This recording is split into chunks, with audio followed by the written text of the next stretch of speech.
We wanna get it crunk in the club, crunk in the club, with a crunk in the club, crunk in the club, crunk in the club, crunk in the club, with a get it crunk with a couple hundred thugs. Crunk in the club, crunk in the club, with a crunk in the club, crunk in the club, crunk in the club, crunk in the club, with a get it crunk with a couple hundred thugs. Everybody round, everybody round, everybody round, everybody round here. Everybody round, everybody round here. Know we getting hype. Everybody round, everybody round, everybody round, everybody round, everybody round here. Know we getting hype.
We wanna get it crunk in the club, crunk in the club, with a crunk in the club, crunk in the club, crunk in the club, crunk in the club, with a get it crunk with a couple hundred thugs.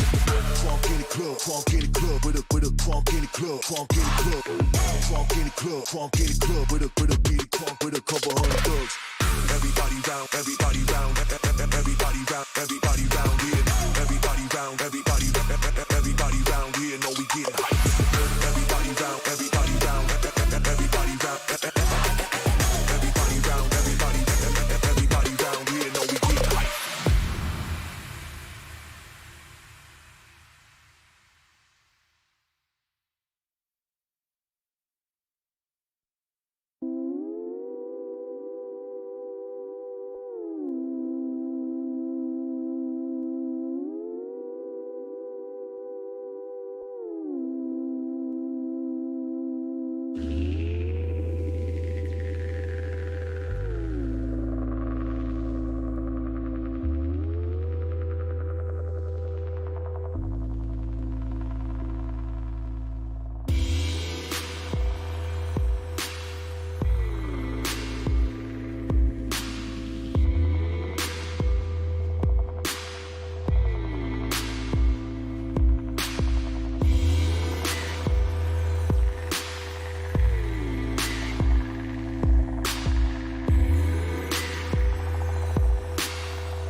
were shot to death last night. Now you're lying in my bed. Must have been a dream last night, but I can hear what you're saying. You were shot to death last night. Where's my cup of coffee? I was dreaming something bad last night. Can't you hear what I'm saying? One gunshot, and I forgot to look at you, to look at you, to look at you, to look at you. Two gunshots, and my thoughts. We're not with you, we're not with you, we're not with you, we're not with you. You were shot to death last night, and I thought of someone else. Didn't care about your life last night, at least less than about his. All our dreams were shot to death last night. I see the clock stand still. Nightmares at your heart sometimes, but this is unbelievable. One gunshot, and I forgot to look at you, to look at you, to look at you, to look at you. Two gunshots, and my thoughts. We're not with you, we're not with you, we're not with you, we're not with you.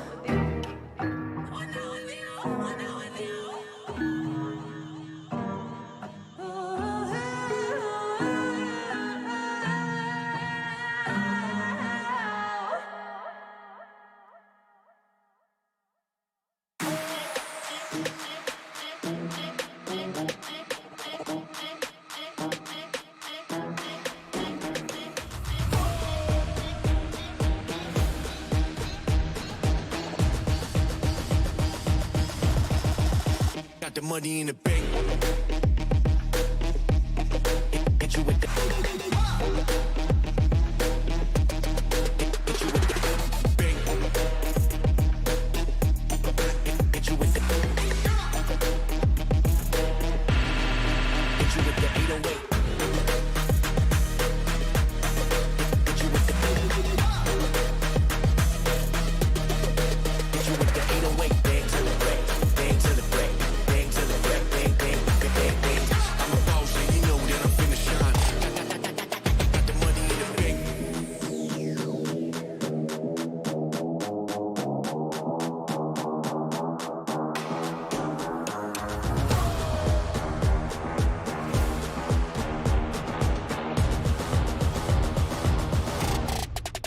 Got the money in the bank.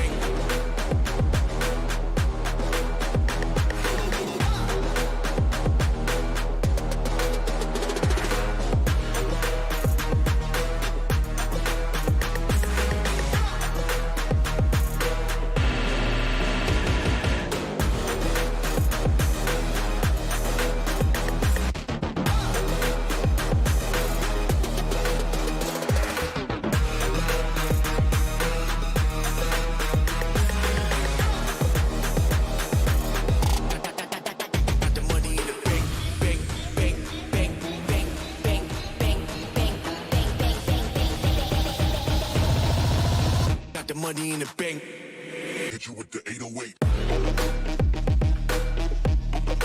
Hit you with the Hit you with the bank. Hit you with the Hit you with the 808. Hit you with the Hit you with the 808. Bang to the break, bang to the break, bang, bang, bang, bang, bang. I'm a boss and you know that I'm finna shine. Got the money.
everyone, and welcome back to Valorant Challengers EU. We have finally arrived at the last playoffs weekend, and there are only 4 spots left for Masters, so this is going to be the most crucial stage for our remaining teams. My name is Yingsu, and I'm delighted, as always, to introduce to you guys our casters for today. It is, of course, the power duo Pansy and Hypoc. Welcome back to the show, you two. You know, we have some huge games today, and as I said, 4 spots left for Masters. Pansy. It is quite literally now or never, isn't it? It's the last chance to dance for these teams. I mean, we've come pretty far in the tournament now. This has been a long run. This hasn't been a short tournament. Some of them had multiple attempts at this, and as you said, final chance to do it. Some opponents probably easier than others, but it is what's left. And some surprises of who didn't make it here. We already covered that in the show a couple of days ago, but there's certainly some names missing. But again, whoever's made it this far certainly deserves it. So I'm excited to see who gets that final push, who can maybe cause that final upset potentially. Who knows? Well, Hypoc, we mostly had 2 zeros, 2 mappers in the tournament so far. But at this stage, this is where we expect things to ramp up, right? Yeah, it is. I mean, obviously, we've kind of, I guess, want to thinned out the weeds almost, getting through to this final stage. But like Lauren said, it's not as if some teams, in terms of expectations, haven't struggled already. I'm still banking on upsets. I love to see it. My predictions today don't say so, but I'm always open-minded to it. Yeah, I mean, we'll get onto that later, but Hypoc, you've gone the complete opposite of backing underdog teams and upsets today. Yeah. But I mean, I've been scarred now. I can't step out of line. Exactly. Well, over the next 2 days, 8 teams will be battling it out for those 4 spots for Masters. So let's take a look at the schedule so you guys know exactly what is coming up. Today, Play-ins Winners Guild will be playing a Wave, followed by Defuse, who will be taking on the ever so scary G2 Esports. And tomorrow, 2 more Masters qualifications will be on the line as Fnatic take on Ballista, and rounding things off, Raise Your Edge will be facing OG for the very first time. Now, there are some spicy and quite juicy fixtures left there, Hypoc. Which one of these are you most looking forward to? I'm going to be honest, I'm most looking forward to the OG series. I think that's one that there's been a lot of questions about this roster already. Kind of up and down in terms of performances. I mean, the first time round on Monkey Business, people weren't awfully impressed. And then they've came back and really caused an upset, so to say, and kind of overperforming. Element's been one of the biggest talking points, I think, on an individual player basis that we've had so far. I'm hoping they've gone away and really worked on that in the last few weeks, so maybe we haven't been able to keep track of them so closely. Well, Pansy, what about you? Which one are you most looking forward to? It's a hard choice. So many different storylines, and I agree with you on the OG point. I'm actually really interested on how they fare going forward. Are they going to continue that rise? And that was definitely going to be a game I was going to keep my eyes on. But again, I think G2 is certainly going to be an interesting prospect as well, considering we've seen highs and lows from them.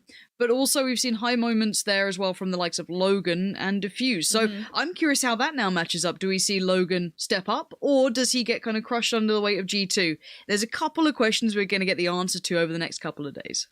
I cannot wait to see which teams will come out on top. That is the schedule, but let's take a look at the standings and the bracket. And just to remind everyone at home who might have missed out on yesterday's action, we saw some pretty intense games. Like I said, 2-0, 2-0, but then that 2-1, of course, to round everything off in the evening. Raise Your Edge pulled off that reverse sweep against Rix after going 1 map down. Now, Pansy, having seen what they can do, how excited are you for their performance on Sunday, and how do you rate this team right now? I find it quite a curious topic when I look at Raise Your Edge specifically and who they've at least faced as of late. I think the Rix GG scenario is an interesting one on its own. The fact that they were able to best some big teams out there, you don't have to mention names, but Rix GG I feel had a little overperformance and capitalized on quite a weak Liquid, but then they met obviously Raise Your Edge, and I've got to say Raise Your Edge came out and looked better than I expected, and that's no discredit to them, and a lot of it goes towards CNED. I mean, this man is a combat jet player. I mean, just straight up aggression with that op, almost NA-esque. And I say that as not a disrespectful term by any means. He's just a very aggressive player, and I think it's really great to see that kind of characterized in the way he approached this matchup. He was, I would say, not necessarily head and shoulders above the rest, but he certainly put up big numbers, which created huge opportunities for them. So I'm impressed with Raise Your Edge. I need to see consistency now. I want to see that level achieved every time. Easier said than done, though. I mean, with CNED, you know, you pick up CNED because you want him to carry, and when he carries, you can't lose. So I am definitely also looking forward to see how they can sort of carry on with that strategy, because their opponent on Sunday, like you guys mentioned, is going to be a lot harder. And now Mitch and Lothar were both very impressed with the way Ballista managed to dismantle Honk. You know, that was the first time we also saw them play Hypok. What did you make of them? Yeah, I mean, it's always fantastic to see a team make their first appearance on stream and really, I guess, I don't want to say overperform, but surprise everyone, right? Honk's a team that gets talked about an awful lot. Again, not a team we necessarily see a lot of camera time for, but I mean, yesterday, this guy on your screen yesterday, QXV and Build individually were the big factors for them yesterday. But the other thing was to not have, you know, kind of a storied journey so far. It was good to see these guys come on screen and actually really, from a macro standpoint, look really comfortable. They kind of rolled over Honk with relative ease, and that's no real disrespect to Honk, but they look very well prepared, very well coordinated. That's what impressed me most, to be honest, is seeing a team for the first time come on and demonstrate that. Like I said, the competition is really ramping up now, so both of those teams will have a chance to prove themselves again tomorrow. But today we're going to see the return of G2 Esports to this stream. You know, for long-time fans, you guys know G2, they don't really need an introduction, but for those of you who aren't quite familiar with them, this is their journey so far. There are few esports organizations in Europe that can contest with G2 Esports in terms of talent, titles, and fame.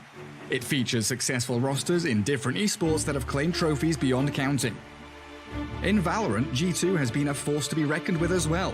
The team dominated the Ignition Series 2020 and shaped this esport in its early days. Side of it, and both players being split up could be a massive problem here for him. He starts off under Shadow, and Mixwell comes up clutch.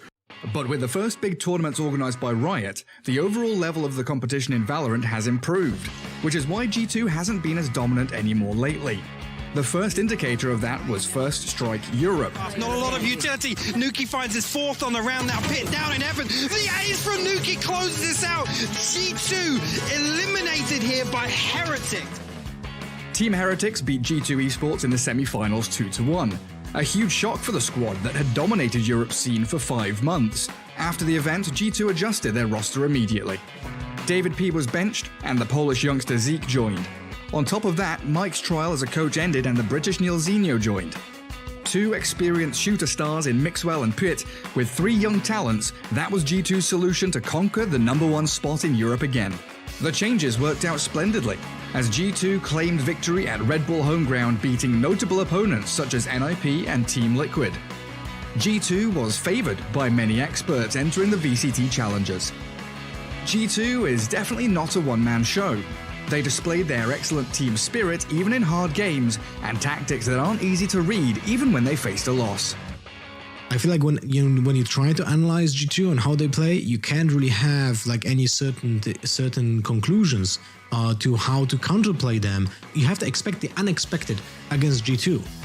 Even with their backs to the wall, the players never give up. Strong map control combined with a playstyle which they adjust to their opponent's weaknesses makes them hard to counter. So I think one of the biggest strengths that we have in game as a team is the fact that everyone is so individually skilled. I don't think there's any other team out there in Europe that has 5 players that kind of match up with us in terms of individual skill. On attack especially, like if we're feeling it, we can just snowball teams so quickly. So yeah, just the raw skill that is in this team I think is unmatched. And if we can take advantage of that, I think we are the best in Europe still. They don't only rely on flashy duelists either. Every player has a notable impact on their game. Zeke is the perfect initiator, Ardis on Sova, Patitek with a strong map control thanks to his Omen plays, and last but not least Pitt, that has had the back of his team with Killjoy and Cypher, a combination that works in every direction. However, when they played in the qualifier, they found a new nemesis in Ninjas in Pyjamas. The team they previously defeated 3-1 at Red Bull home ground stopped their advance twice.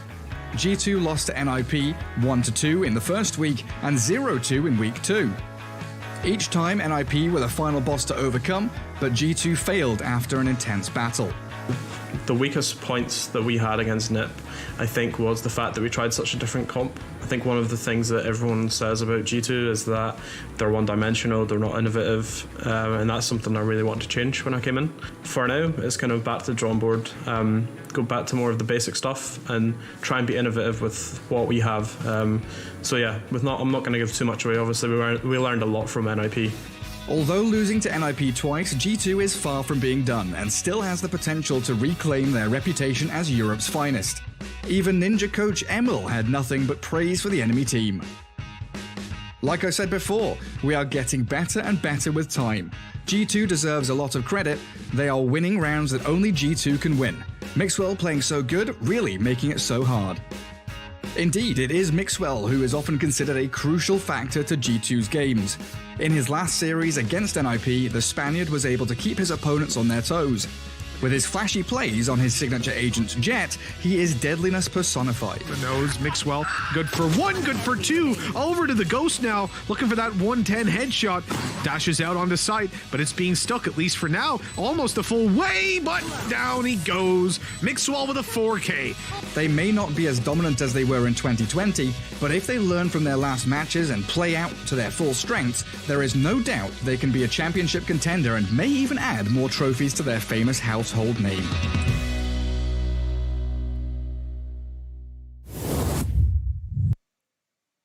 Well, G2 were the best team in Europe for such a long time. But you know, after seeing everything that happened in North America yesterday and to TSM Pansy, what would it mean to the EU scene if G2 were to have the same fate as them? I think it would cause a lot of internal review. I think you'd have to make some big changes. And you know what? If it happens off the back of like a Hiko casual 1v4, we get 100 thieves coming in, no worries. I'm all for it. Again, yeah, I think it might need a little bit more reflection. It might bring up questions about was that roster change the correct one? But for now, as said, it depends on whether they make it through or not, and they should. Well, you know, unlike the last two challengers weeks, they won't be facing NIP. And I had the pleasure of speaking to their coach, Neil Zinio, earlier to chat a little bit more about what's been going on with G2. I am joined by G2 Esports coach Neil Zinio. Neil, welcome to the show. You know, today will be the third time we'll see G2 play on stream. Of course, the last two times you faced NIP and it didn't go too well for you. So with those two games behind you now, have you managed to identify some of the issues that you guys faced? Yeah, I think so. With the second time we played NIP, I think we tried a lot of different changes. So we've seen Sky alongside Sova, and I think it was something that I wanted to test, but it's just something that I had to kind of be realistic with. You know, we only had 2 days to practice all the things, and without like a dedicated in-game leader, that kind of setup just wasn't for us. So we've had to kind of take some of the harsh lessons we learned from that, and yeah, we've went back to the basics kind of thing, you know. And maybe we'll look at more of those comps after Masters, hopefully, if we qualify. But for now, we'll go back to kind of more our style. Well, actually, let's talk about the dedicated in-game leader. I think that is a conversation that we have a lot at the moment when it comes to G2. How are you guys working around that? Do you have a dedicated in-game leader now? Or is that something, like you said, you're going to sort of work on after the Challenger stage? Yeah, I think that's something we don't have one right now. It's kind of split between all 5 people.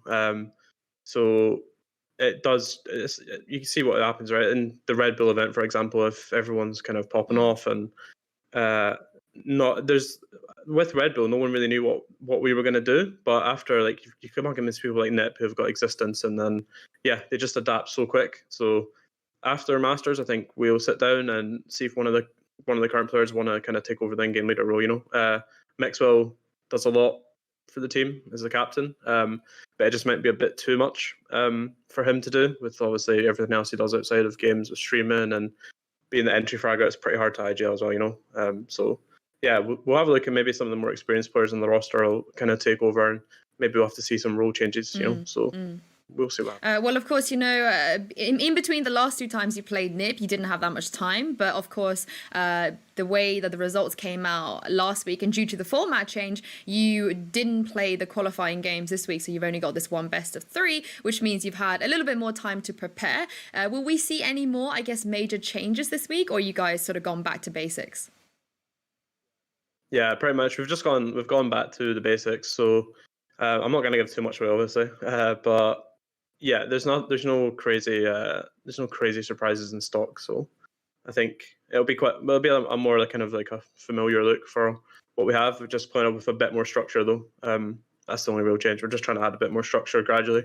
That's something that we want to do with this G2 team. You know, we want to get rid of that kind of thought that they aren't innovative and they don't have any team play. And whether it might be true, you know, to some extent we don't have as much, but it's going to be a gradual kind of change. It's not going to happen overnight. It's not going to happen in a week. It's probably not going to happen in a month. It's going to take a bit of time.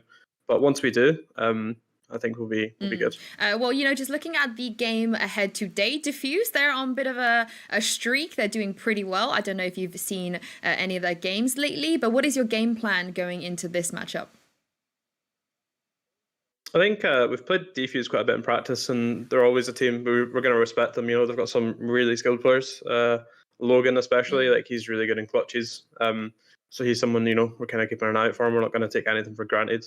But in terms of our game plan, we've got stuff prepared. You know, most of all, we're just going to focus on ourselves though, and that's something we've spent a lot this last week on. You know, just getting our mental kind of just making sure we've got a strong kind of mental game. You know, and we're believing in ourselves, and we're going to play with confidence and have fun again. You know, because I think that's why these guys had so much success before. Well.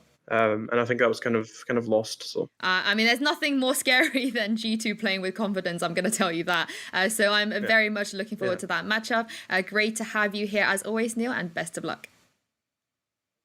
Thank you. Wow, as Neil said there, Hypoc, no dedicated IGL yet. They're going to split that responsibility between the 5 of them. Do you see that as a potential concern, given that they seem to have struggled with that in the past? I definitely do, yeah. It's interesting to hear the G2 affiliates if they need to revert back to their old ways in some form or another, right?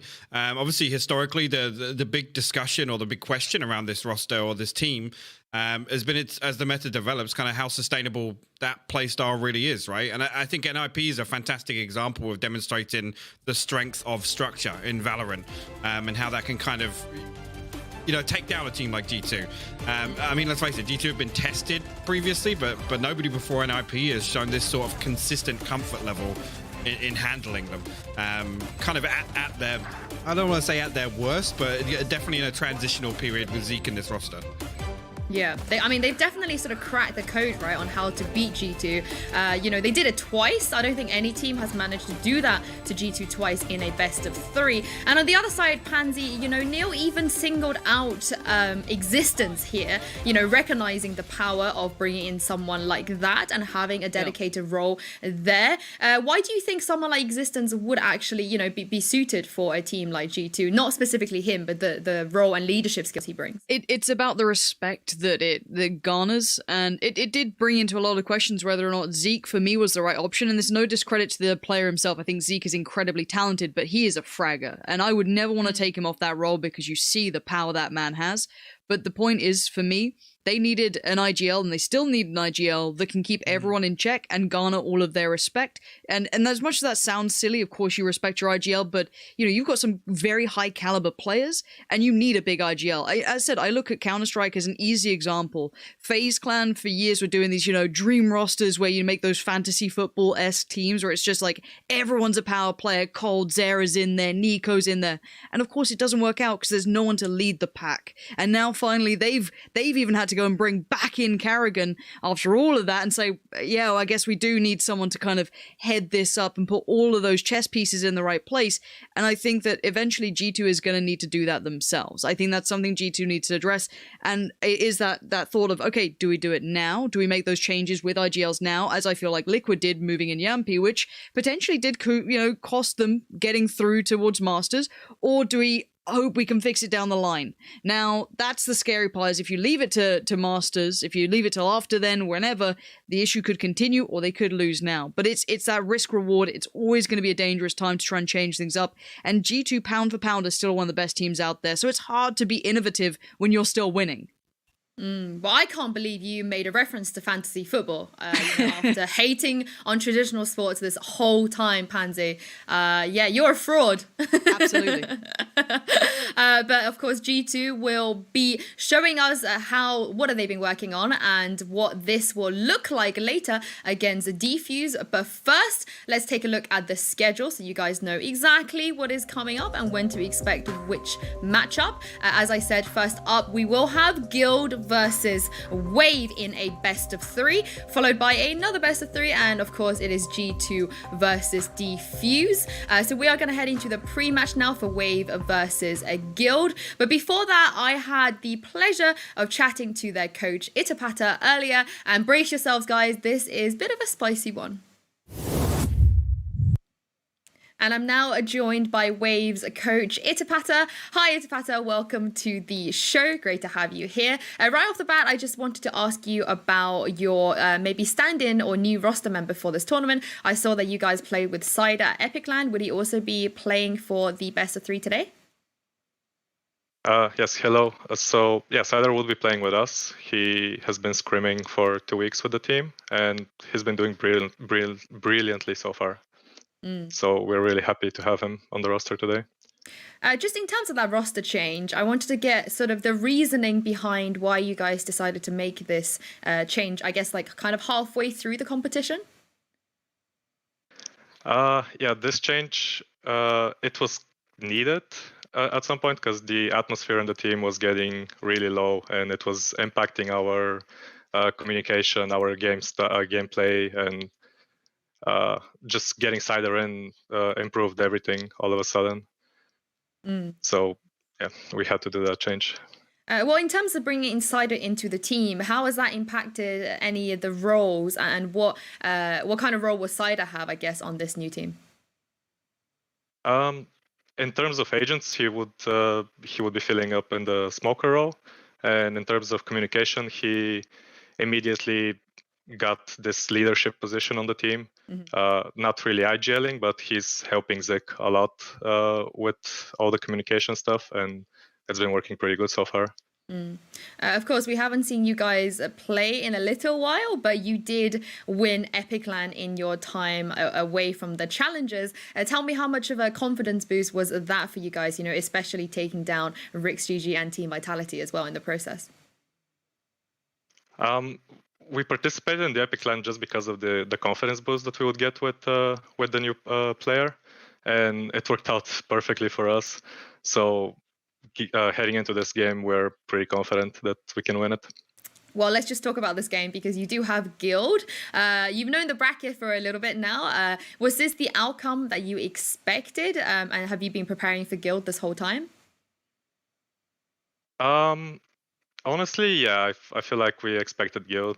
Entropic was the second team that we expected, and they had a close game, sort of. So, yeah. And it was Guild. And lastly, I also wanted to get your response on this because I spoke to Barbar before they played Entropic, and he said that, you know, drawing you guys in the bracket was kind of a good thing for them because he felt like you were maybe one of the easier opponents compared to the other 3 at the final stage. How would you like to respond to that? I heard the phrase dream scenario, and yeah, we're hoping to turn this dream scenario into a nightmare scenario for them today. I like your confidence, and now I'm definitely looking forward to the matchup.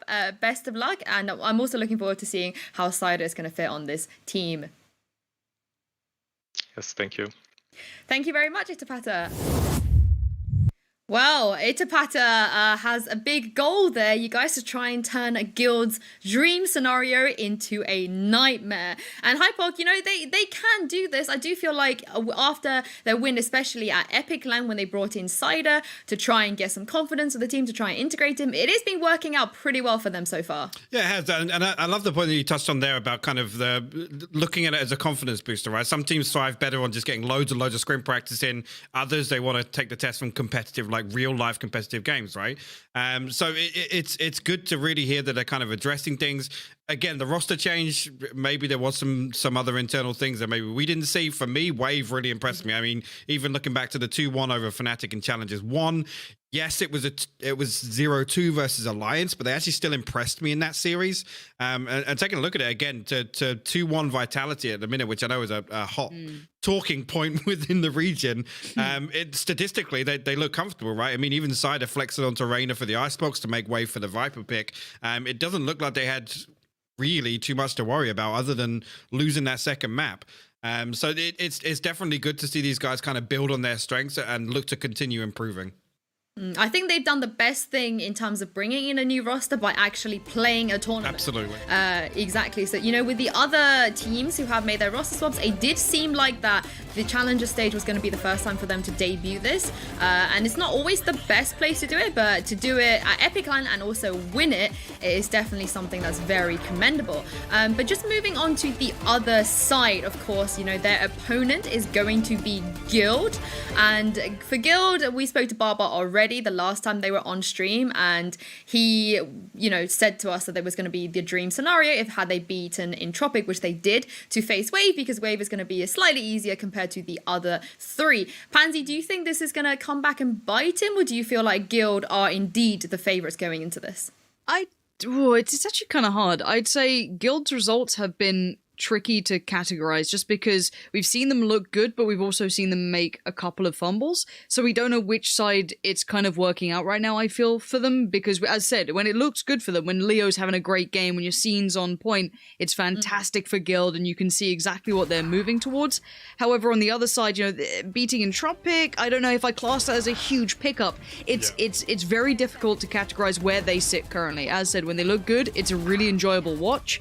But this is a dangerous game. Honestly, I don't blame anyone for voting against Guild in this. I think there is definitely room for there to be an upset here potentially. Well, Hypok, you love upsets. Do you think that there is upset potential here, or the teams are sort of evenly matched enough that we don't have that kind of disparity we see in previous matchups? I think Guild is still a team that are heavily impacted by form, right? And what Guild you see on the day. So yes, there's still the opportunity. Whether or not Wave are really there in terms of consistency is another question altogether for me. Yes, we can talk about, you know, some successes and whatnot, but Guild being as established as they are, certainly for me, the expectation is that they take the win today.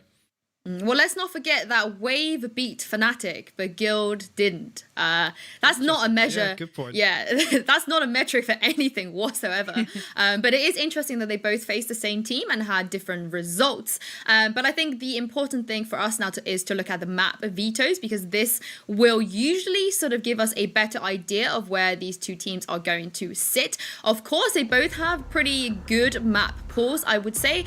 Wave actually maybe a little bit deeper than Guild's, because Guilds don't play Icebox, and as you can see, they banned Icebox precisely because of that. So we're going to be going to Split, which is Wave's pick. No, that's a lie, which is Guild's pick, followed by Haven and Bind. Now, Pansy, the last time we saw Guild play Split here on stream, it didn't end very well or nicely for them. So what do you want to see this time around, besides the obvious of, you know, remembering to plant? You know, here we go. Just starting out real early. No, they've got similar map pools in the essence of what are their favored picks. So this should be a close game. I'm kind of hoping we get, if it is a 2-0, two good maps. I honestly, the problem I sometimes see in some of these games is that it's a 3-map series and people are under the assumption it could have been a close game, but in reality, it's 2 hyper one-sided maps, and then you get to the third and neither are that comfortable because it's what's left over after the veto. Whereas this is actually a decent head-to-head with the maps we have at hand. Both of them play these maps, they're within the higher percentages of what they like to lean into. So I just want to see a good game. If it is a 2-0, I hope it's a good one. But this could be messy. As said, I think Wave, it's very easy to underestimate them. They've definitely taken some scalps on the way here. And Guild's performance, I think it's still in a little state of flux. If they come out here and look good, they've solidified, they're in a good spot.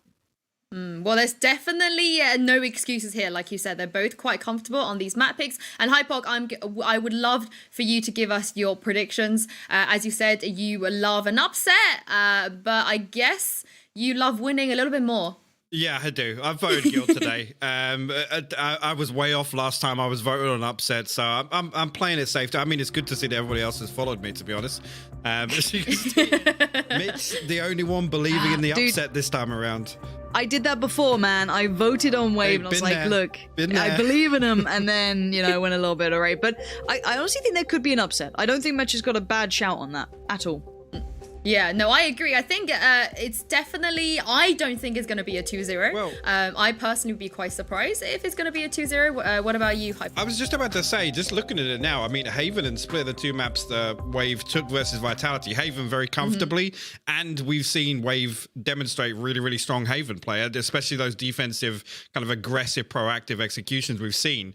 So that is an interesting talking point. I mean, Split was much, much closer, 13-11 with Vitality, so it is tough to call. Well, speaking of Split, we are going to head into Agent Select now because that is our first map in this best of 3. Like I said, there's a lot on the line here. This is the first map. This could go for a 2-1 if someone fumbles, but you don't want to fumble here. Fumbling here is going to make your life a lot more difficult. And just looking at the Agent Select so far, of course, Guild locks in that Leo locks in that Sage for Guild. I do remember one time Yassine said to me that because I think I said Lao was one of the best Sages in Europe, and he said, well, you haven't watched Leo play Sage. He's actually he believes that Leo is the best Sage in Europe, but Pansy, I think there is a bit of a debate there, isn't there?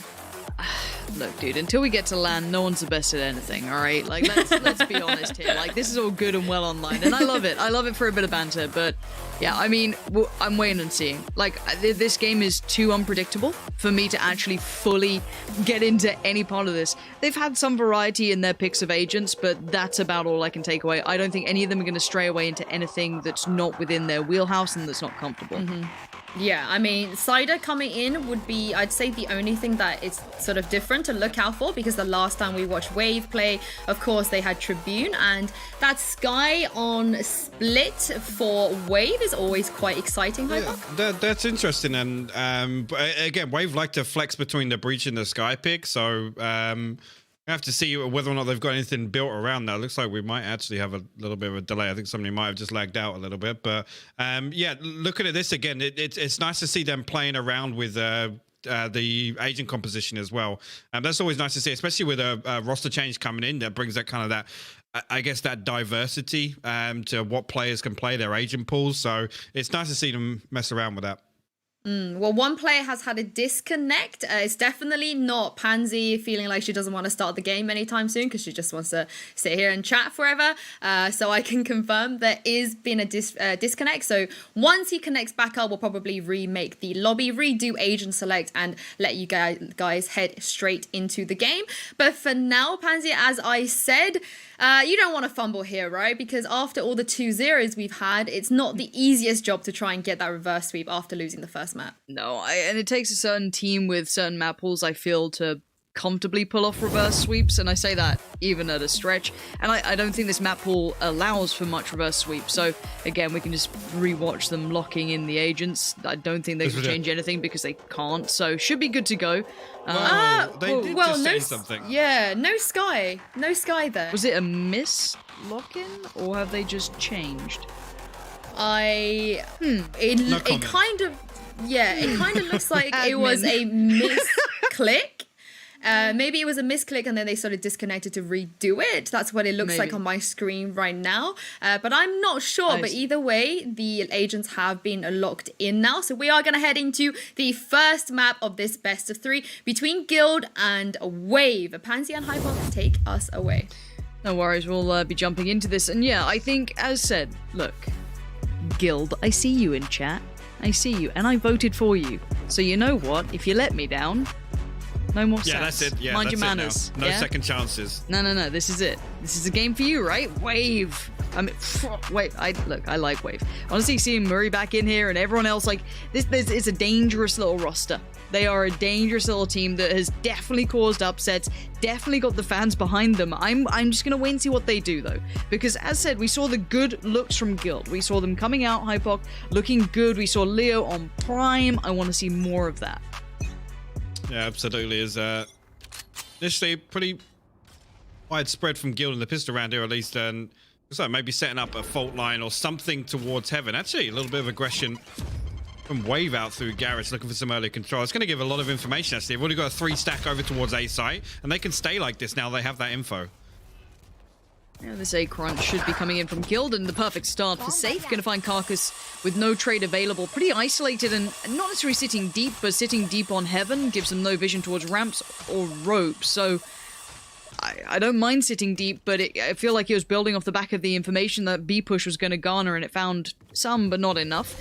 So, as said, Leo's going to pop up the wall, kind of control the area around, and this could be the crunch on the side. There, oh, this is too easy for Guild. This is very, very clean. Left an opening there for Guild to go and isolate that 1 kill. Sido actually came all the way back to the screens. He's going to find Yassine from there. Leo messed about. Actually, Sido finds a second here, so find themselves in a 2v3 now. Definitely doable, but now that wall blocking off any chance of him regrouping. Leo's such a problem. Whether or not he spots people is kind of beyond it. Even if there's no one there, that's information that they're probably at screens. It's such an important position to be in.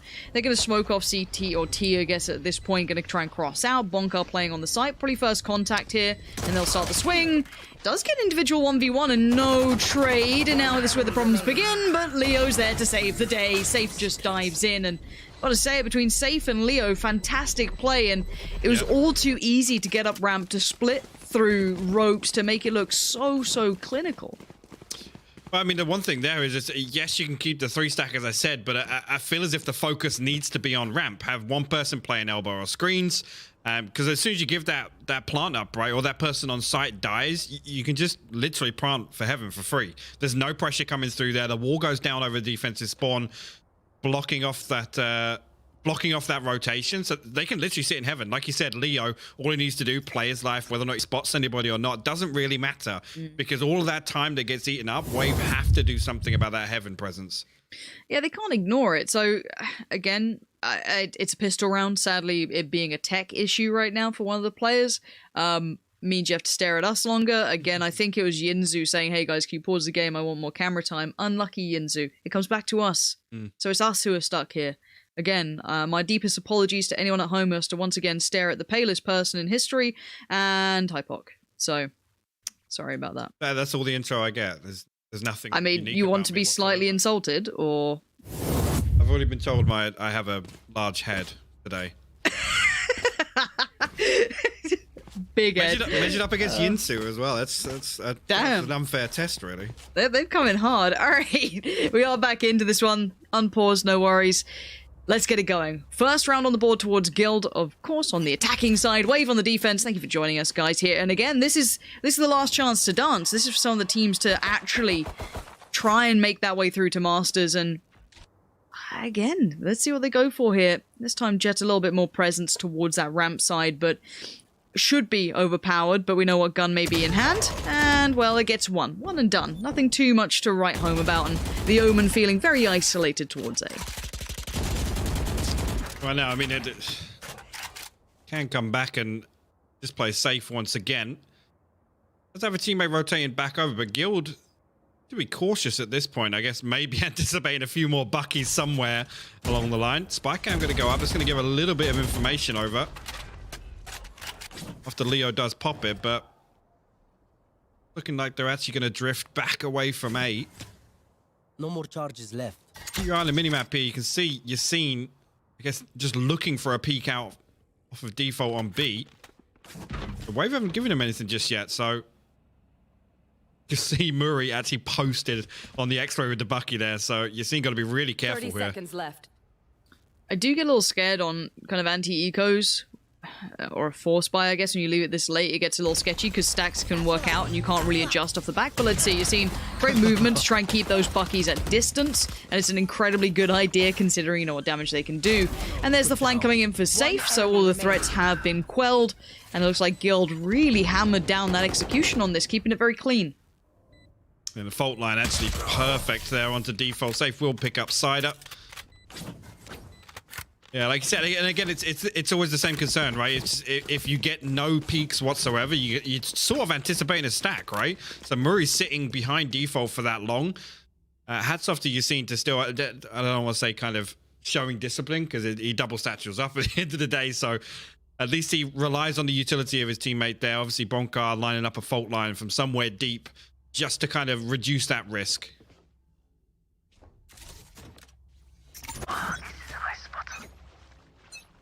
They coming back in though. We do get at least the big guns coming out to play, and it looks like a fast piece. Still sticking, of course, on those Spectres. Gonna try and bring him into. Oh, that's gorgeous from Yassine. Incredible entry. The follow-up not there, but the trade is. Safe gonna play his role to perfection. Siders down, but there's a quick play from Zik coming through from CT. At least gonna keep some control here for Wave, but needs to be careful to not get overwhelmed. He does have support over here, but that spike is on the way towards B. Let's spin over towards, like, I imagine that's Murray. It is. Still ready and waiting, and he catches Drak, and that should give away the game the more coming this way. I wonder how long they have left on that smoke here. And already the paint shell gonna force one more player through. Brilliant work here, and Wave keeping control. As soon as Guild tried to hit that switch, Murray was absolutely on the case, and he was a player that definitely stood out to me before, and statistically has stood out for the team in the past. But let's see what Bonkar can do in a 1v3, and look at this readjustment from Murray. Even if he loses the fight, he's bought so much time that breach can come in towards the site, and Murray doesn't lose these, and that's a great round for Wave. Yes, it was a bonus round to a degree, but that start was perfect for Guild. Yeah, I really like that as well. As soon as that player falls in heaven, this time around, Zik actually anticipates that wall blocking off the rotation. He actually comes there to pressure that, to prevent that being a factor. So I love just the speed of that rotation coming through from Wave. Again, yes, Carcass is unfortunate to lose that gunfight initially, but it was nice shots from Yassine nonetheless to land those with a Spectre. So far, Wave, because if they're happy to put the fight up kind of before Guild are able to even get site control. Safe now, try and lurk over outside A main, throw some utility down, maybe just try and be a bit of a nuisance. You can see both Wave players on the minimap actually looking to explore ramp, so they're going to have the info that nobody's actually pushing off the back of that.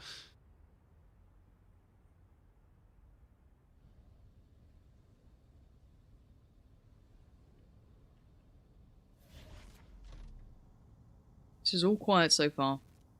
Aside from that utility thrown down at the start from Cypher, they don't have much more information. Now, if they've tried to kind of pinch towards ramp, that's a really nice idea, but I want to see how they play with this. They've now noted that there's at least Omen still present here. They've known that Jet has been here substantially. And again, Carcass, great little off angle, really adjusting here on towards ramp, going to catch Safe for almost free. Now, there are still players towards ropes, and you can see Cider seems very aware of this possibility. Now, traditionally in the last couple of rounds, after maybe losing or trading out, they have adjusted towards B, but this time around, Guild set a bit of a trap. That's a really smart play, and you could see the intentions were there, and they've actually caught a rotation from the defensive side. But again, Murray being deeper in towards those B halls is going to be a huge problem down the line. Already Yassine's flashed, and the side hit's going to be a little trickier to stick on the landing. Yeah, just trading back and forth with the flashes here. Yassine and Leo, they control the default actually. They're looking. The spike's going to go down, but there's still one player here. Yeah, Yassine actually going to finally deal with Nico. Leo fans the headshot onto Zik as well. So bring the numbers back in their favor now. 4v2 for Guild. Yassine will find one more. It's just one more member to deal with.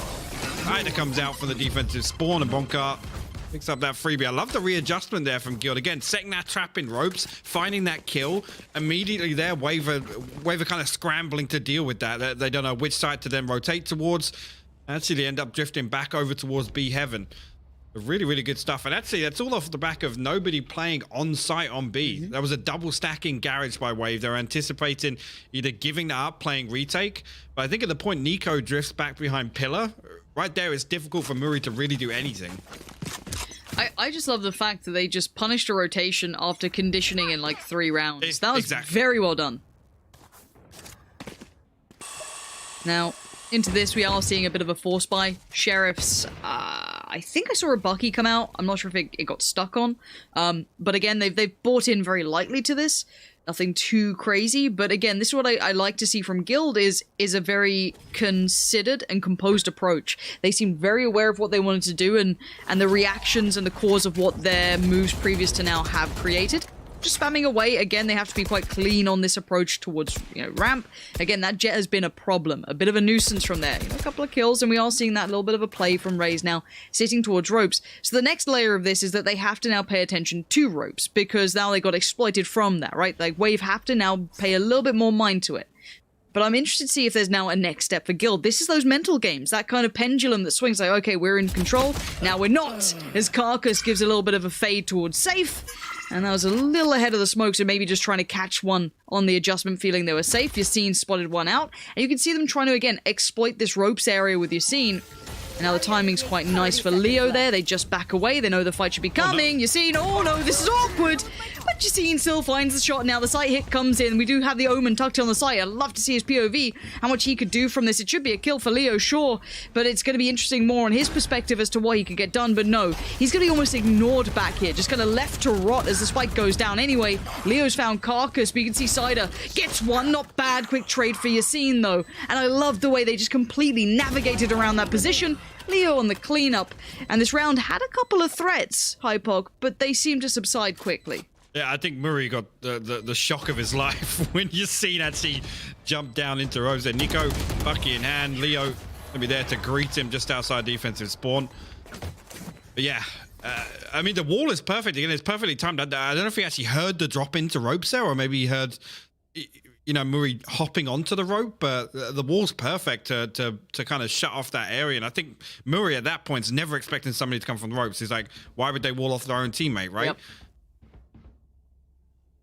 I like it. I like what we're seeing. This is a very good game between these two, and now we're going to see the look coming back in, right? Wave now going to go in towards the op, a next layer to this. Another piece of the puzzle for Guild to try and work out and find the right approach to.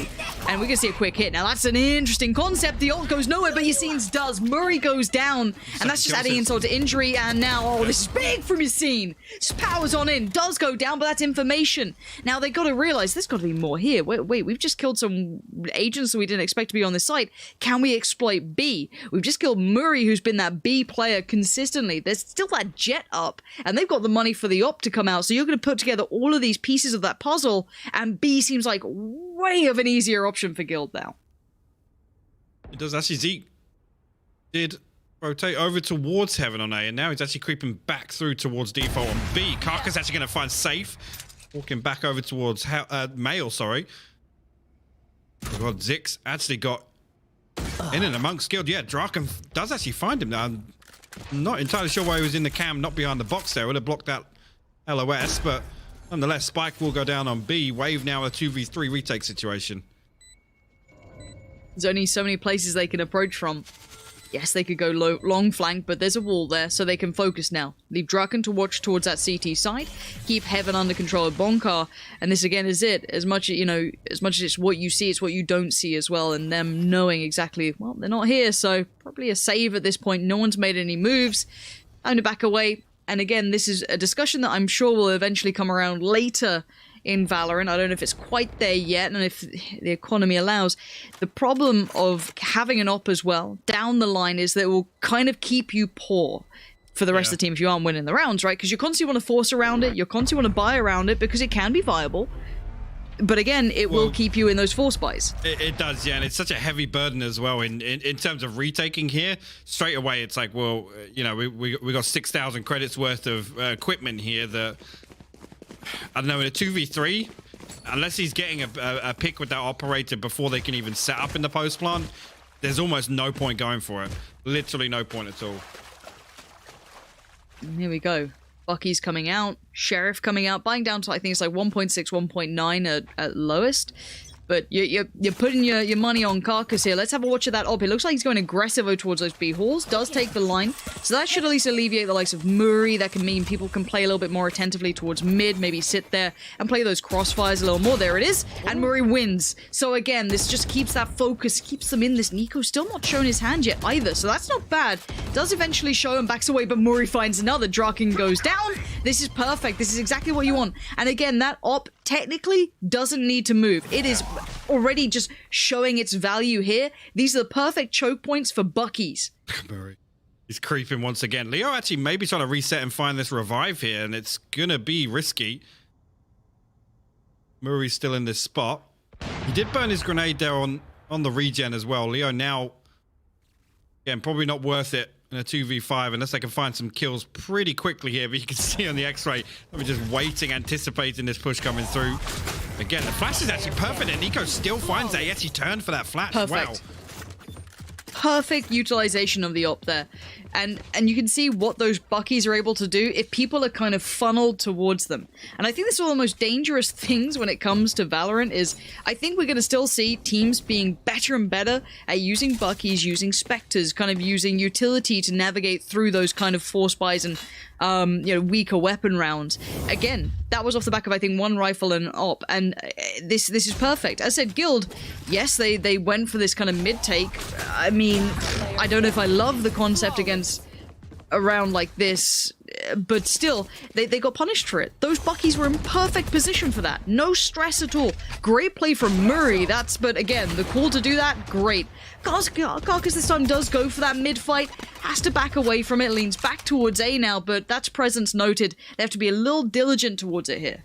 Yeah, this is, again, I mean, yes, a previous round excluding, but again, I don't want to see Carcass heavily rely on that mid-presence with the operator. I want it to be a nuisance elsewhere on sites. Maybe keep Guild second guessing in the early round, because once again, I mean, with 4 people here, you can see they're trying to challenge that operator. They're trying to mitigate the risk of running into it elsewhere. Guild now actually poised to maybe take some heaven control, but yeah, you're seeing just going to deal with the trap wire and ropes. Again, they're going to keep Wave guessing for the time being. Wave are set up 3 over towards B site. Actually, 1 in hell, 1 holding stairs here in heaven. So nice little crossfire here. The flash is perfect. The wall actually negates a lot of that risk. Incredibly dangerous timing, but you're seeing again, worth his weight in gold on entry fragging towards sites here. I have to give him credit on it, but does he check as deep as he should? Well, there was a problem. It does seem as though side has found 2, but the trades have been effective enough to at least allow a spike plant. Now, the retake from the other 2 is interesting here. Do they still have that op in play, or did they drop it for a rifle? Now, Draken considering adjusting, but doesn't. Zix already towards the side. Jet's up above for now. And if Carcass gets this pick, he's stuck on this. And maybe he felt he had perfect timing, but no. Excellent trades from Draken coming out. And a bit of a misplay in the end. I was so confused at how Carcass was walking out on rafters with Draken stood literally 3 feet away from him. It's actually, who was it? Was that Bonkar on default that finds that kill? I think so. Really lucky there, because I mean, if Carcass is allowed to get any further and Draken's, I guess he was watching the defensive spawn. He was waiting for the walkout there. But I mean, if Carcass finds that kill onto Bonkar, that was very much doable for them.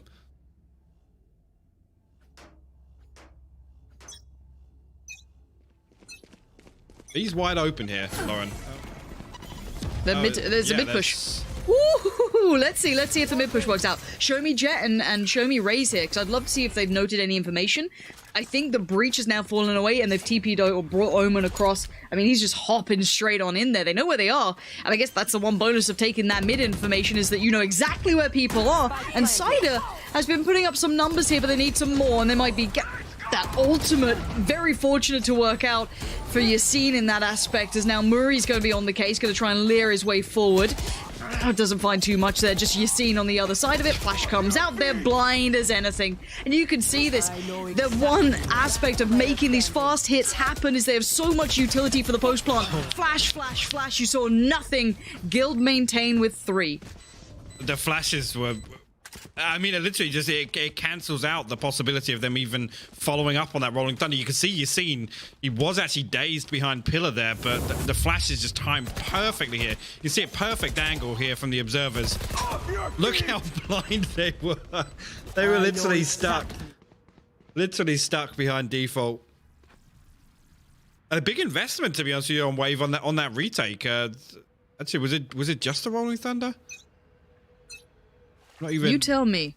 I say words loud, you keep track of information. Yeah, I think it was just the Rolling Thunder, actually. It was the showstopper that came out from Yassine. My mistake. Oh, here we go. Oh, Yassine again, man. The value this guy is bringing is huge.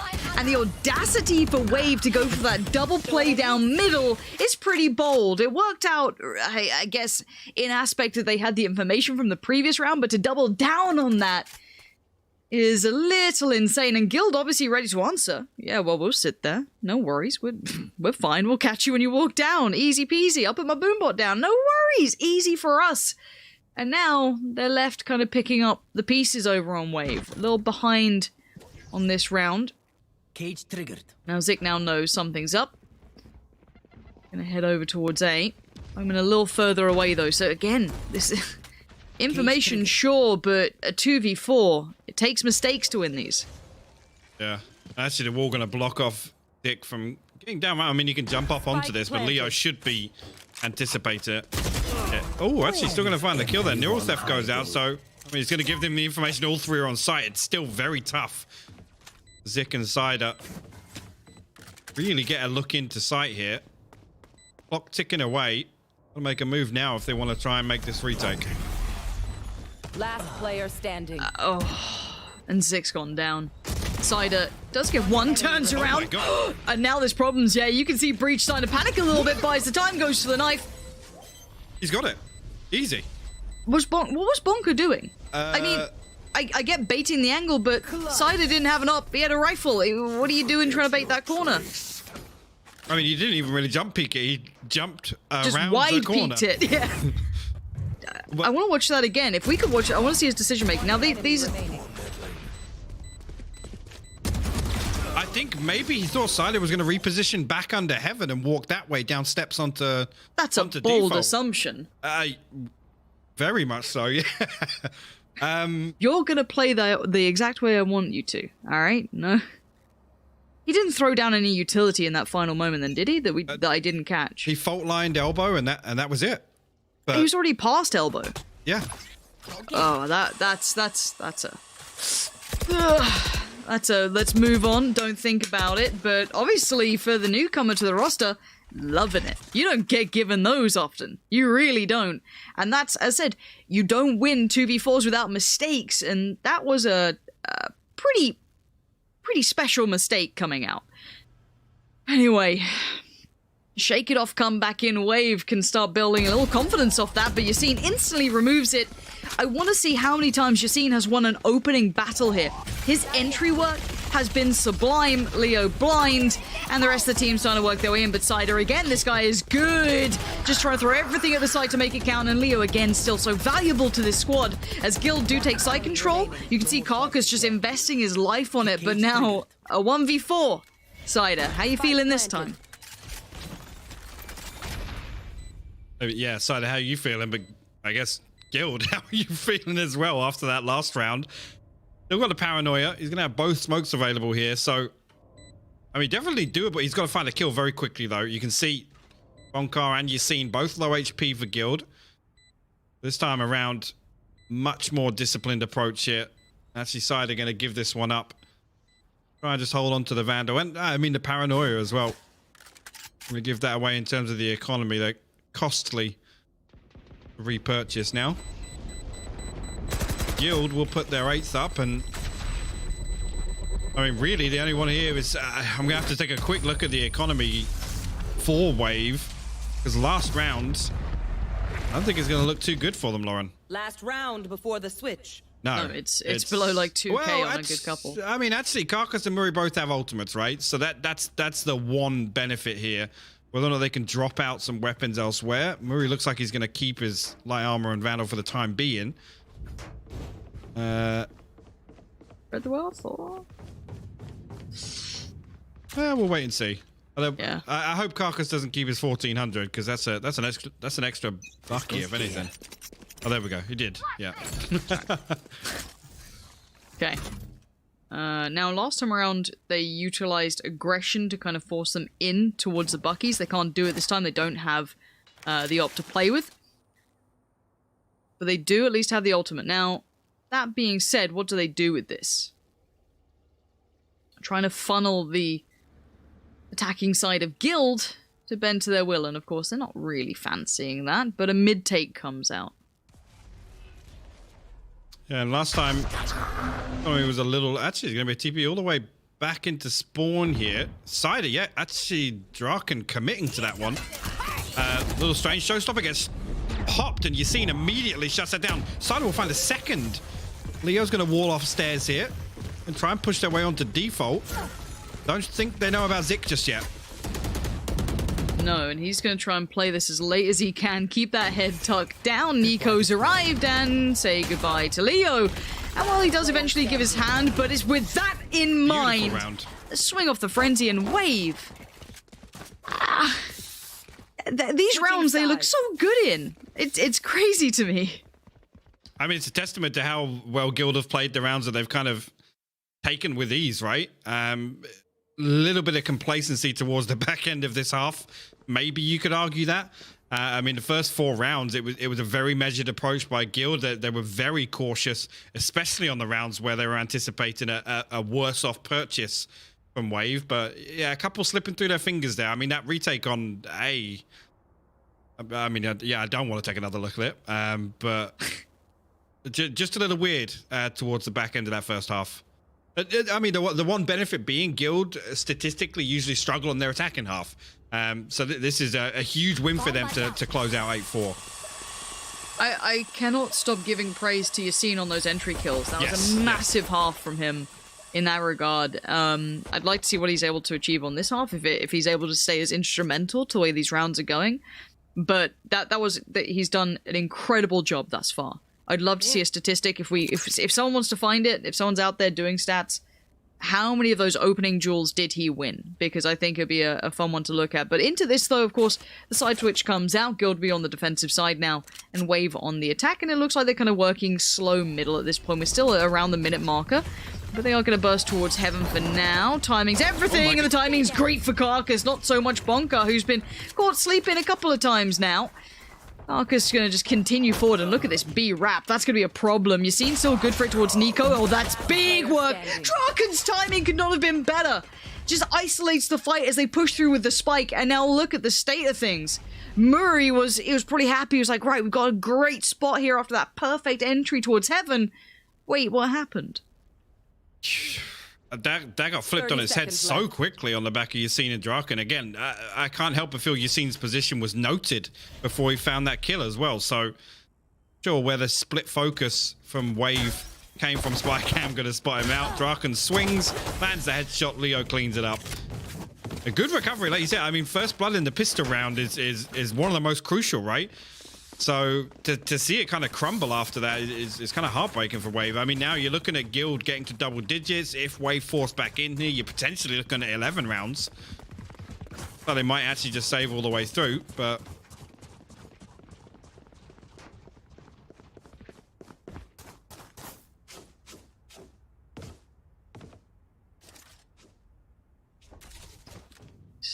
Probably double digits now. Would be 10-4. Do we know who picked this map? Did you write it down? Because I definitely didn't. Yeah, this was Guild's pick. Guild's choice? Okay. Oh, that makes sense. That's fair enough. I'd be a little worried if this was Waves just mentally coming back in from that. Would be a little bit tilting. Let's see how this goes for old Cypher. Hello, friends. Oh my. Welcome to my world. Not quite Viper, and not quite doing so good with it. Leo, though, goes... Move aside, safe. 'Tis my time. 4, not quite 5. Bonkar on the steal. Come on. Bonkar's just straight up BM today. He's going for knives. He's straight up feeding in a round or two. And he just steals the ace away. Bonkar. Yeah. Report for toxicity right now. Not happy about that one, Bonka. Poor I old mean, Leo, man. maybe he needed the eco frag after that. Just build the confidence back. He does first Yeah. in the pistol. Eco Cobra it up. Yep. I mean, you're not wrong. There is a lot to be said about, the value of getting that, but to take it away from poor sweet Leo. Look, rounds around, who cares? 10-4. Double digits now being garnered by Guild, and in good fashion too. That was quite clean. Didn't seem to make too many mistakes on it either to this point. They haven't seemed threatened.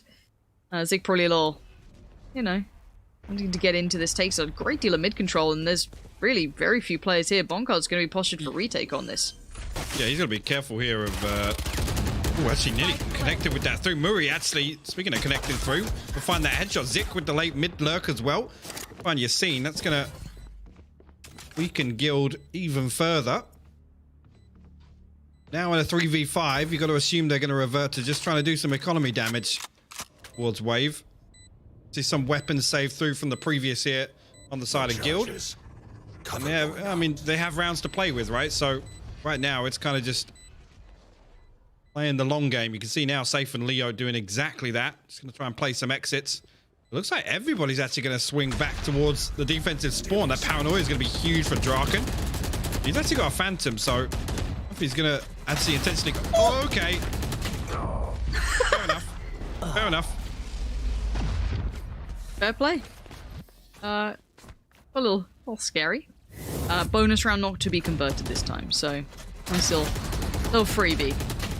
As much as you can say you intended that to happen, you'll take them. You'll take them. Looking at the timing on that, actually, the paranoia was almost perfect. The paranoia was... If it kept them there and the spike detonation actually killed them, that would have been huge. Would have been massive. Now, this is where the fun begins, though. So, Wave fans, do not fear. All right? I know you're getting a little angry in chat. The Guild spam's getting to you. It's hurting. I get it.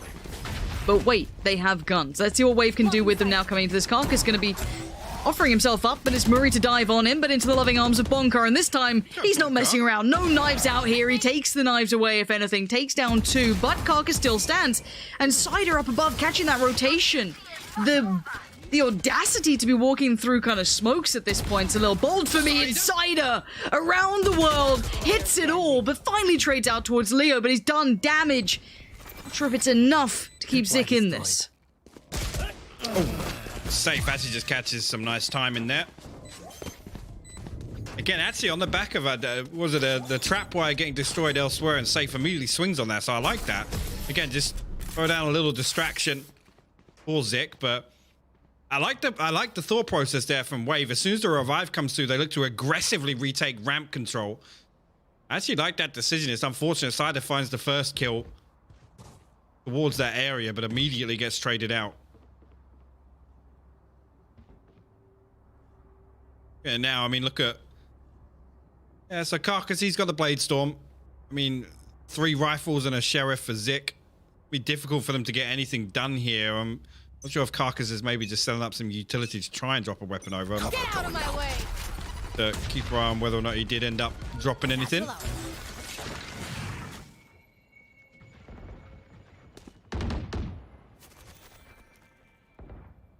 And that previous round was not a gateway, but it's the building blocks, right? It's the one that gets you like, okay, we can still do this. When you start facing down 11 on the board, let alone obviously 12, it does start to feel like this is getting a bit rough by all accounts.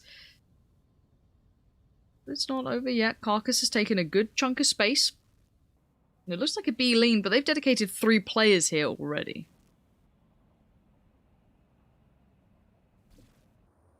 Yeah, especially with, I mean, Carcass getting tucked into ropes like this.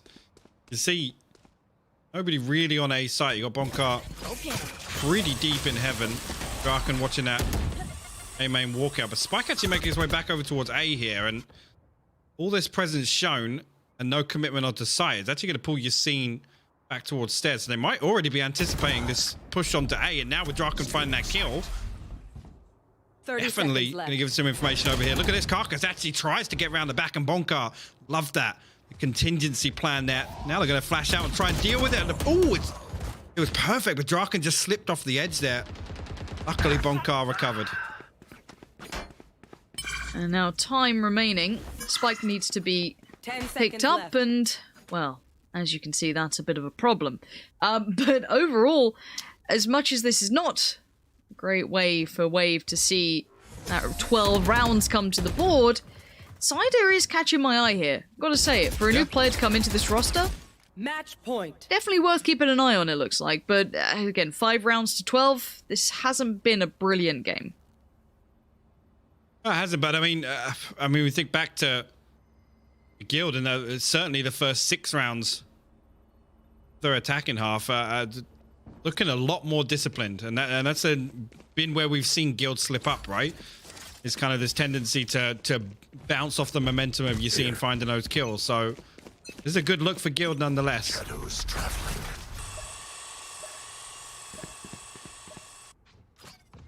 Now it's going to be pretty difficult Wave to close this one out. Actually, having said that, it looks like actually everybody's got themselves a weapon. I was concerned about the economy in the previous, but we'll see 2 surviving enabled them to actually give this one a good go. Come around though, 5 stacked up in mid. Maybe looking back towards Sushi here. Testing the waters, but nothing found for free. You can see the information play starting to begin over towards A. You're going to have Omen and Cypher trying to work through, just keep track of if anyone's over there, and no one is. And obviously it's a quick swing towards mid if needed, but the reaggress towards middle from that raise is kind of keeping me interested if they stick around. But this is looking like that B-Lean coming in, and here's the fast execution towards the side. Breach is still here, and that's going to be Marie trying to work the way in, but as Bonka just takes the wide peak on it, perfect timing. Leo as well, just trying to play away from Heaven, new angles to deal with, and now Wave are in danger. Slowed down, and again, this utility is just being poured on top of them. Spike is lost as well. 30 seconds left. Come out in the middle of no man's land. Draken tries to come through. Garrett Zik actually lands some nice shots with the Spectre there. Cider. Oh, he got hunted down. Up. There you go. Safe will clean it up. And I mean, Wave went all out there. It's unfortunate Bonkar's position went unnoted behind the double box there, but I mean, a really, really good, one of the most solid performances we've seen from Guild on Split in recent weeks. Yeah, that's an absolutely convincing performance from Guild. It wasn't flawless. They certainly were caught out by a couple of those Bucky purchases. A really nice piece actually from, I think it was Wave, when they utilized that op quite nicely there. But overall, you know, we can look at small takeaways for Wave, but overall it was a very good Guild performance, and we were looking for them to come out and look stronger. They look like they're on the way up recently, so again, this kind of holds true to that, but this was their map choice, and it was a convincing victory on here. Again, for me though, Hypoc, I've got to say it, Yassine absolutely outstanding on opening up chances and big entry fragging potential. Who stood out to you on this one?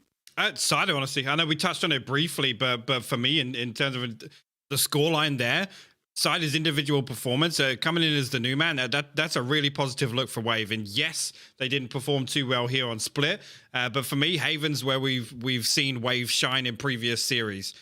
So hoping they can really make a go of it. And I know you'll hate me for saying it, but potentially force a third map here. Well, if you say it, it won't come true. So I wholeheartedly agree with you, and I can't wait to be here gone midnight. Hopefully all of you to stick around with us. And speaking of sticking around, do stick around, because we're going to be heading to a short break. When we're back, we'll be back with Yinzu and talk about everything we've just seen, and also what's coming up in a second.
And welcome back to Valorant's Challengers EU, where Guild are one step closer to making it to Masters after taking that first map versus a Wave.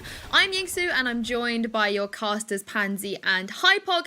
Pansy, that was much better, wasn't it, from Guild, especially after what happened on Split last time against Fnatic.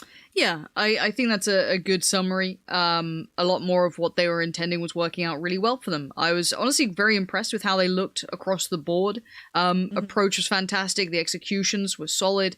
I think it was... I want to give a lot more... As much as I want to say it was an underperformance from Wave, and I think it was, sadly... I do want to give credit to the likes of Yassine coming out and having a great game on his entries. I cannot praise it enough. I think successful entry fragging can go a little underappreciated because it can just look like one kill, but the value it can bring is massive. And also, as I said, Cider as well came out and looked pretty good.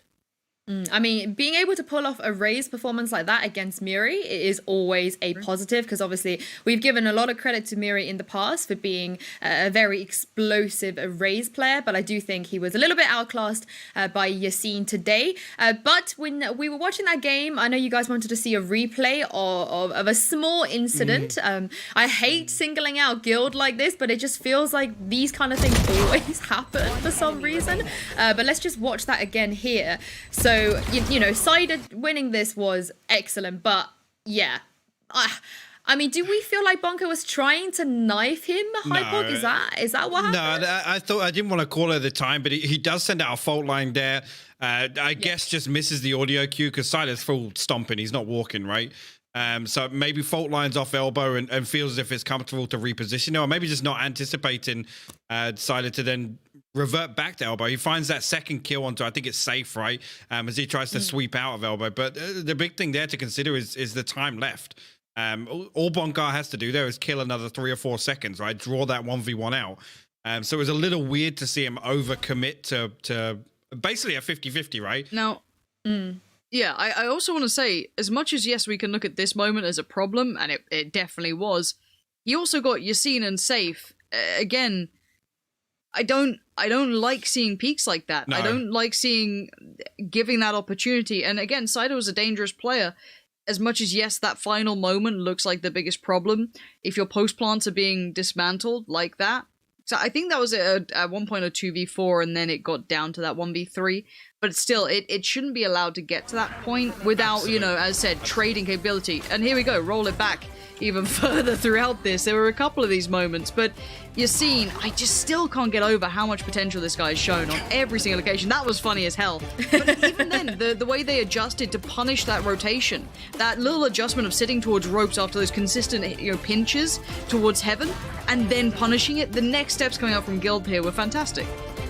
I mean, they took control of this game, right? And I do feel like the only reason I kind of wanted to highlight that clip is because I think they got slightly lucky that it didn't then snowball into something else. Because we've seen that happen before. You give your opponent sort of one round, they gain the momentum back, and the next thing you know, it's like 10, 11, and it's completely out of your control. But fortunately, I feel like Guild definitely knew what they were doing. They had a game plan, they stuck to it, and they really, really, really proved themselves on that map. I was thoroughly impressed. But just on the other side, Hypog, before we move on, Cider, we can see the stats are there, was absolutely fantastic as well. I think we can definitely see why they decided to bring him into this team. But do you feel like maybe as a team they kind of sort of just misplayed it, or maybe there were some nerves issues there? Because with stats like that, 13-5 doesn't really seem like the correct score. No, I mean, he's actually out combat scored Yassine here, which is kind of crazy to see. Obviously, he's playing a very individual role, which is we've seen some teams kind of put Omen in that anchor role, right? Where he's in the position to find 1, 2, 3 kills in quick succession, based off the back of a rotation or kind of pivoting onto a different site on attack. But I mean, individually, he looks really, really good, and that's a huge benefit for Wave. I don't want to say Tribune was massively standing out as the weak point here, but when you bring in a player like this and just immediately the difference is so visible, it's exciting to see them build upon this. Well, moving on to Haven, Pansy, what would you like to see from Wave, and what do you think their win conditions are if they want to be the one to pull off this reverse sweep? You know, if I have all these answers, you know, maybe pick me up as a coach. Jesus, Yinzu, you know. Okay, let me just work out all of these issues. I mean, no, look, we need Murray to come online. We need a couple of the key factors to line up for them. Yeah. But as said, like, okay, we'll have perfect executions on site, have perfect map control, completely counter-strat your opponents. But I hope they just come out and they can bound back from a bit of a one-sided affair. Some of the rounds felt close, but the scoreline's still the scoreline. It was a 13-5. That's a pretty rough loss. So, as said, I think the mental reset, hopefully they can come back in and at least be able to play their game plan. But if they can't get control of some of these players, like you're seeing, like a couple of others who are starting to really build in, I think they're going to get a little tilted here. Well, I think Coach Pansy sounds pretty good. But Coach Hypoc, what do you reckon? No, I wouldn't wish that upon my worst enemies. No, but for me, Haven's going to be interesting. It's a little bit of a different agent composition from Wave. Obviously, I was talking about historically, that's where we've kind of seen Wave impress us the most. And that's off the back of this Sky pick, honestly. Murray has been the standout player on Haven. But also for Carcass, I mean, there's a lot more opportunities for the operator to really be put to good use on Haven. Yeah, well, they tend to start a little bit slower if you do look at the way Wave have played in this tournament, discrediting some of their, other games in other tournaments at VCT. When they played Fnatic, they lost the opening map. They pulled it back and they won in OT, I believe. And against Alliance, again, they had a really slow start. I know that was a 2-0, but the second map went to OT again and they sort of lost out last minute. Pansy, do you feel like maybe this is just like a pattern that they need to warm up and adapt? Coach Pansy, okay. I'm gonna save you. I'm gonna save you because we are heading into Agent Select. So you have about 35 minutes to think about that question. When we come back, I will ask you again because I do feel like some teams are just slower, right? They take a slower start. They kind of make things a little bit difficult for themselves. But as we head into this, they are quick on this one. In this Agent Select, it's an insta lock on the side of Guild. They want to hurry this up. And of course, Hypoc the Sky back in the mix like we expected. Yeah, it is. And obviously, Cider kind of flexing onto that Brimstone. Again, I'm looking into these previous performances versus Vitality and Rick from Epic Land. Again, they're kind of the freshest results against notable teams, so to say. But, this is always a discussion point. Having the Sky in there, having the Brimstone in there, that kind of explosiveness to the execution is what I'm going to be looking for an attack for Wave. I do love a Sky, and yeah, chat one more time. Let me know what her ulti is because I'm still convinced they're cabbages. They're always going to be cabbages, but anyway, Hypoc and Pansy, have fun with this one because we might potentially have the next team through to Masters after this map. We very well could. Thank you very much, Yinzu. And yes, diving into this one, we are coming in with, of course, the map advantage with Guild here, but this is Wave's choice, right, Hypoc? So, again, things can change now. This is where if you are a Wave fan, you've got to put your hopes into this one. You've got to see a good performance. You've got to see everything that we've liked about Wave. I want to see that Murray kind of action coming in. I want to see that brilliance on Raze. Got to see it all now, and of course, Cider. Let's see how deep this guy can go at this point. He's already shown some really good potential in that previous map, right? Like, he's already looked pretty solid. Let's see if he can double down on this. As you can see, Wave make a really fast push over towards Garage here. Draken got to fall all the way back. That Paranoia is going to find a lot if he throws it out, but safe now, isolated on Long. Draken finds one. Wow, we find Zik at the end of bomb along. How is Draken still alive here? What? How is he getting away with this? He should have been dead 10 minutes ago. The Boombot's giving it a damn good attempt, but how is Draken still standing, man? Spike's down. Oh, that's a ooh. It feels bad, man. Lauren, that was effectively a 4v2. You could call it a 4v1 onto Draken, right? Safe kind of throws down a little bit of a bait. I guess draws a little bit of attention away from Draken, but they essentially just 2v4'd that push all the way through Garage. Draken gets forced out of window with the Sky Flash. He comes all the way back to the defensive spawn elbow. Right there, I'm sorry, he should die 9 times out of 10. As soon as they get up connector there, there should be nowhere safe. No, there shouldn't. That's insane to me. Okay, 3-play peek down middle. Draken making light work of it again. This man, look, we know the angles he can operate under. They are within certain degrees, and they're not normally in the center of the screen, but the straight-up spray from Bonkar, this is when you start feeling that little bit of a sinking feeling in the gut, but Murray is going to find 2. And now a 1v3 begins. Just a casual ace is required. The amount of people saying you look like Brimstone brings me so much joy. It's unbearable. I should put the Killjoy glasses back on then. Right? Sure. You know what? Sure. Murray Gonzo, as Bonkar finds it. And these rounds are pretty... rough's a weird word, right? But it's just... It's pretty brutal to watch. These are some very clear-cut, very harsh rounds. And as said, that kind of tilter on C in the pistol round.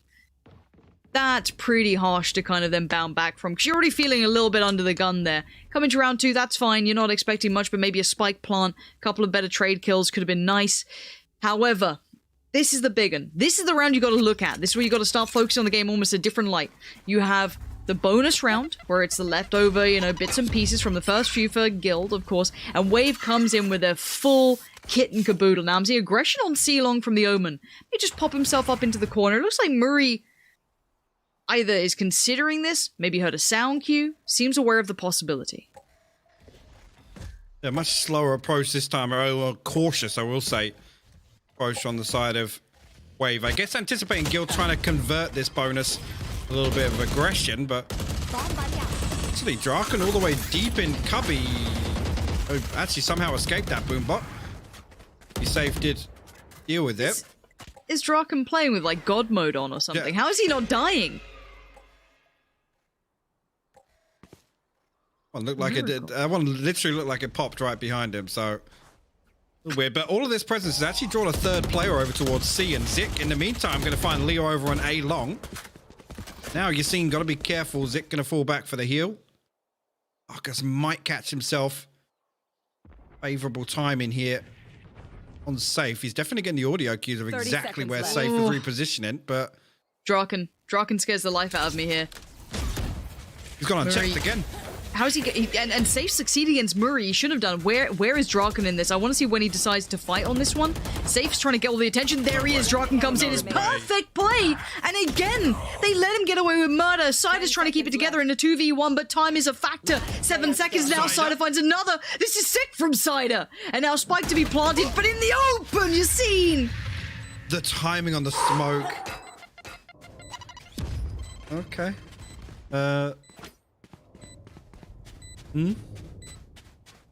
Yassine just making sure he was down, making sure the threat was completely dealt with. 22 age, I got a little bit scared there when it changed, actually, I'm not gonna lie. But a valiant attempt from Cider to recover that round or Wave. One enemy remaining. The timing on the smoke, just watch it here. Look at it, finds all 3 of these kills on site, even with the bait of the spike plant out there.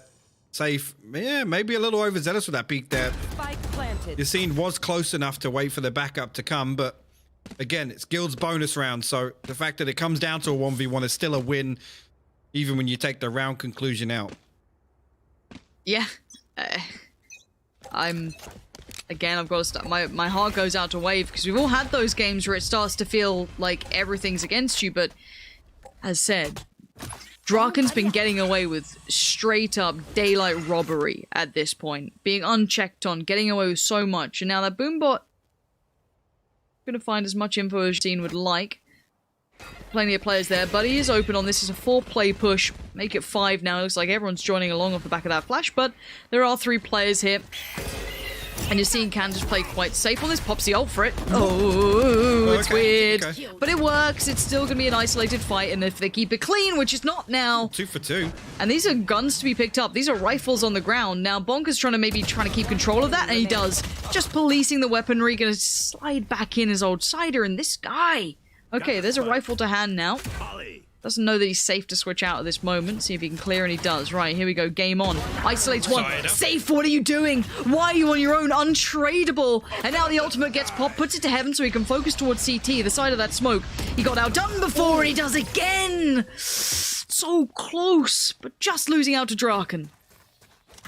A fantastic effort once again from Cider here.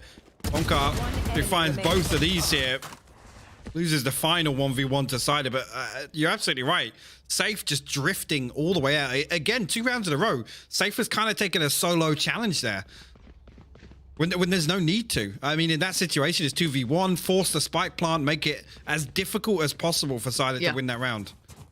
I think the elements of danger there were, one, there were so many rifles to hand. Instantly can get on a Vandal. Everything's there from actually quick aggression down towards A Long. We're going to see that kind of roll it back Inferno banana fight, but Leo's going to win out the first. He got done on timing before when he got the flash ready. Now Yassine's been traded. They know there's more. Murray's going to be quick into. There's surely a clear on the... Oh, Leo's quicker? Leo wins that fight, does he? And Cider seems to be the only one trying to keep this one together. Cider's been trying to find these numbers, but again... Yes, they took a little bit of territory, but look at the response. Safe's gone walkabouts, and we know Safe gets aggressive, but that turret's going to be an issue. Well, that's right. Actually, Hunter's Fury going to get invested to maybe force some players back towards Safe's position. But no tags come through. One car ready with the recon bolt. Actually, both of these players on long. Again, Guild anticipating this, but... a position not noted between the Hunter's Fury and that recon bolt. Now one creeping through sewers. And Cider will get shut down immediately there. Draken finds Zik. Last man standing, Nico. We'll find Draken. Find the second one on site. No, Bonkar holds the line, shuts that one down. Guild go 5 up here on Haven. Ooh. It's hard when you see the bonus round going over, isn't it? Because that scoreline suddenly gets beefy. And in other games, it's not such an issue, right? In other, FPSs, for example, if it has like an economy in it, I don't know why I'm avoiding saying Counter-Strike, but 3 or 4 insecure fans are like, what is this Counter-Strike you speak of? But I mean, MR12 is so punishing in comparison when you have an economy in play. If you don't get that bonus round as you're meant to, you just get put in a hole. So Wave need to get on the board here. There's no two ways about it. They need something and they get something. Bonkar gets his head cut off. Now Yassine tucked in the corner and they go again towards sewer. It's going to be Breach on the other side with a 3-2 split here. Flashed in, Yassine turns it in time. Isolates. Oh, Yassine! That is just sickening play from Yassine. That's a spike on long. They have to get rid of him. They're going to have to invest so much to clear him out. He's going to be a nuisance all day long. Information garnered. And again, they know everything going on here. Brings it to a 3v3 though, so... Wave forcing the issue. Rolling Thunder going to come through it. Actually is going to prevent the planner. I mean, Murray backs off with the TP out of heaven there. Draken going to find Murray on default. Cider will trade that one out now, so... Comes down to Cider once again for Wave. Way better timing from Safe, and this 2v1 is very difficult for Cider to isolate. Yeah, he can't do it. Just turns away in time. Those positions were really good at kind of complementary angles. If Safe did get a fight, there could have been a swing from the Breach, which, again, would have been Leo there. So I think it was going to be okay in the end. But really, really nice work in the end. But this, isolating these two on long, I mean, I thought at worst for Wave, he'd just find Carcass and Nico would be on the trade, but nothing. It's weird there because they get the information in the flash, right? So why they aren't double peeking that, I don't know. It was a little bit delayed for Nico to swing on that after Carcass falls as well. Especially with having somebody up in lobby there. It was just a little disjointed for my liking. 6-0 now. The conditioning begins. Now they know that Draken did this before, pushed up. But do they expect to push this far? Now that angle for Jet, he checks on it. Draken's on the ball today. Okay, this is Draken really paying attention. That sounds like I'm being kind of mean, but as I said, when Draken's on point, he is a sick player. And if he today is coming, he's like, all right, let's tune it up a bit. Let's step this one up. He's being a problem to them, and he's not afraid to show presence. All right, again, it's just Murray and Carcass, though. Over towards C-Long. You can see the spike still over towards A-Lobby once again. Sided out. Look to maybe explore into Garage. And actually, yeah, Nico and Zik actually just show some delayed presence over towards A. Maybe draw an extra player from Guild over that direction, but it's not going to work. Zekas are going to go out, and that's going to give a lot of information over to Wave now. They're going to know they can potentially take this 4v2 on C-Site once again. Look at the time being built though. Oh, great work from Cider. Cracks it open on his own. Draken trying to isolate the timing, put it into a sort of a offbeat rhythm almost with that 3-2 split again, but no, they break through, they find the 2, and Ciderworth is weight in gold. This guy's getting aggressive, but he finds the info. Yes, it's a 4v2, but he's found out where Leo is, and he might have even seen that final player. So this playback in from Guild is near on impossible. Really nice hit. Really, really nice hit there. Again, as soon as the Seekers go through, like I said, 2 of them drift off towards site. They have the information. The third Seeker that goes through garage, as soon as that pulls away there, again, it's the green light. You know the hit is coming through imminently.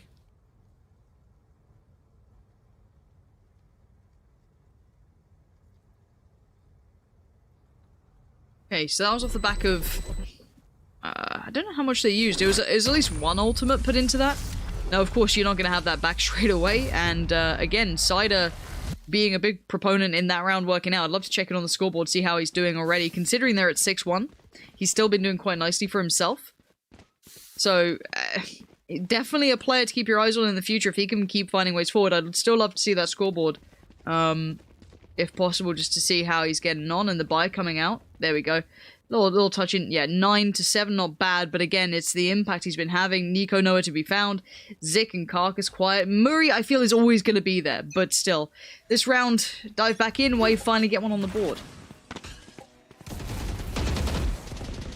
Once again, I mean, Wave, on the rounds they don't commit here to A, it's pretty easy for Guild to read. They're just trying to show presence with no real utility invested, but as I say that, actually, full hit into B comes through. A showstopper from Yassine in mid. Try and find something towards window. It's expiring very quickly, though. Oh, yeah. He actually found Nico on default. Well, that's a problem. And he even found Zik. Now, again, guess who it is? It's old Cider. Just trying to clutch onto this, slipping through his fingers. Murray, though, wants in on the action, and now a 2v2 begins. Safe finds one, but he knows another's there, and Cider's found Bonka. Safe now in the 1v1, but how much info does he have? He has all of it! Oh. That's how much he has! Fantastic round from Cider once again, but... Safe, I mean, righting his wrongs in a couple of those rounds that have come down to a 2v1 there. Clutches that one out on B site versus Murray. Again, momentum-wise, I just felt as if that was going to go to Wave here. One enemy remaining. Effectively, what, a 4v2 was that? Yeah. I just credit to Safe in the end then maintaining that composure. Even though he noted the player on the side before, but never lost track of him, even in that initial fight he had to take. So well played to him there. 7-1 now. It looks like a burst towards C. Now, we haven't seen this going too well before, but now with this quickening pace, let's see how they hold on to this. 3 players are waiting on the other side. In we go. Murray is there. Just a shot in the dark and it works and it lands. A 2-for-1 trade out. Wave take the site, but there was another player around, but Leo's been caught off. Carcass this time. The speed up seems to work well for him. Yeah, they did attempt this on split, just a complete switch up of pace in order to kind of break the tempo Guild are on, and again, finding a little success on C site once more. Wondering actually how much info Bonka really got off that Owl drone, but let's see, the second shot car is going to fail. Whether or not Guild still force the issue here. Really strong post plant set up here from Wave. You can hear the molly's gone down now. Carcass going to find Yassine. Bonka with a Spectre in hand. Maybe going to look to find an exit. That's about all he can look for at this stage. Yeah, no gun there. Nabs that. Does he get away? Should be aight. A bit of an upgrade. Yeah, 7-2. Alright, I mean, if that's the pace you got to change up for, keep it up, Wave. You just got to fly in there and get effective trades going. And it looked like they got kind of caught in no man's land. It's kind of tricky. It's like, okay, do we sit a little further forward, further back? The ultimate gets invested. That was a pretty big round for Wave, and, well, I mean, they needed it on the board, so you kind of have to put everything into this. There's 3 more to be nabbed here, and that scoreline does look different if they close out the final few. It doesn't feel so one-sided. I'm concerned, though, because where Wave have really excelled on Haven previously has been their attacking side. Certainly, right now, the win condition on map 2 here versus Guild is for them to post a very strong attack in half. Right now, I mean, yes, if they secure the last 3 rounds, you can call it a win with how this half has started, but definitely a concern, because I think Guild really going to be able to keep that defensive aggression in check. We've seen. No Bucky for you. Now that's the first thing they've seen. Now they know there's got to be a Vandal, at least in play, or potentially a gun was recovered from the site from that previous round. Bonka, bonka. The crosshair placement's so good. It is very good, and that's gonna make you mad. Popping out the ult as well, gets him towards it. Does he manage to find anyone with it? No, but I guess he clears out hell somewhat. Spike planted. Because we'll find Draken up in heaven there. Again, looking like Guild are just going to sit back and allow this to happen. Hold on to the weapons they do have. Obviously, Bonkar, he saved his weapon from the previous. He's gone all the way back over towards C. Safe and Leo economy-wise. Makes sense really for them to either find an upgrade or fall. Classic and a Bucky, not really too much here. Again, economy damage, the main objective for them in this scenario. All right. Luck. 1, 2. Oh no. Okay. We're That's good though. Two survive from Wave. That's actually not bad considering. It's definitely minimizing their advantage walking away. Gee, I'm not sure how much impact it actually has on the economy from Wave, but certainly to close out this half. Yeah, again, they're still rolling. Carcass, yeah, he's going to stick with the rifle. Again, on the side of Guild, they're probably really on the back of that save, only got one more to play with, so and they're going to be forcing going into the last if Wave post their 4th round here. I mean, forcing, obviously not saving the last round. That would be stupid, Lauren. Yes, you are correct. Okay, Wave. What else have we got here? Scenes go and walkabouts. Now, there has been a turret consistently towards this side, so it's kind of negating that further push if he was really deciding to get Aggie. Definitely noting presence towards C. Draken sitting towards that deeper corner. Nothing early, and Nico's got his Seekers. Now, last time they went with a Garage Burst off the back of that. They will have to get mid-control if they want to do it again. For now, it looks like they're stacking towards long. Obviously, the one thing, though, the Seekers, you want to pop it in that. Hold that thought. Gee, you're going to throw it out long here on the back of that cage coming out. Safe. It's, the most blind I've ever seen anybody. But the recon bolt ping actually gives him that kill onto Carcass.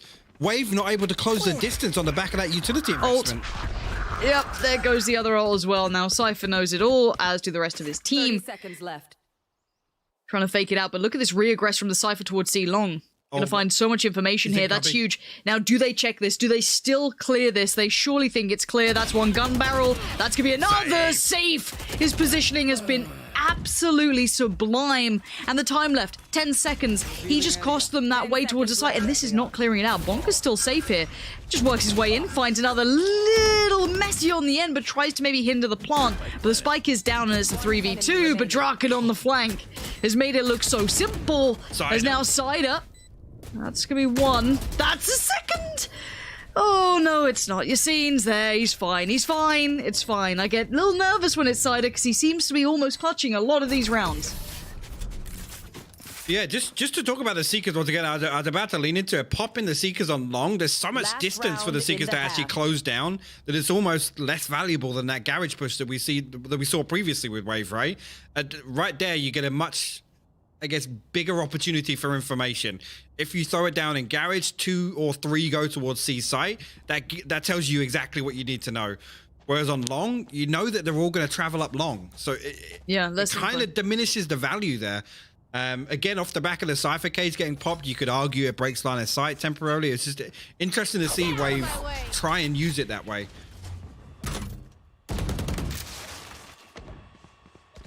Okay, trying to work off the back.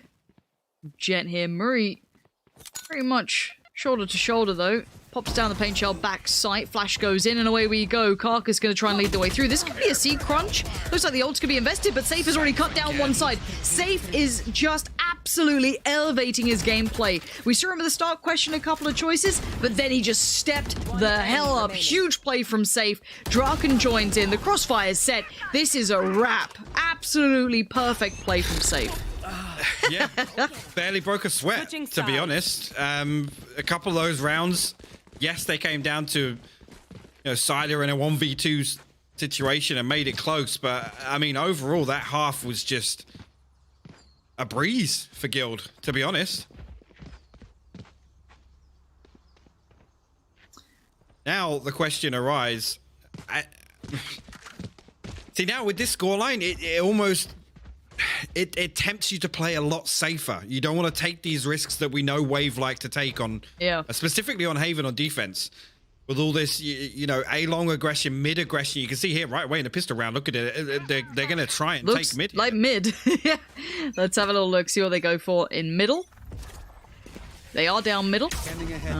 Already Sky and both Jets, of course, going down middle. Fast. It is fast. I'd love to catch on board. There it is. Carcass is there. Going to see at least one. Oh, not as clean, but he does get the kill towards safe eventually. Going to force a lot of utility to be used on this, and no one's capitalized on that. So they're going to try and back away for now. It does seem as though they've managed to make it back towards B.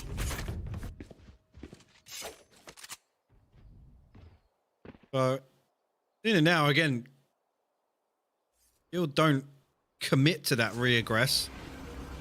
Now Murray posts all the way at the bottom of long. He's probably going to get spotted out by this Aldrone. He is indeed. Carcass and Murray now. They want to challenge first before Guild push in. Actually, you're seeing going to take a little bit of damage there. Leo will find Cider elsewhere, though. It's a little bit of a fake coming down on towards sewers. You're seeing dragging one player extra over towards A. Has left a gap. You can see on the side Draken then just finding so much room, just slipping past, going deep towards that B site, allowing this post plant to become a bigger problem for Wave.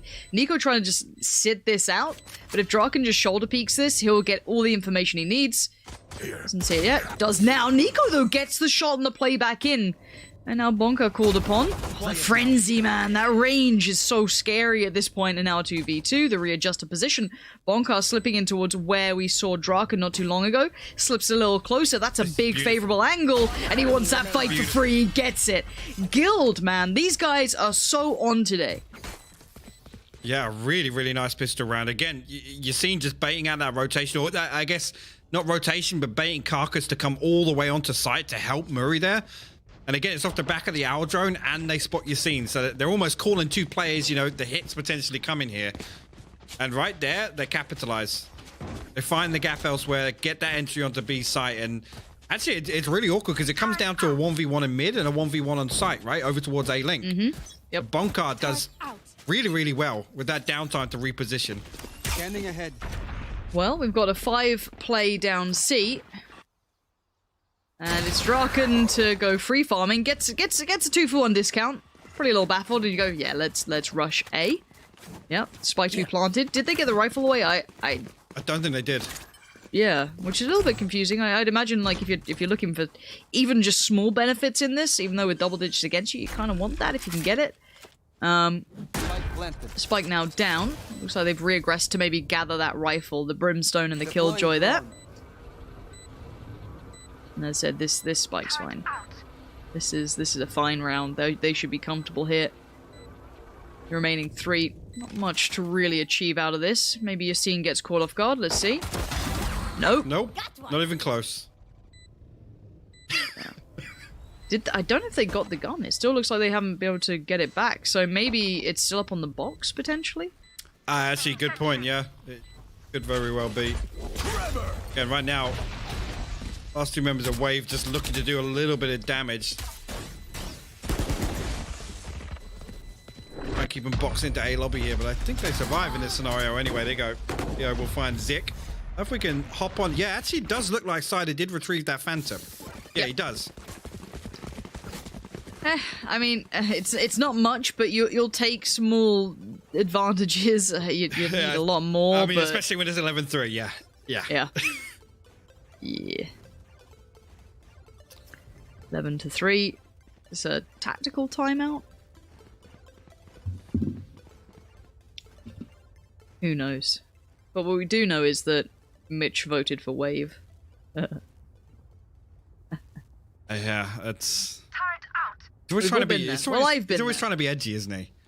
I know, and you know what? It's cute. He tries, and he's doing the best he can. So, you know, good job, Mitchy boy. But no, I actually thought this was gonna be way closer than it was in all absolute honesty. And it's not been. No, and I know a phrase you come back to quite often is kind of playing to your opponent's skill level. Guild here showing that they've kind of found some form and they're sticking to the game plan, right? They're not really making mistakes. Yes, I criticized Safe a few times in the first half, but he's absolutely compensated for that. I mean, look at it here, 17 and 8 leading the charge for Guild. And you know, when you're feeling it, sometimes, yeah, take a few 1v1s, catch your enemy off guard.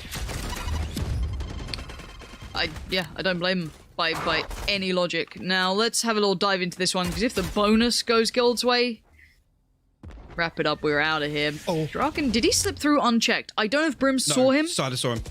Okay, Cider's seen him, Cider gets him. There was a second where I wasn't sure if he'd caught enough of a glimpse, but he had. So already, it's a nice little start towards middle. No danger to be found, but you could see the thought process for Draken is if, can I walk to wrap towards A? Right now, actually, 3 members of Wave backed in towards A-Link here. Be careful, if nobody's holding this angle, they're going to get a peek. Actually, the Sky flash down long. Maybe we have some information away. You've seen swings onto... Okay, that's actually terrible. Murray's the one in heaven that actually falls there. Yeah, this is suddenly getting a little sketchy.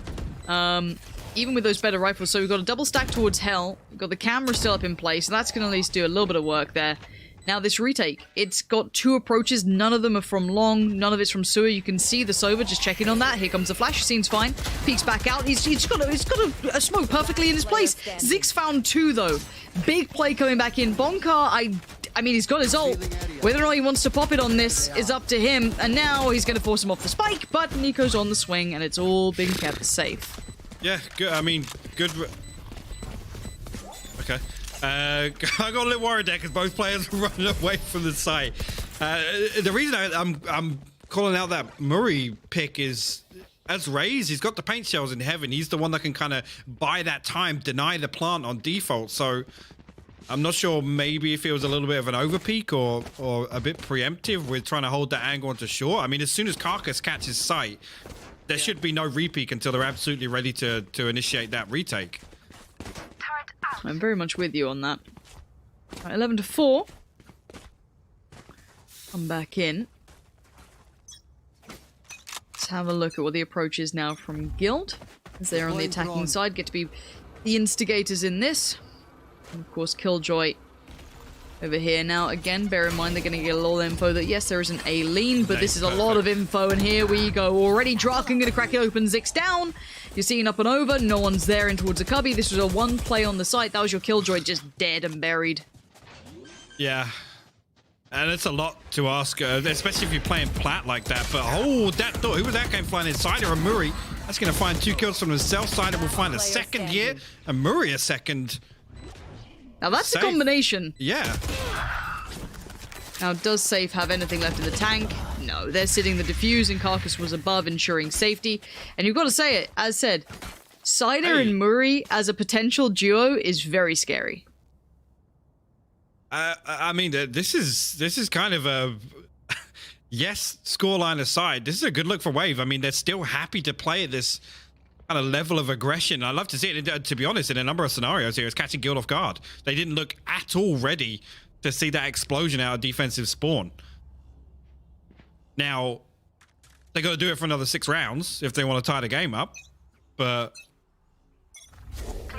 question mark, Lauren? Question mark. Is it story time yet? No. No, yeah, it's 10 rounds, right? When you start believing in the... Okay. Yeah. I'm learning. I may lower it, but so far it's not done me wrong yet. Okay. It may, you know what I mean? I may push it down to like 9 rounds or something, but for now we sit at 10 until we believe in the comeback. Because Guild have so many opportunities to pull off, let's say, the same amount of rounds that Guild did on their attack. Excuse me, that Wave did on their attack. The just throw it at a site and hope one of our players pops off. You can easily have one of those rounds. And Yassine's got a plant. This is... For free, no damage done. Plenty of utility, plenty of ultimates online as well. I'm a little nervous about this. Now, Killjoy... gone. Doesn't matter. Destroyed. It's been noted, boys. We know this story now. And the bigger issue is we have a couple more ults still in play that could be really good here, and keep your eyes on that Cypher. That flank coming in from Safe could be absolutely instrumental here. Yassine already doing work towards Zik. Eyes towards that Cypher in the back lines there. Safe finds Murray for free, and here we go. This is now all crumbling apart for Wave. They're getting nervous here. Safe just has to take it, but timing is everything. And now we can see Safe on the swing, can't get it done. Okay. A little weird there. I understand the Hunter's Fury getting invested to deal with the lockdown. At that point, though, you kind of need to take the fight on site. They already backed away, anticipating the lockdown was going to force them off. Now, play the Hunter's Fury to deny the defuse. I don't know. Just a little questionable there on the utility investment, because it was all of the ultimates, right? Showstopper, Hunter's Fury, the Rolling Thunder, and Draken tried to TP through. So I'm not sure there. Like, let the lockdown play out if you got the Hunter's Fury to buy time, right? Or take the fight on site. Yeah, I guess it's somewhere in between. But Guild do have rounds to play with. I don't think they're in any sort of scary territory yet. If their economy gets absolutely shut down and kind of shot to pieces, then sure, Yassine's gonna be shot in the side of the head. Away it goes. Zik there able to swing out and face with the safety of that smoke towards Long. Had no problem doing it, but Leo's up for the fight, betrayed it out, and Murray gonna invest his ult towards it. You are gonna see a little bit of room being found, and that's an issue. Carcass going down has now opened up a great deal of the map, and you have Safe in a big lurk here. If he pushes forward towards the connector, that's a massive problem, because they have no eyes on this, no information on this, and Safe is now in a huge power position. Now they're playing back in through B. So again, depending on how Safe plays this... Always heard it. Did he hear the steps? He must have done.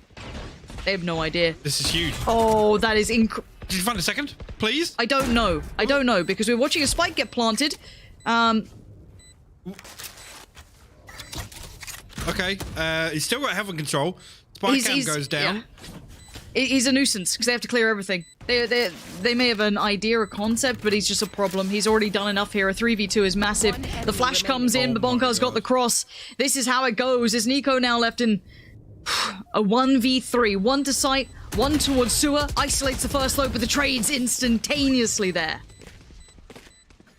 A fantastic round from Guild. Again, as soon as that window opens, and the timing is perfect for that window to open as Safe is able to isolate, or well, I guess actually find all that space onto B site, get into A link, again, gets the audio cue. I'm not sure how he didn't find that second kill. It seemingly, you know, if he got Cider, who was the one without utility in his hand. NiKo was holding a flash out. But Guild get themselves the match point here. Wave have a decent buy to come back into it, but... Okay, that's the operator down on Carcass immediately. Oh. And that's a peek out. Where was he taking that? Was Garage. Okay. Look, desperate times, desperate measures. I mean, this is for their chance to stay alive and get through to Masters. You kind of have to do everything you can. Juggling the weapon back, so that is unretrievable. Nicely done by Yassine. Just good housekeeping, keeping everything in check, policing over that weaponry.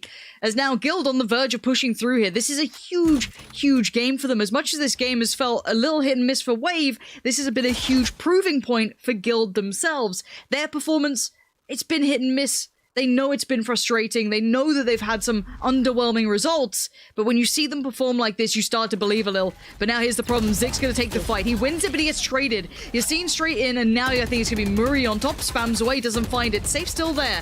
Now, where is that spike? It was dropped across. Okay, Safe to plant. It's going to be an open plant for long. Safe actually, yeah, just... Good call on the smoke there. They knew that was going to expire, but Safe actually gets booped off the plant. Actually brings it to a 3v3 with that kill. Yassine will find his third on the round. Murray falls. NiKo going to trade that one out, though. Look at this. Leo will find NiKo. Now it's just one member left to find. But it's our main man. It's Cider. He has been a threat throughout. His debut here with the squad has been good, but Safes has been better. It's 13-6 in the end, and Guild secure their spot. And honestly, after that performance, deserving as such. Yeah, absolutely. I mean, there was the word nightmare thrown around and dream scenario to be drawn Wave here. I mean, Guild have experienced a few nightmares themselves, but you're absolutely right. I mean, coming through this far into the competition and with that performance, absolutely deserve to find it. Yeah, and again, this is something that I think that we have to be honest about. Sadly for Wave, we've seen highs from them, but we were waiting to see if that consistency could kick in. There's no point telling you guys or overhyping things or kind of, selling you something that's not real here. Wave had the potential of doing damage. It's why Mitch went for it, because as said, those earlier performances garnered good attention. But a one-off performance is not enough to secure anything here. It's that repetition, that ability to deliver. But again, I'm a little frustrated we didn't have a closer game here, honestly, Hypoc. I feel like we could have, but credit to Guild, surely. Oh, absolutely. Yeah, for sure. I mean, if you come out and close out a series in that fashion, like I said, Haven felt like they barely even broke a sweat. A few little decision-making mistakes, which again, when you're playing like that, you can kind of throw in the mix. I'm fine with it. It's when those decisions kind of lose you a game that it becomes a massive concern, right? But this is probably the best look we've seen for Guild, considering the slip-ups we've seen. I think that's fair to say, Lauren. That there's been some big questions over this roster, and right now looking really good in securing their spot in that fashion. No, you're bang on with that, actually. That's a very good point. But again, I want to get your thoughts at home as well, guys. Make sure if you are out there right now, and of course you're all wildly opinionated, and of course all of you are right and your opinions are valid. So do head over to social media and let us know who you think is the player of the match from this series. There's a couple to choose from. I mean, Safe looked pretty good in some instances. Yassine looked great on map 1.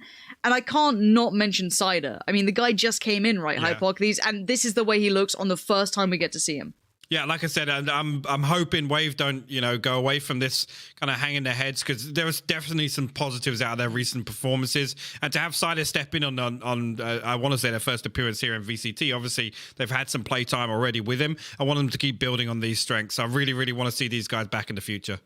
All right, I believe that pretty much gets us done for game 1. We know one of the teams to make it through out of the now 3 slots left remaining. We have to find who else is going to be joining the likes of Guild going forward. So guys, do stay tuned. We'll be back after the break.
welcome back everybody to Valorant Challengers EU, where Guild have just become the next team to qualify for Masters after taking down Wave. I'm Yingsu and I'm joined now by a Guild's Raze player and captain, Yassine. Hi Yassine, welcome to the stream again. I don't know about the captain part. Yingsu. Oh, that's bonker. That's bonker. That's bonker. That is bonker. My bad. I mean, at this point, you're seeing with the way that you've been playing it and you've been popping off, and the fact that you do all of the interviews, I feel like you're quickly becoming sort of the face of your team right now.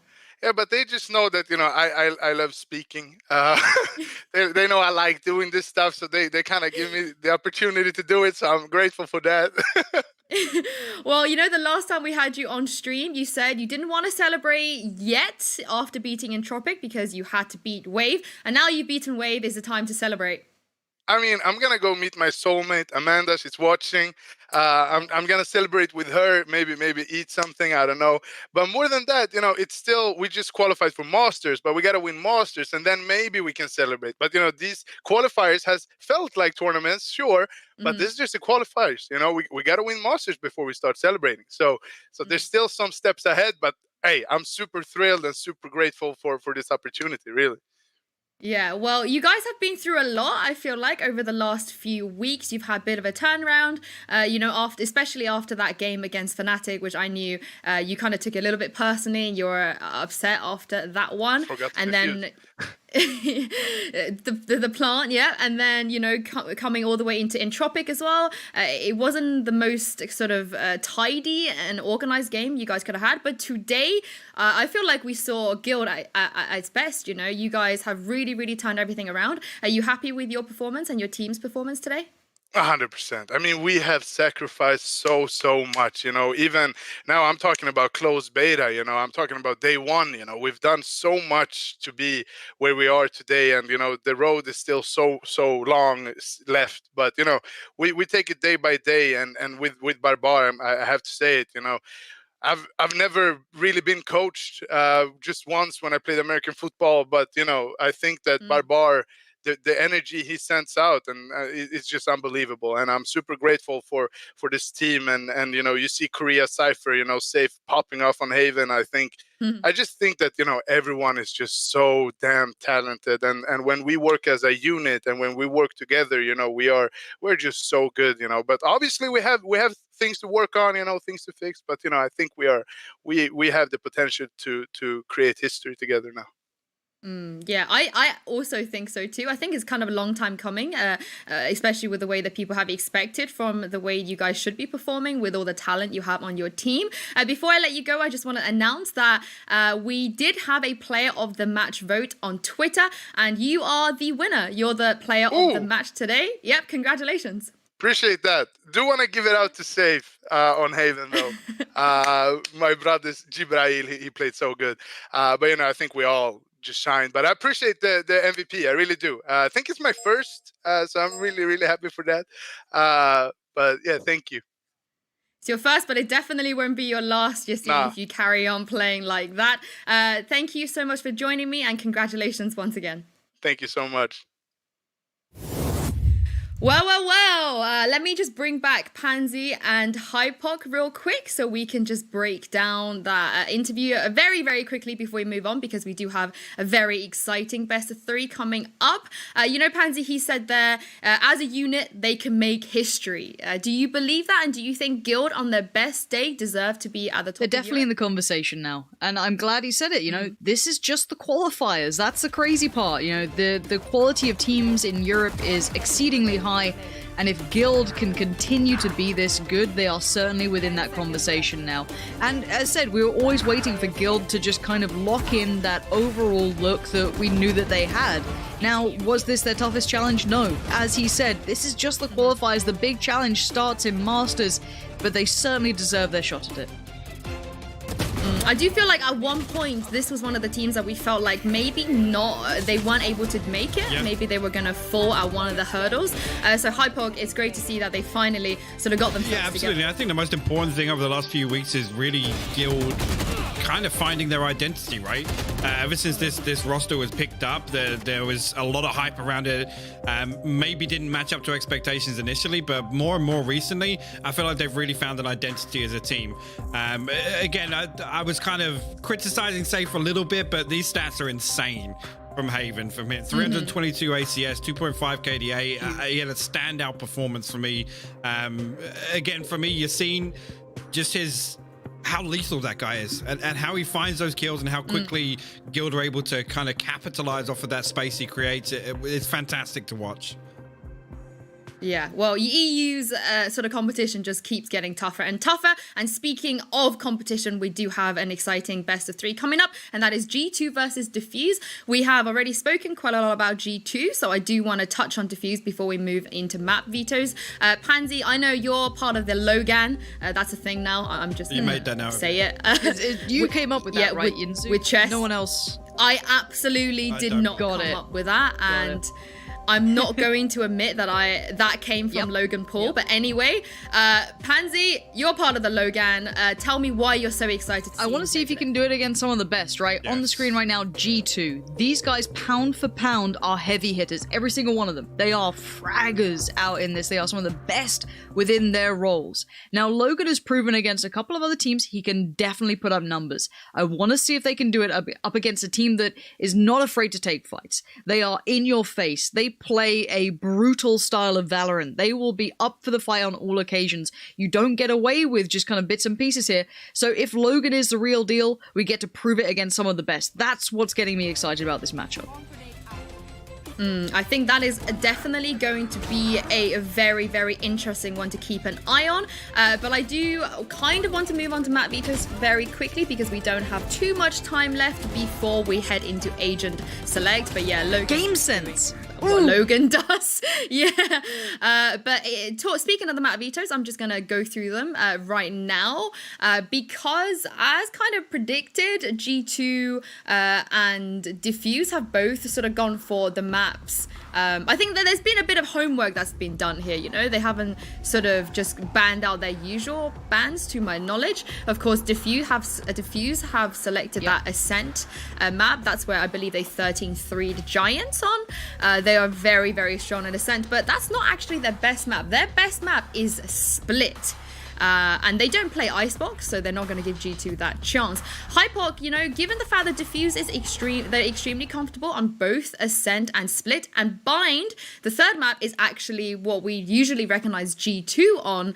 How do you feel about an upset potential? I mean, when we talk map vetoes versus G2, like, if we're to talk numbers and statistics, like there's not really a weak spot, right?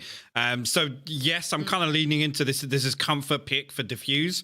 The problem is if G2 kind of take control of the game early on Ascent. Again, we know how ambitious they can become with this defensive aggression, and how that can really kind of push the enemy team back into a corner almost. And again, Mixwell was always a factor with the operator on Ascent. That's one that I think that, you know, he finds the most value out, even though we've seen him drift away from that weapon more and more recently. Ascent is the one that I think they revert back to the heaviest.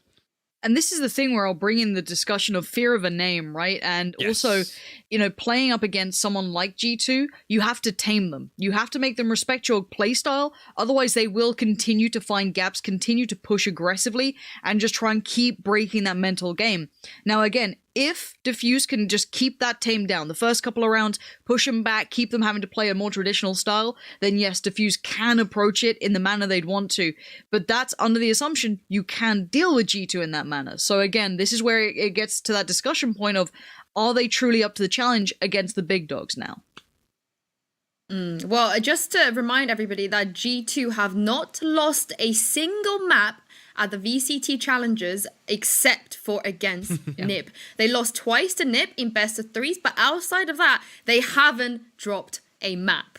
So either NiP have sort of unlocked that secret in knowing how to beat G2, or G2 are simply, like you said, Lauren, they are strong enough, they know exactly what they're doing, and they don't sort of falter when they're not up against tier 1, top tier 1 teams in Europe. But having said that, when they played NiP, they did lose on Icebox, Split, Ascent, and Haven, but they didn't lose on Bind. Hypok, do you see a scenario where we get to that bind, or do you think G2 are just going to take the first 2 maps? Again, I'm just going to save that question for you for a bit later because Asian Select is ready, I have just been told. So we are going to head into that now first, before I guess we talk about the third map, because we have the first map up now. And of course, that is Diffuse's pick. Into Asian Select now we go, and let's have a look to see if we have any sort of surprises, because Neilzinho said they're going back to basics, so maybe we're not going to be able to see some of the Sky picks that we've seen Zeke on previously. I think, yeah, off the back of Niels' interview, I think you're right. This should be kind of playing true to what we'd expect of them. Kind of falling into their comfort zone, which could create opportunity, absolutely. But again, eyes on what Zeke locks in here and how it might affect them going forward. But yeah, if Niels' word is true, then it should be pretty standard. Well, standard, Reina standard, Hypok? Yeah, we'll talk once he... Okay, so he's going to lock the stage. And I was going to actually revert back and just talk about one player on Diffuse, Takas. I think he's going to be a pivotal member for Diffuse here in terms of shutting down that early round aggression that we know G2 like to play. And again, we've seen... Takas, previously, again, the previous series stands out to me because he was lacking a little bit versus Alliance. But in terms of early round control, he was huge for Diffuse the other day on Ascent. So yes. Eyes go towards him here because Sage is, again, in that massive grey area, right? Duelist, Sentinel, whatever you want to say. But it's the application of Sage that always intrigues me. Just if you don't mind as well, I'm looking at Rodin here. The Jet Op looked quite good on him before. He was definitely a diligent player, but Mixwell's a different kettle of fish altogether. So curious if he can keep up that level of performance too now. Well, usually we would have some kind of discussion between Cypher and Killjoy, but it's Pith on Cypher and it's Logan on Killjoy, so it kind of does hit a bit differently. And Pansy, I don't know if you saw on social media, but Diffuse referred to Logan as the Mbappe of Valorant, and I'm sure you know exactly what that means. So I'm going to pass it over to you and Hypok to sort of explain that. I have no idea what you mean. Yinzu, completely unaware.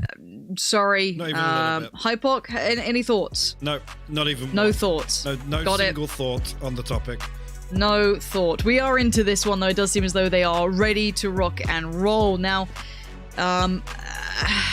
hopefully we can get that little UI updated for you guys. This ain't Guild and this ain't Wave. This is G2 and Diffuse. These two are a whole different ball game altogether. G2 with a lot to prove. I think most people would have said they'd be in there by now. This is the last chance qualifier, keep in mind. It's taken them this long to get here, but they've had some big opponents and finally found their kryptonite. Diffuse, though, have been turning heads. But the question is, can they do it up against the big boys of G2? Well, I mean, this is when kind of you're looking for that validation for their efforts so far. This is the final real test for them. Slow start initially, actually. Just around. G2 are going to remove the door over on A site. Ardis and Pit over there. And the Owl drone actually going to spot out no push coming out on short. Now, the wall has been dealt with in B main as well. So now comes the opportunity to maybe try and find an opening on either side, to be honest. Mixwell posted deep on lane. The recon going to come through, but Spike's still top mid right now, so leaving it open right now. Yeah, trying to clear the corners as they go. This isn't a heavy investment of players just yet, but there's info. Nice work from Mixwell. Okay, 3 spotted. Let's see what that spike does, though. And off the back of that, that's this could be a misread of information, unless they push for further info. It looks like the Jet might be trying to get a little closer, readjust. But now here we go. This is the actual intention of the hit, but it's a double stack on short. Pit and Ardis will be over on this side, but a bit of a miss from Pit, and now you're going to see them in a bit of bother. But the rotations are on the way. Ardis good for one towards Hoppy. Could do with another, may not get it here, but again, this is going to get a little painful. Location is revealed. They now know what's going on. Spike to be planted, but the retake's here. They weren't able to get past short quick enough, and here comes the rest of the G2 army flying in. Ardis, no fun for you today, Logan. You get Ardis to handle. Again, Very characteristic of G2, just not allowing Diffuse to get any sort of comfort in that post plant. As soon as they know the hit's coming through. Again, a little bit of a back and forth there outside trios. But that's, again, characteristic of G2. They don't give up the fight, right? They will literally fight to the death. And even if it goes 1-for-1, G2 are always happy with that. I would have liked to have seen Diffuse almost go, fair enough, we'll leave one player to lock you down and just try and get a quick plant on site. The whole intention of what looked like that B presence was to keep players posted there, but by the time they got to the spike plant, they'd lost the kind of benefit of doing that. There was already those rotations in play. G2 are better than the opponents you faced to this point. Let's see how good they are, though. Akuma has a nice little off angle. Dives in on it. Pit really quickly adjusts. No frenzy fun today for you. 2 quick kills. Spike still in control by Hoppy. You can see Utility just being poured in. Now he's gonna get himself a frenzy and see if he can make it away alive. Ardis isn't gonna let Takas get a step towards short.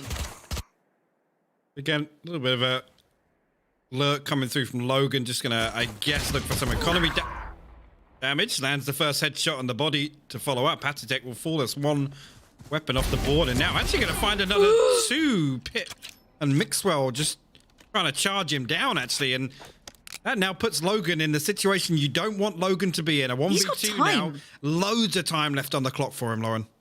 Okay, so he's clearing short, seeing if there's anyone who could quickly maybe flank the back. No one's there right now. I'd have almost liked him to try and dip through towards A main.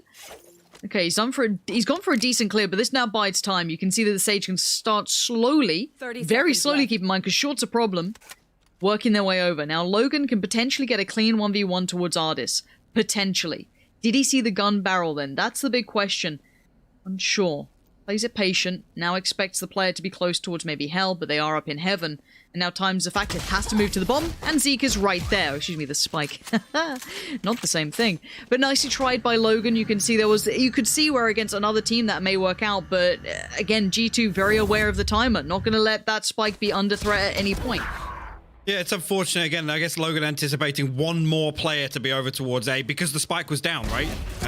Susie doesn't find that. That's almost just as painful to watch back the second time. Not entirely sure where they thought Logan was going to go off the back of that kill onto Patitech. But anyway, coming through to this, actually a weird buy on the side of the G2. I'm not sure Mixwell's close enough to the Bladestorm to really warrant this. Okay. They're kind of puffing up the chest, taking control. B main. Forcing a little bit of utility out, unafraid at this point. You can see the information starting to build as well through short, so maybe trying to get a little bit of an idea as to what the intention is this time around. 3-2 split so far for Diffuse. Again, further utility put into play. They are making sure that if Diffuse want to go anywhere, they'll know where they're going. Revealing area. Again, just to shed some light, it's removing the door. Again, it kind of requires Diffuse to invest 1 more piece of utility. To deal with the angles. Mixwell actually going to get traded out by Hoppy here in B main, looking for kill outside. I think we'll throw down the slow, so that's going to give the information over. There's 1 more player stat close at least, and actually Patitech going to come and join Zeke. They're maybe going to try and clear this out. Reaggress to this. I don't think it's going to be as surprising as they'd imagine, but Zeke is actually good for 1, at least towards Hoppy. Oh my god, he's good for another. Logan left red-faced and just absolutely no clue for Akuma, just gets completely overwhelmed. And Takas, this would have been a lovely late lurk middle if he'd have got past Pit, but by now, this position's being considered. You can see Ardis already positioning for this one. Door gets shut. No problem there. Gives away the game. Information game is perfectly placed in G2's hand. Up for the fight. Oh my god. But Pit just needs to live. Pit? Oh my god, what are you doing, Pit? Okay. He ran out of bullets. If he had more bullets in that mag, that would have been the biggest feed. Yeah. Yeah, it's 3-0, but I'm already seeing a little lack of respect in these late round scenarios here. Just thinking back to the previous with Logan where he picks up those 2, and right here, there's no real reason for Ardis or Patitech to challenge here whatsoever. And also, I don't know what Pit was doing. I don't mind a double face like that. Like, that adjustment was really nice from Takas. Like, that was just a very nice shot. But again, Pitt should know in that scenario with that time left, just sit safe. He has no, he can as a educated guess where you are, but you don't know where that player is. But being open like that towards CT is dangerous. As said though, for now, Pitt under pressure, gonna be good at least for one here. This is not a full purchase coming out, of course, from the attacking side. It's bits and pieces, frenzies, and odds and ends, maybe a Spectre or two, but this is comfy for G2. Nicely done, Flawless, barely a worry in their mind.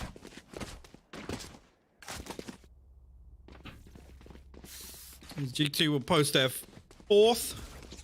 Diffuse really not able to find much success with these early peaks right now, and again, looking at the composition, it really relies on either Hoppy, Akuma, or Rodent to find that. Whether it be the Flash, the Owl Drone, the Recon, Rodent dashing in, finding an opportune fight to take, and the economy right now.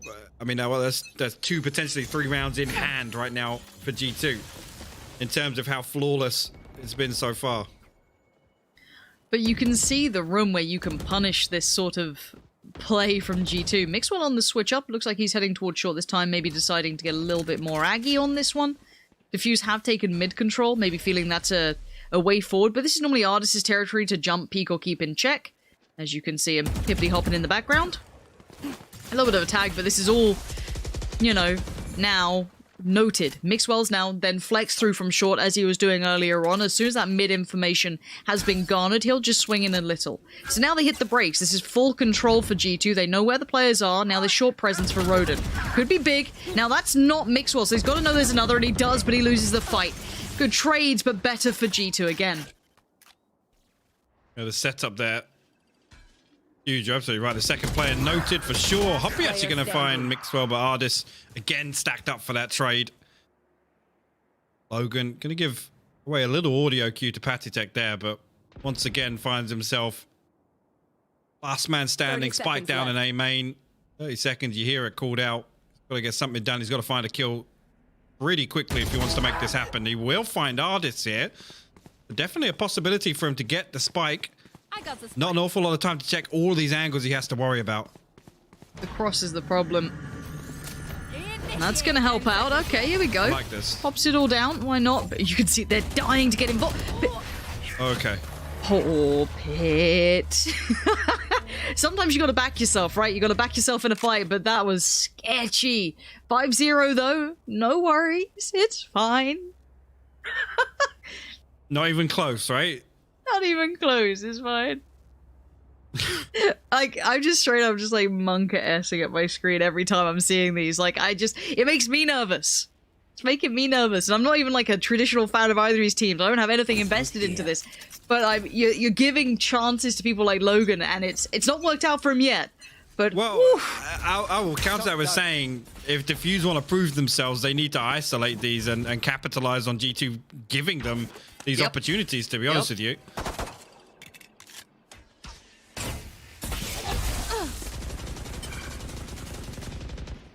So it's actually everyone down towards A main here, and 3 members of G2 ready to stop this push potentially.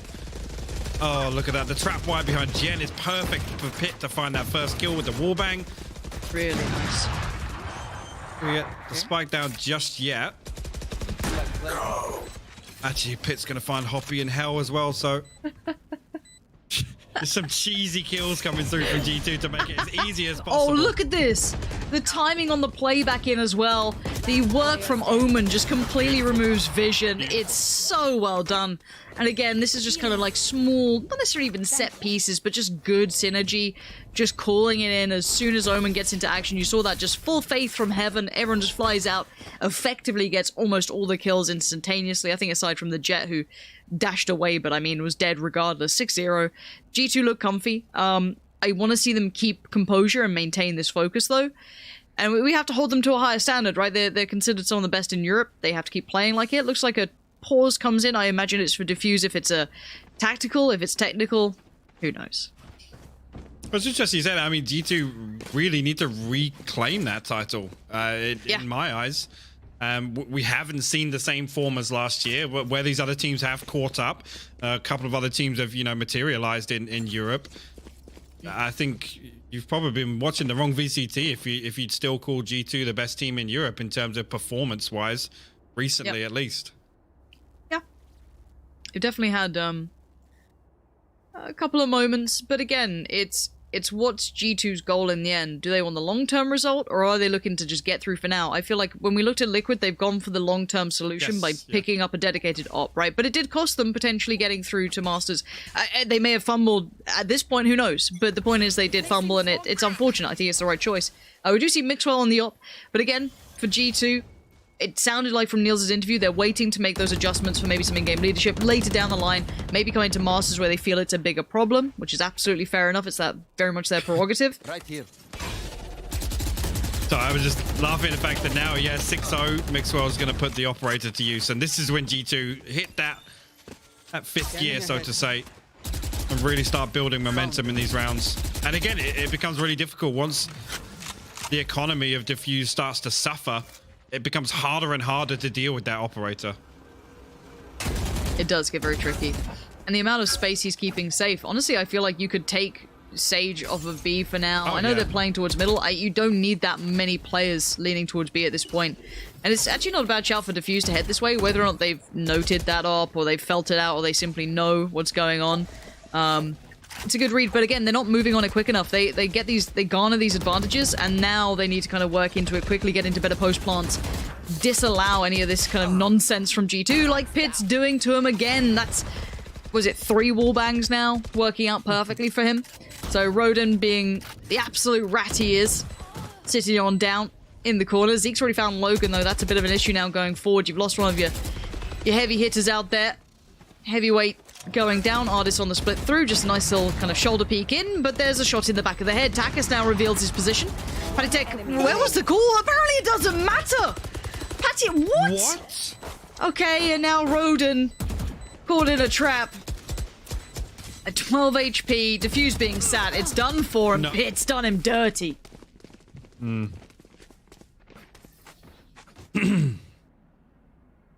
The dirtiest I've ever seen him done, to be honest. So, can we just talk about that short kill? So, if did Ardis died on short, right? To the player that was behind him. Yes. And then Patitek comes out and just almost dies to it, but 180s them. Yeah. That's like the perfect summary of like what makes me nervous about G2, and then everyone just like smiles it away. Yeah. It's like there's a call to be made there, but no worries. I'll just backhand them with a casual 180. ¿Por qué? I just, Style points, man. It's style points. Man's out here with his fraps open, just trying to get the clips ready. Oh God, fraps. I've rolled it back. I've rolled it back. He's got the watermark still on. It's happening. Do you know what as well? It makes me feel old because everybody in chat's going to be like, fraps? What is she talking about? What's shadow play? Just use that. God. All right, what a treat that is these days, huh? But, just an age check, apparently, is what we're throwing out. But Diffuse's money's just trashed, and I'm sure their spirit's a little broken at this point because they're getting kind of given to, but they do have a couple of rifles to bring into play here. Takis has one. We're going to see at least one towards Roden, so maybe able to make some moves happen, trying to make their way through this connector, kind of a B split, but we've seen how stacked out B's been. They've got 3 players, almost 4 with Ardis included. Hatchet and Wallbang getting traded back and forth. Patitek will find 2 Mixwell on the 3rd, and Patitek will find everything else. And I was going to say it in the previous round, again, yes, they got the spike down, but it was 4 that survived from G2 once again. If we could take a quick look, like, this is G2 comfy economy-wise for the rest of the half. And we're back, I think we're pretty much already back on their second cycle ultimates-wise. So this is an absolute pounding from G2, right? Yep, Ardis back 5 out of 7 on the Hunter's Fury as well. Yep. Look at it. Sitting towards 9K. 8,900, yeah, 8,600, 8,000, 7,000, 4,500 on Pit. This is a clinic. Pit's going walkabouts. Does he... You can see how confident they are. They're trying to be so dirty about it. Pit might get caught out in this, maybe not. He's got support as well. Mixwell should have his back here. Catches one on the cross. does get smoked out in the end, so Logan gets a little bit closer than maybe they'd like. Patatak gonna be caught short. And again, this is where the dangers can amount, but you still have plenty of players in the right place to catch this, and low HP left on the final two. Ultimates, yes, they are there, but kind of tricky to bring into play. Zeke's isolated one, and Ardis there finds the second. And again, G2 play the most dangerous style, but it works. Well, that's the thing. It playstyle-wise, it's very dangerous, but now when you're in this position, you don't have to win these rounds convincingly. Like, to survive, it doesn't matter in the slightest. Like, they could lose 4 for the next 3 rounds and still close this out 12-0. Because of the economy situation. They can literally throw it at the wall and deathmatch now. And the problem previously with G2 was in these close series that we saw them play, when they tried to do those death matches, they would get into these weird force buys where people are playing with a Stinger, a Spectre on their buy round. Now it's like steamrolling. It seems we have deathmatch on towards A. Now, bit of a trade out. 3v2, we do have the advantage with Diffuse. This could be the first round on the board. Let's see what Mixwell and Pit have to say about the matter. However, Logan investing into this to at least secure the plant come in. There we go. Okay, couple of seconds bore here. Roden, Pit's been killing people, you know, down there. Don't go down there. Okay, they'll probably imagine that as at least bare minimum. Pit and now playing retake with that up. I mean, look, Mixwell makes it look good, but it ain't easy to say the least. And Roden sticking in this angle's a little bold. Again, will work against other players, but not Mixwell. And no, not this time. Akuma kind of, I guess, adjusting to a similar position, unexpected, and now they manage to stand. It's funny, I talk about G2 wanting to deathmatch, and then it's like, yeah, let's just triple swing A main. Why the hell not? I mean, they could throw away rounds like that. As much as throwaway is the wrong word, but high risk to lowish reward, I guess. Sort of moments where it's like, it's great if it works, and why not do it? Because you're keeping them under the thumb, you know? Yeah. Absolutely. And now, again, like I said, back on comfortably 4 ultimates for G2. Bladestorm actually popped here, started around by Diffuse. Looking for another A here. Pat will find Logan elsewhere. That's the lurk over on B main. But again, with all this presence shown, they know that is a lurk. You can see Zeke already going to explore that. Hit the freest kill ever onto Rodin. Will get traded out here, but Ardis still close enough by to potentially stop Spike going down.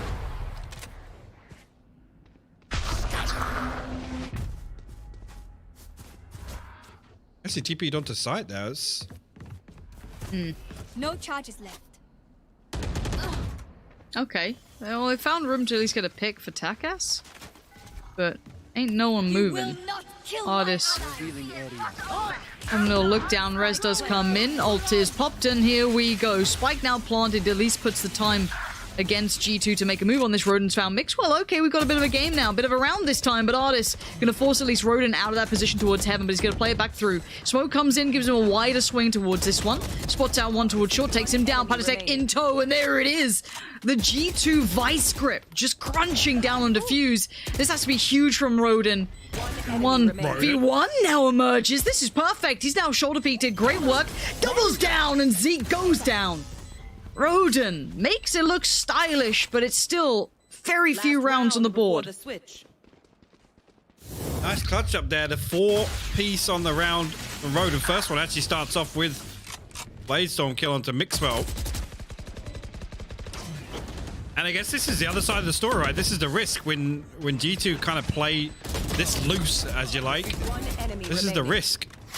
Again, 3 different 1v1s for Rodin to deal with. Last round comes in again. Economy just not an issue. Full buy on both sides. But something, what, 3 ultimates invested there for G2? Yep. Here. Yep. Take flight. Okay. We've had a couple of fruity rounds. See if G2 decide to be tamed. This is what we said about Diffuse, the kind of, say, win condition. They're 9-2. a good scoreline condition is that you tame G2 quickly to at least give you some buffer. They've definitely like put up numbers. I just don't think you beat G2 playing a G2 zone game. I think that's why the likes of NIP have done well, bigger picture. We don't need to kind of go into that right now, but I do believe it's near on impossible to do it. Roden's making a good argument to at least put up some numbers here. That op's certainly looking good in his hand. Patitech expects a swing from main. He was right to feel as such, but it's Logan. And Logan will outdo him with a touch of HP left in this. And now a 3v4. So Spike to be planted. And that lake lurk through mid should keep their eyes focused on what's in front of them. But Mixwell's right there, but Roden's the one to find Artist. And this is good.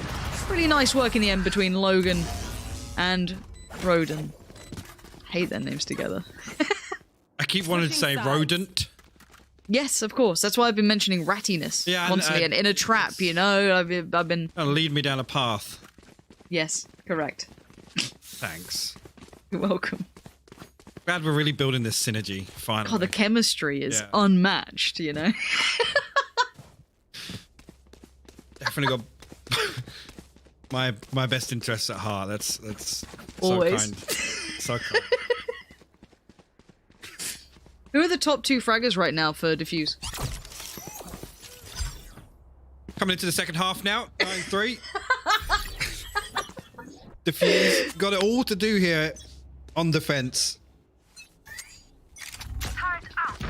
Okay, game on. 9-3 is not it's not a good scoreline, no. But it's not an impossible one to overtake. However, it needs to start with pistol round to be going their way. For the economy build-up, for the ability to at least have a buffer. Now, the issue is they've completely absconded from fighting on B after that initial pick has gone down. So this is a free take for G2. This will be a straight-up postured retake now coming out. We have to see if that looks dangerous by any means. I get a little scared because Patitech's feeling that he's got room, and he does, right? He can play into this, a dirty little angle to be played with. Now, not something they traditionally check on. Oh, now they're going to have to. Yeah, gives it away. Akuma, nice, great work from him. Going through those protocols and staying clean on this. Information now to be garnered, though, by Artis. Hello. Spots down one towards that CT side. They know at least one was coming through that connector as well. So G2 have good information, but they're going to get a good fight as well. Isolated fights, but good trades. But they're going to keep things looking likely in a 3v2. They'll join Jet left alive. Actually, yeah, they got the opportunity off that recon bolt to get a few more tags onto Roden and Logan. I was going to come down lane. Actually, Pick going to find one. Artist finds the second. D2 clean up the pistol round in the second half and puts them on double digits now. And I mean, you got to say, if there's any possibility to come back at all, the pistol round is just absolutely mandatory in order for that to happen.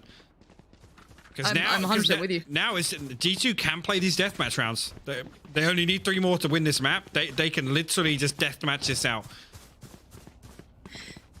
And that's the problem, right? It's those unforced and forced errors. If you're used to that term, a problem for Diffuse is they can't have anything go wrong now. And you look on the other side, you've got G2, one of the more explosive teams, who can have an individual have a crazy round, right? And that's very hard to maintain, even if you are a very tempered team.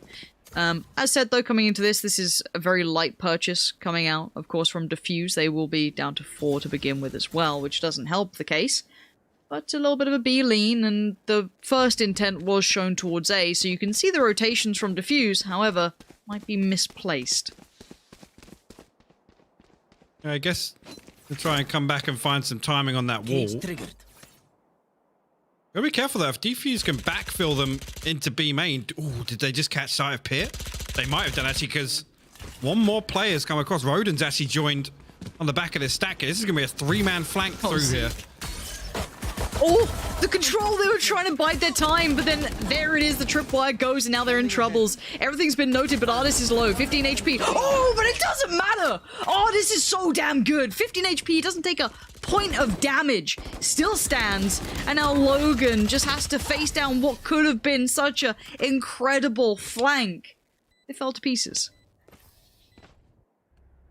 I mean, yeah, beautiful. I don't know if they actually spotted Pit going into B main there, but the timing on that was huge. And the one thing I did like, actually, credit where credit's due, in terms of bigger picture, this wall in B main, they timed it perfectly to make that play through mid. Absolutely perfect. Those were 2 beautiful kills. But yes, low HP, eco frags, whatever. But this is pretty cute. He's 15 HP, man. Like, I'll get excited for that. Like, one shot should have killed him. Like, I'll let that happen. Take flight. Look, I'm not normally a yellow eco sort of person, but that weren't bad. That weren't bad at all.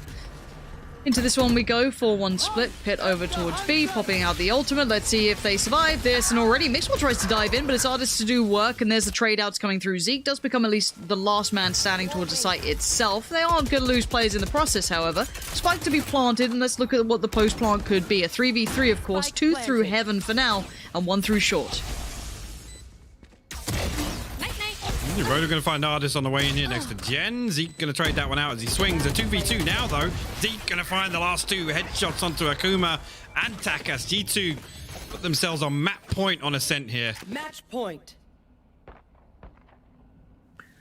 And the window of opportunity is just getting closed in Diffuser's face, right? It's as soon as that pistol went away from them, it kind of Diffuse. I love it. No, Guardians of Ascent? Roden, sell. Sell right now. Sell it. Give me the Guardians.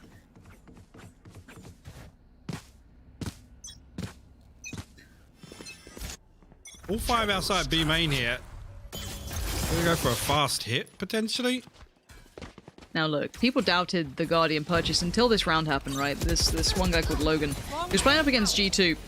Now, he lost out on Roden at the start, right? But this is where everyone got interested. They're like, wait, was that a god? Ooh, I've lied. This guy, I can't even pretend. He kind of let it go a little early. It could have been a little bit more, but it's not. And G2, again, just powering through here. This is just straight up brutality. Making it look so simple, and there's anything but for Takas.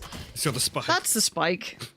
Here we go. It's deathmatch, ladies and gents. Spanitech closes the book on map 1. But again, we do have Split then coming up, but this is scary, I'm sure, for most Diffuse fans. Yeah, fairly terrifying. I mean, what a statement by G2, right? This is... there have been a few questions raised once again after they've dropped to the same team twice, but... You know, historically, that same kind of fire is there, right? This is what G2 did all of last year. They just absolutely manhandled opponents. That was bullying right there. And again, at the point where I even mentioned that they now have the ability to default back to playing those deathmatch rounds, and they absolutely did it, and still just look so comfortable doing it. I mean, that's I just don't think right now you can beat G2 at their own game. No. Playing that same style. I think they are pretty much the masters of it, I'd still say.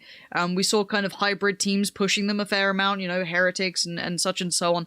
However, as said, if you walk into the arena with them, you've got to be able to kind of capitalize on that style and try and work around it. It's why NiP is just their kind of, I guess, kryptonite almost, right? They are the ones who are the perfectly assembled team to dismantle that playstyle. Right now, Diffuse aren't bringing that. There is still room for it, but G2 look like they mean business. Now, again, they could walk through this in a 2-0 fashion. We're going to find out if they do after the break.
shot to death last night. Now you're lying in my bed. Must have been a dream last night, but I can hear what you're saying. You were shot to death last night. Where's my cup of coffee? I was dreaming something bad last night. Can't you hear what I'm saying? One gunshot, and I forgot to look at you, to look at you, to look at you, to look at you. 2 gunshots, and my thoughts. We're not with you, we're not with you, we're not with you, we're not with you. You were shot to death last night, and I thought of someone else. Didn't care about your life last night, at least less than about his. All our dreams were shot to death last night. I see the clock stand still. Nightmares at your heart sometimes, but this is unbelievable. One gunshot, and I forgot to look at you, to look at you, to look at you, to look at you. 2 gunshots, and my thoughts. When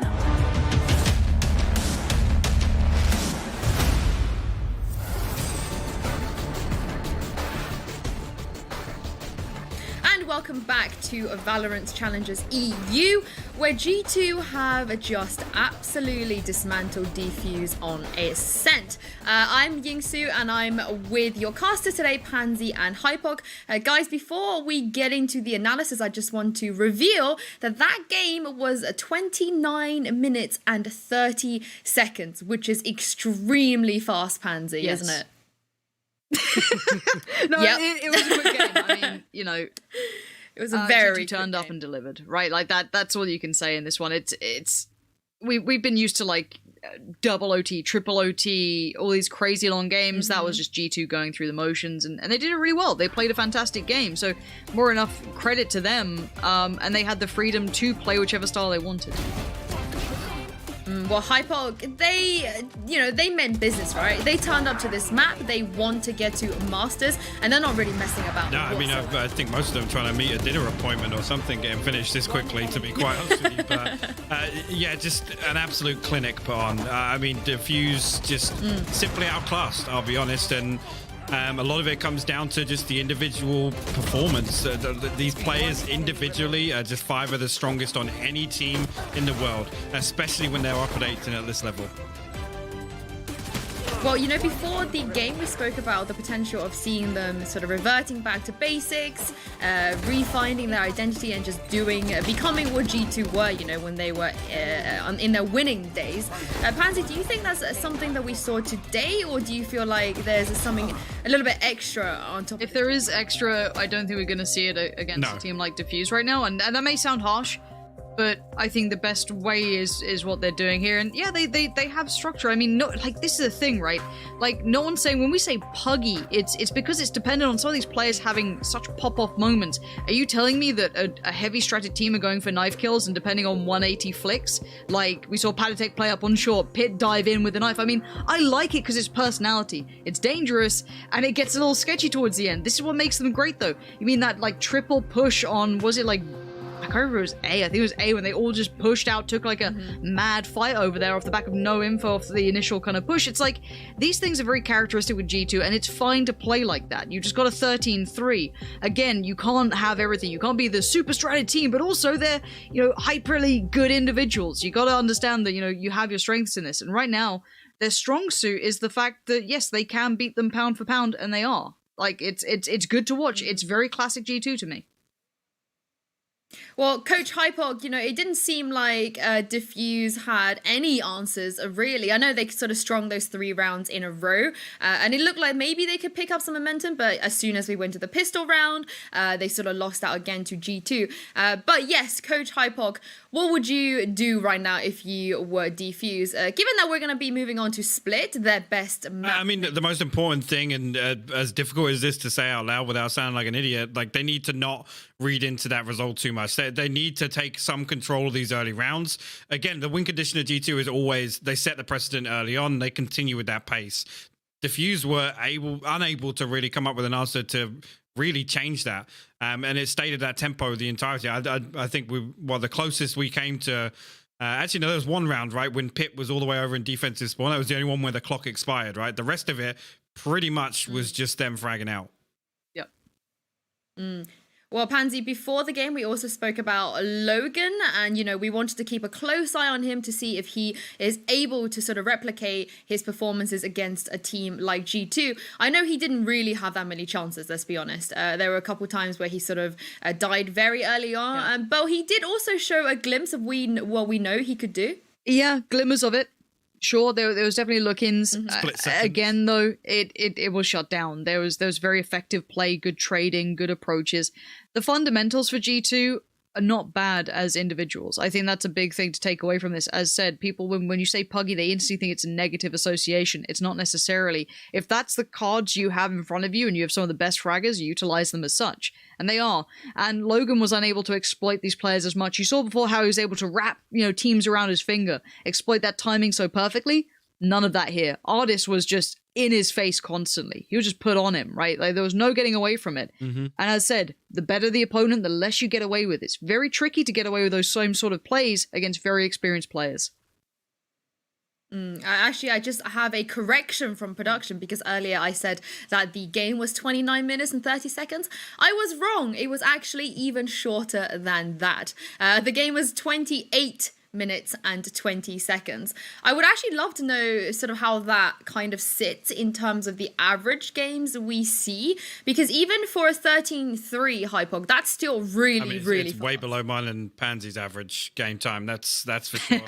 That one was wrapped up about as quickly as one of my ranked matches, to be honest. I will say, though, one small bonus to this, and it's a weird one to take away from it.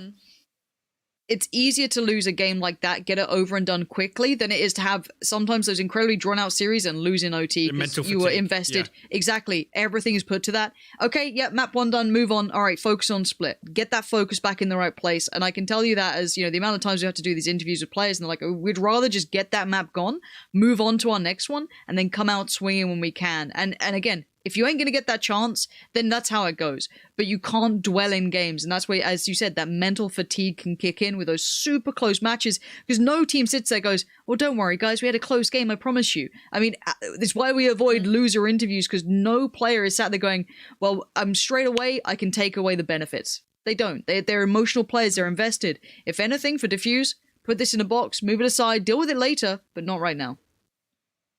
Well, Pansy, this isn't the end. Like, it's 1-0 down. They're not lost yet. As I said, this is their best map. We've already seen them on Split against Giants, and they were very, very good. So let's just remind everyone, I guess, what you liked about their performance on Split the last time we watched them play. Or Hypog. I mean, one of you. You were both there. I know. I'll hop in quickly just to redirect that a little bit. Is G2 have looked scariest on Split of any other map. Yeah. Yes, Ascent is a strong point for them, but if they're feeling themselves in this rhythm right now, Split is a map that can just snowball so easily. I'm trying to give some hope to the Diffuse fans, Hypog. I'm trying to, remind everybody they can do this. They will find the hope themselves, but that's my biggest concern. And why I just said a couple of minutes ago, the Diffuse need to just come into this, go mental reset fully, pretty much disregard map 1 and take control of these early rounds. Well, we're going to head into Agent Select and now for map 2 on Split. Let's find out if we have any surprises whatsoever here. At least from the Diffuse side, nope, none whatsoever. And I am not expecting anything on the G2 side either, although only Zeke has locked in so far. Yeah, I think this should be pretty standard. I don't think G2 want to adjust. And of course, if you're Diffuse, you come in with your game plan. You don't play to their tune. Yeah. And as said, Yinzu, we're looking for silver lining, right? Because here we are. But the point is that Diffuse do need to tame the opponent, and they were unable to do that quickly enough. There was a couple of moments where they seemed to get a grip on it, right? There was a couple of moments where they managed to get a little bit of a pace change in there and control what G2 were trying to do. It was few and far between, but there were moments where they could have definitely exploited a little bit of that aggression from G2. It's a downside of that playstyle. It's why we always kind of praise that Heretics slow default on their attack, for example. It catches that sort of thing very nicely. If Diffuse are quick to adjust and punish that sort of play, it can be achieved. It will not be easy, but maybe they can open up a window there. Although, just looking at this, I'm looking at the Asian select because G2 are sort of filling it in. Oh, Patatek, don't. I saw the Yoru for a split second. But Ardis on the Sage, not an agent that he usually plays. No, it's not. And again, agent composition and kind of variety, I guess diversity to G2 is something that has always kind of been a question. But I mean, they've messed around a little bit composition wise, so it's no surprise to see them once again. I mean, Ardis previously, I can't remember what series it was, I think, made his debut on Sage.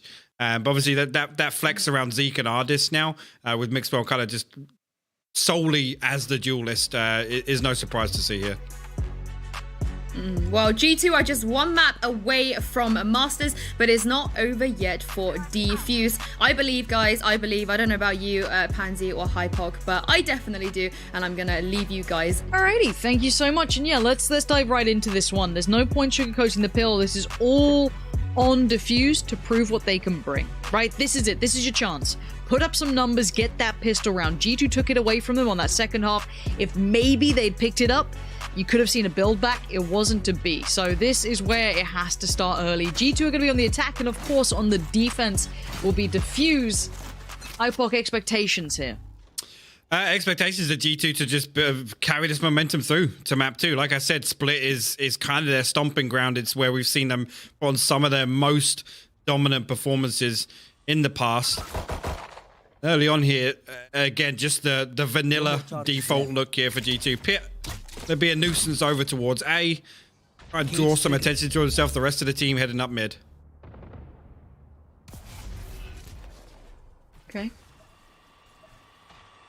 Let's see what this pulls rotation-wise. Looking to like a pinch towards Heaven, but you can see Razor sitting deep towards that CT side. Yeah, and Pit's made good progress here. No opportunities being garnered early on at this point. A little bit of information, but this is very, very patient from G2 here. Yeah, and actually, Pit's managed to slip his way all the way up into ramp, and then that position is actually going to pull all of G2 over here. Smoke going to go down in spawn. Fuse going to spot that out, but both players on site now got a lot to do to stop this. They do, but they're in a decent position until then. Mixwell's just won the fight and no trade was even offered up because he was inside the smoke, and finding Takas is even better, so Spike should be free to be planted. 20 HP makes it risky, but it's not impossible, and Mixwell's made it 3. Mixwell is now on 3 kills already in this pistol round and wants a bit more. I'm not sure if he's quite in the place to find them, but we'll find out if they go towards ramp and somehow find Pit. Then maybe there's a chance. As said, Killjoy coming back through. One enemy remaining. Gonna find Logan. HP is low, but Ardis is there to play catch. Gorgeous work from Mixwell, and a comfortable start to the second map. Yeah, comfy. I mean, again, it's G2 kind of linger in mid as long as they possibly can, but as soon as Pit finds that position up towards Heaven, I mean, all the information goes in their favor immediately. They know nobody's holding. It's going to be a very deep hold on site. They can just kind of, I mean, overpower any way they want to push onto A. Just so happens Mixwell, in the process, picks up 3. Time around. A little bit of a switch up, actually, for G2. Ardis going to try and hold down Garage. Mixwell elsewhere going to find an immediate pick on A side. Hoppy will fall.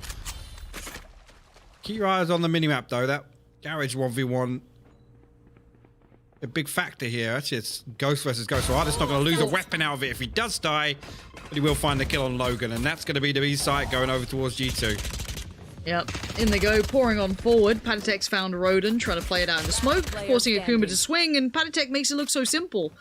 As Takas now, sick little adjustment, but Pit's just there. 5 alive, Spike planted 2. All the dollar bills in the pockets. Credits galore, no problems to be seen. So they should be in a comfortable position. Bonus round wise, I mean, they've got fairly decent guns here. Yeah, and again, the The flawless round here, this is kind of the story of Ascent. It's just economy momentum for G2. It's coming back in, and it's with that little investment in the previous round. A couple of members of Diffuse stuck down on the light armor here. Those Phantoms on the side of G2 to do that much more damage. Creep towards B begins. You got Mixwell entry fragging this one up. First contact, probably. I thought it might be the breach, but the flash forces him away. But he's so blind. Explosive hit comes in. There's still the player at the back towards side. They've got to find this Killjoy, and Logan suddenly doesn't get checked on by Artis. That's surprising, and now he's going to really start taking away. Fully blind, keep in mind. Comes out, switches out to the classic. He's trying to make the most of this. Oh, Logan on the move, jumps around. Zeke's right there. And now the 1v2. Where's Patatek? Straight towards middle. Okay, timing could be decent, but Hoppy seems paranoid already about CT. You have Takas looking towards that top heaven side. Spike is on the side, so it has to be picked up. 50 seconds, though. That's pretty long to be working with here. This wall as well, actually separating the two players of Diffuse. So Patek going to be able to find this 1v1 clean, but Hoppy will hold the line. Only 2 survive on the side of Diffuse, but a much needed round win in terms of the economy. I think actually G2 going to have pretty much a full buy back into it. I think they're going to struggle at all. I know there was one player hovering around 1100, 1200 in the previous, but it might have actually been Zeke and Pit looking at what they've got. Yeah, Spectre and a Sheriff for Zeke and Pit, but everybody else fairly happy economy-wise. Okay. See what they do with a kind of mixed bag round, I guess you can say. I wonder if they have something specific in mind. Looks like an Aileen with a little bit of a default off the back. Quite like that. Should catch any aggression that maybe Logan's bringing out. I think you can see Sage there over towards those B halls trying to, bait in a peek. Artis doesn't get what he wants. He gets the kind of full peek from Logan in the end. So that removes some of the vision away from the map.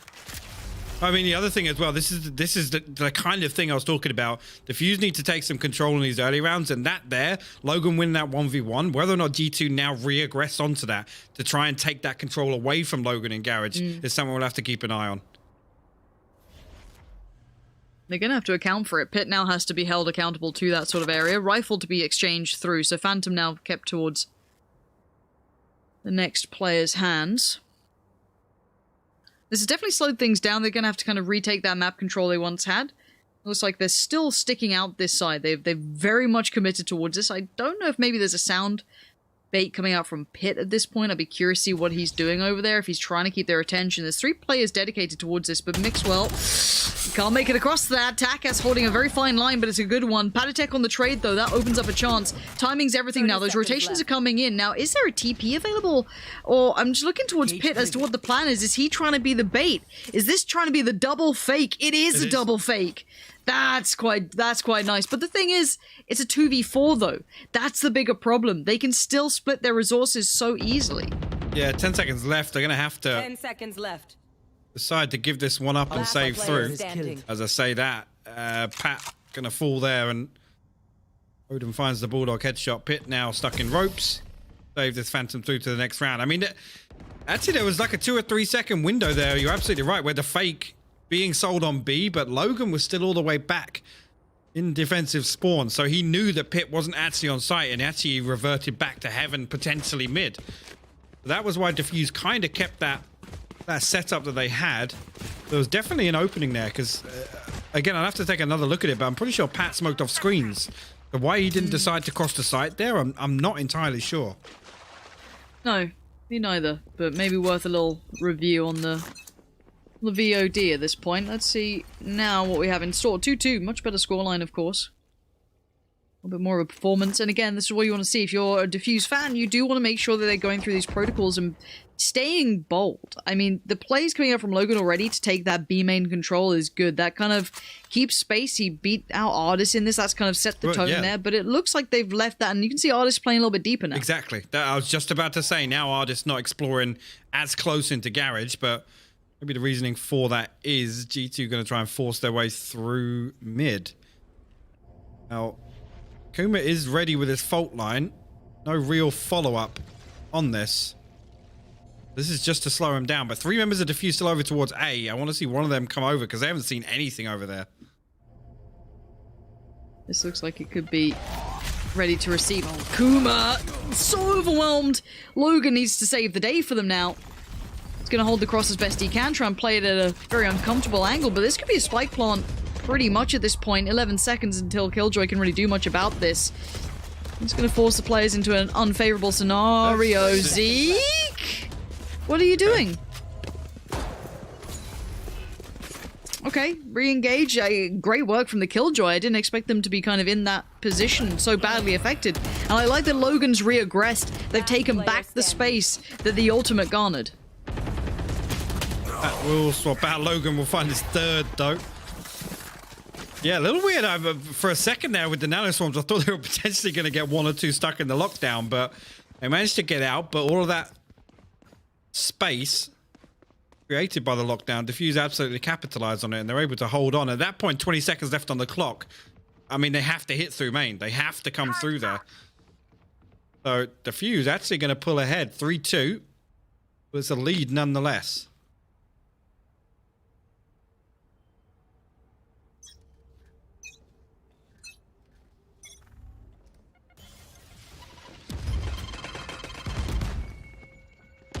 Actually, this. I was going to say, yeah, G2 this time actually 2 stacked up here. Try and look for this garage control early round, Lauren. Yeah, I like that they've had to respect that. They've had to kind of play to the tune now. And I like that Logan's feeling bold enough to at least do this. And now he's going to have at least the advantage in the kind of mind games, right? So he's leading the way on this one now. You can see Akuma instantly, like, a little bit of a sweat on the brow, like, hold on. Now, there could have been some trouble there. There isn't, though. There's a couple of these moves, though, and it's trying to keep G2 honest, right? It's keeping them in check. It's not giving it up for free, which was very prominent on Ascent. They were able to find all of this space for free, seemingly. This time around, Diffuse not really giving it up. Now, this is going to be a bit of an ace split. Now, I say that very kind of lightly because keep in mind where these players are. Pouring through heaven. Takas is going to hear this now. Oh my, no, that's a problem. This wasn't even a crossfire. This is just Takas in a great position. And G2 made to look silly coming through there. Really, really nice hold. Really nice hold. Again, I'm not sure if that was a team Patty Tech or, yeah, I'm a little worried it might have been. I was trying to Hoppy did great work. Yeah, I was trying to note his position there, but as soon as Mixwell comes out here, you can see, yeah, there you go. That was Hoppy. It was Hoppy. Okay. I believe so. So nice setup there. Again, the utility, the structure is there for Diffuse to deal with that split. Again, I'll be honest, it comes off that early round, right? Akuma comes in, he challenges the utility a pit. He doesn't give up that space on A main for free. And on the other side of the map, yes, they gave up the garage control, but the safety net was there by having 3 on B site at the early round. Let's see what Takas looks like on the op. As weird as it sounds, some of the scariest prospects is just like frenzies running at you or just pistol players because they have no fear, right? They have everything to gain and very little to lose. So he's having to respect that. Give up middle to this. Roden being forced away as well. But again, the buck should stop soon. Keep in mind, Takas does still control over towards heaven. Smoke comes in. Hoppy still got the angle on that. You can see the readjustment from Takas too. This is all still comfortable. No massive threats yet. There's the first. Roden going down creates a bit of space, but Takas really sharp on this one. Hearing the ropes too. Sticking around, kind of dangerous here. Kind of thought he'd fall away, but sticking it out with Hoppy. Has faith in the crossfire and right to be feeling as such. And G2 just trying to force that fight onto the operator. But now, again, I mean, it's this scenario, right? If Diffuse can kind of show 3 or 4 different early round peaks with that operator, it's going to keep G2 guessing, right?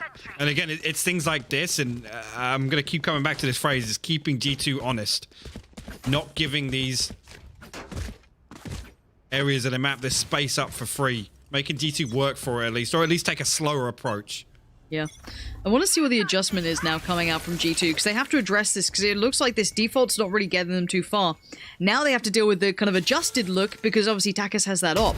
Now the angle favorable towards Ardis on the first shot, but you can see Takas, his shot hits a little harder.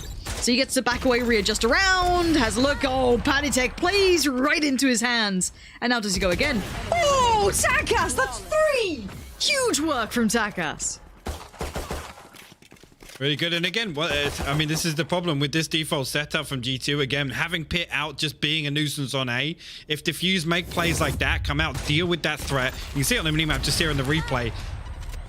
Akath find these kills, but that red X all the way outside A, they pushed up on that. So they knew there was no hit coming through on A. They re-explore mid, but they know that they can then commit to that fight in B main because it's worthwhile in terms of the round. I'm hoping this is a tactical timeout for G2 here because they are not coming up with the answers, and I'm sure Neil Zelio, as the coach, should be able to provide a couple of ideas, opinions, or maybe they just need to talk it through because, as said, they've got plenty of ults to work with. You know, they've been finding bits and pieces, but they've really not stuck too much of finding what works here. They kind of got pushed out of that B main sort of area, right? They lost that fight towards Logan and such, and that they've been kind of playing to his tune a little bit. If they can get that back, that's big map territory. But again, they haven't got great deals of step anywhere at the moment. And keep in mind, this is a bit of a buy-up. It's not massive. It's a Bucky or a Marshall or two. It's really not a big round, at least money-wise.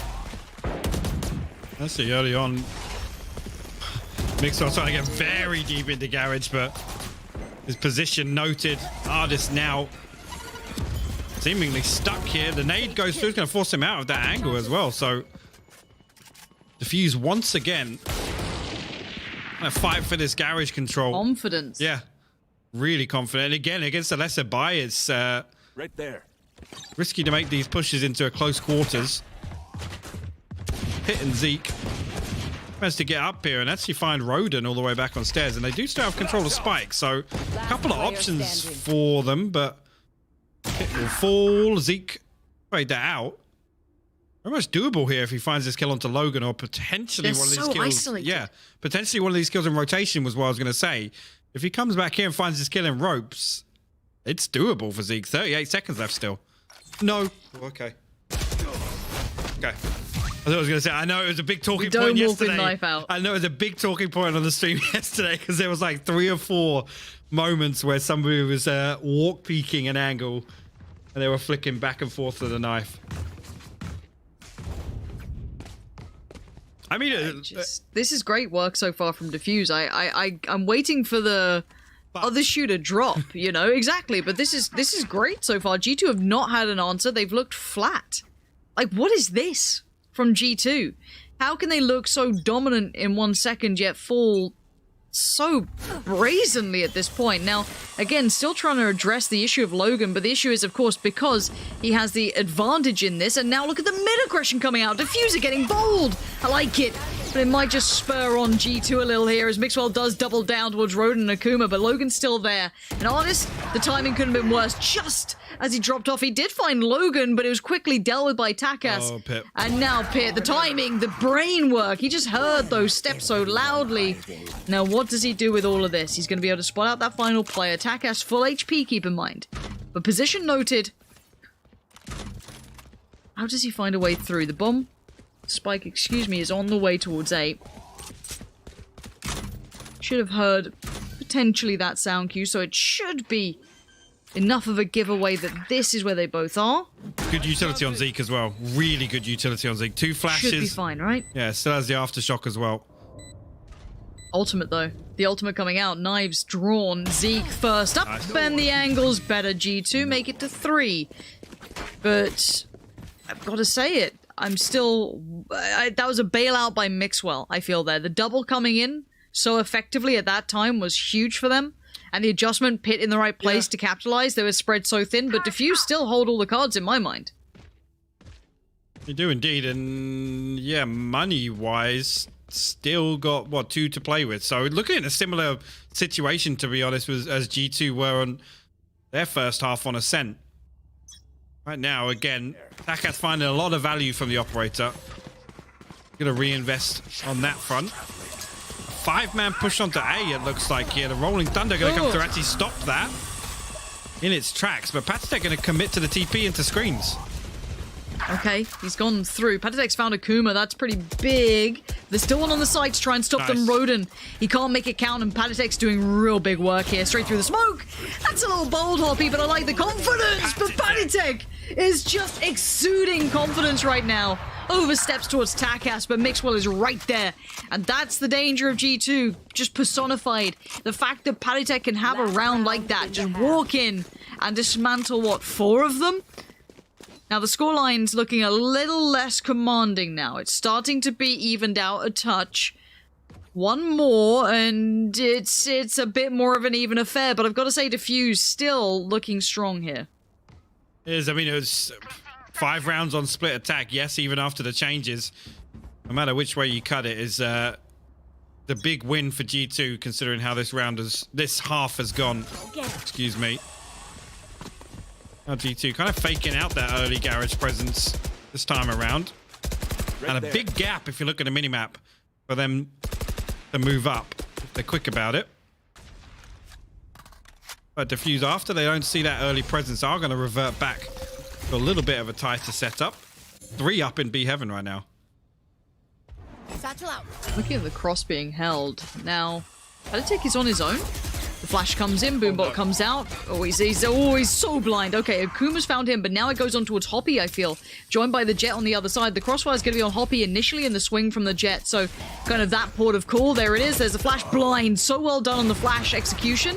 And now Takas is in trouble. He has so few places to back to because of Pit on the split. And now Rodin feels so alone here, and they've somehow managed to carve up Diffuse so effectively. Kind of crazy to see that one swing right back on his head after shutting down Patatek in Mail. This lurk, actually. How far does Ardis go out here? He's going to re-explore mid. Once he doesn't see anything here, does he come all the way back through? Oh, he's gone for the res. Excuse me. That's going to bring it to 5v2 for G2. Akuma finds one. Zeke will trade it out. Logan shut down that push back from mid, but just too much to handle there. The peaks well synchronized by G2, and they will close it out 7-5, which, again, you look at the first half there, that's a big win for G2. It is. Pistol they definitely round stabilized. back in it easily. Exactly that. That's again, so much weighs on a pistol round here, I feel, for Diffuse. If G2 take it away from them here, the gateway is open, and I almost feel G2's momentum starts to build, right? They found the answers after that tactical timeout, came right back in. Now, for Diffuse, they pick up the pistol. Double digits is so close. So close. So this is a big one for them. So I want to just look towards Diffuse as to how they approach this. What do they do in this? How do they deal with G2 on a pistol round? Because it ain't easy. So how do you play this one out? Cover going out. The Diffuse spread fairly thin. 2 players exploring mid, 2 exploring A. One over towards Garage. Nobody on B site right now, so giving Huge all that up mid-stack. for, yeah. Yeah, G2 are taking this fight in mid. You can see them how they're postured. You still have Omen towards Ropes. You have this kind of pinch. They're kind of expecting a mid to Ropes play, it looks like. And Takas so far has at least found one, but there's so many players about to swarm. You can see the rest instantly leading towards A, and there is a breach still over here, so I'd like to spin onto them to see what they're actually finding out from this. It is Zeke. He's got to have heard all of this. They've got to know what's happening here, but he can't quite stop it. But he is slightly ahead of the timing, maybe? Not anymore. He's lost that benefit now. Looking to see if anyone over towards those ramp side. And now with the spike planted, they're all locked in, barring one. That raise could be a danger, but Ardis now going to come on through. The Molotov goes. He's got to make the most of it, but he can't. Rodin and Takas right there, ready and waiting. Mixwell with the underhand sends that down with a, a little bit of a smile on the face, but a quick trade. Rodin comes right back in. There is not a kill without a trade coming out right now. Diffuser desperate to hold on to this. Logan, very low HP here, so Zeke potentially could find this one, but the crossfire perfect here. Yep, there you go, the counter peek comes through. Rodin will pick up his 3rd on the round, and a big round for Diffuse clutch out here in the second half. They go up 8-5. All right, there it is. The first step to potentially taking this. And as silly as that sounds, just purely because of Diffuse needing the economy behind them, they can get...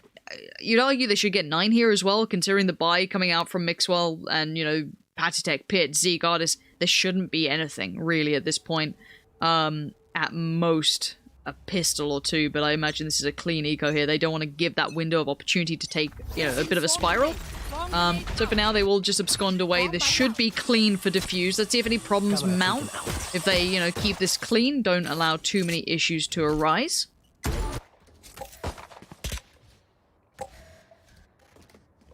Pat got himself tucked in at the top of ramp as well. Zeke actually pulling away here towards screens.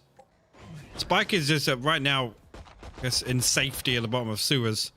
The Diffuse not really committing either side just yet. Very slow approach, a cautious approach on the side of Diffuse. They don't want to give this one away. On board, and there we go. Yep, Pat actually does get hard cleared there. Taka's going to find that one. Mixwell could potentially get him. Oh, that was literally a split second on that one. Player standing. There was, but this is exactly what we wanted from Diffuse. 5 alive, and that's now double digits starting to loom. It's not far from it. 9 on the board. Now we get into the terrifying prospect of G2 get the buy here against full Spectres on Diffuse.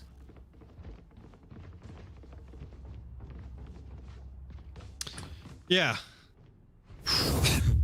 If Diffuse get this though. Oof. Last player standing. They do. I mean, it's... This is actually a huge round. To have that across the board here, we're not going to see another kind of cautious approach to the early round once again. Spike down in sewers, which implies the same thing. They're going to try and slow play this and find that first blood. Try and capitalize off it. 2 players once again exploring mid. This time, Atatec and Zeke double stacked at the top of ramp. This is... okay. I think that internal clock started to tick for Zeke then, because he started to get a little nervous about mid and ropes, and he's right to be feeling as such. I've got to say, G2 are playing pretty blind on this. Look at where they're sitting. They don't have much B main control. They have no mid control. And A is pretty much on the linchpin of this now triple stack. Mixwell's come over to at least try and support this in case they try and explore that ropes pop, which looks like Zeke's kind of posted towards. So for now, the bigger danger is with Patatech. He has to hold back a great deal of players coming through. Akuma can either play early or late, depending on how he wants to do it. The flash is what he's going to set into motion. Jet now dashing up. It's going to be Patatech to try and greet them at the door. Zeke finds the kill, though. Takas goes down, and Akuma still trying to garner the attention. Just send in those flashes, do the damage from afar. Mixwell finds Hoppy, but Diffuser keeping up. This is still a 3v3. And 2 other members of G2 actually on the way back in spawn. Mixwell finds one, he goes down the showstopper. It doesn't do any damage at all. Roden gonna clean that kill up, but there you go. Spike from lost. Heaven now. 14 seconds left. What is he gonna be able to do here? He's actually gonna commit to the plant. They gave it up. He'll try and take this 2v1. This is where mistakes can happen, where those nerves can be exploited, but there's none to be shown from G2. They keep this one in check. Bear in mind, that was all Spectres. There wasn't much more to it, but you saw the danger sign amount. G2 get back into this, 2 surviving, and the Diffuse to come in. Roden just absolutely charging down the showstopper of Mixwell there. And again, that's a crucial moment. If Mixwell finds another from elbow, I mean, that round's all but done, right? Potentially G2 keep, what, 2 more weapons out of the situation. There's that. One enemy remaining. That's the deal. And again, actually, you know, showing a little bit of discipline on the side of G2. They back up, they wait for the heal to tick through instead of re-challenging to hold the spike outside of default there. Then they can clean, re-engage here for the 2v1. Damn, that was close.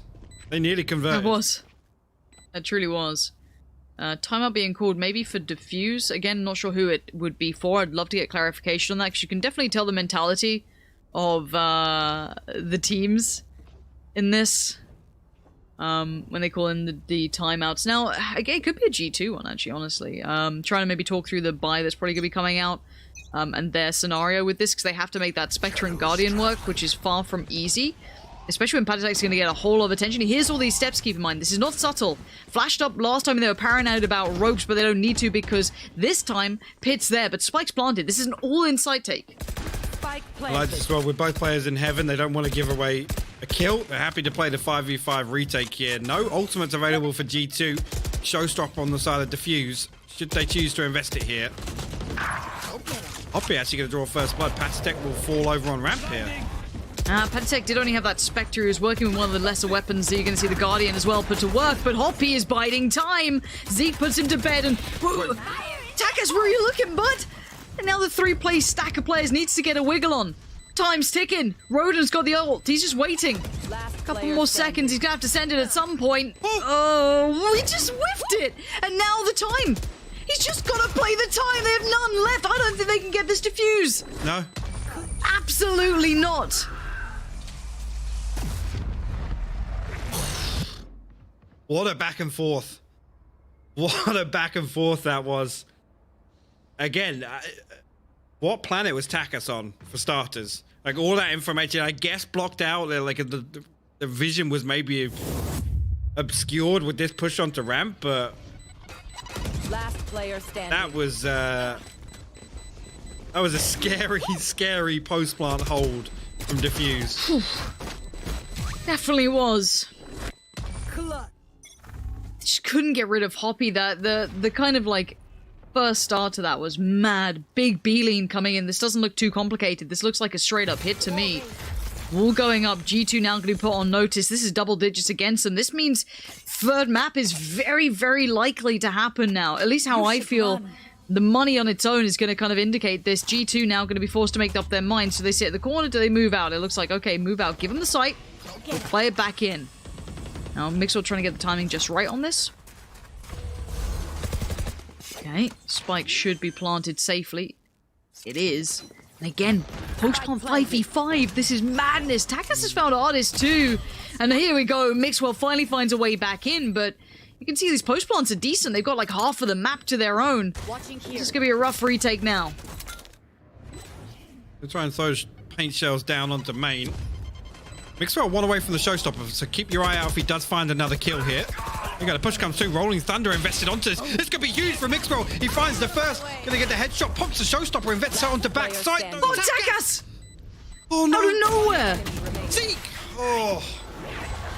These rounds are going down to the wire, but Diffuse once again squeeze another round win out, and that right there, I'm not sure if that was everything economy-wise for G2 on the line. It looked like it.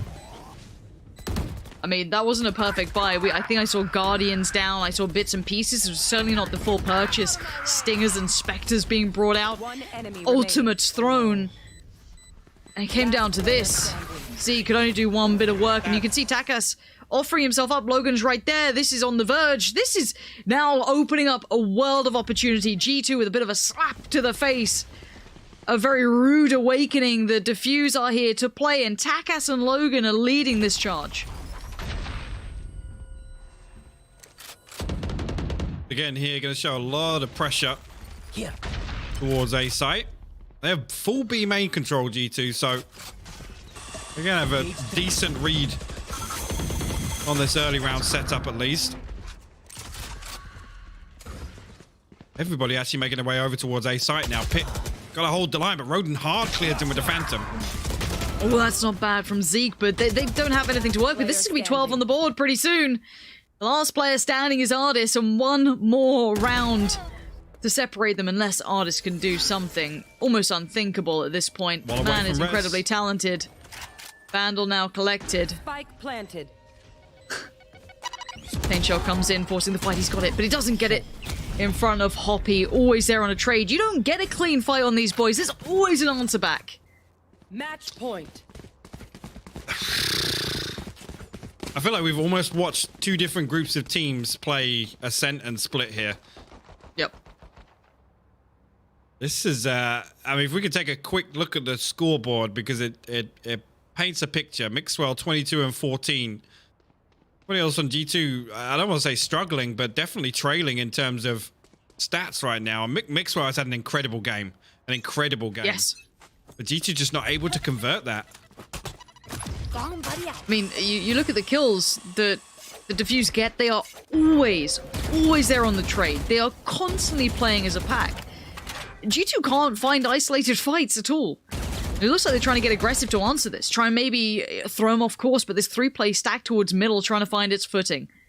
Now, if they go for ropes, could pinch towards A. The spike is there, so you'll imagine that's kind of the intention for now. Aka's trying to clear cautiously, carefully.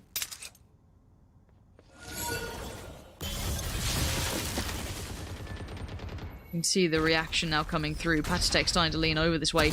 Oh, Patitek!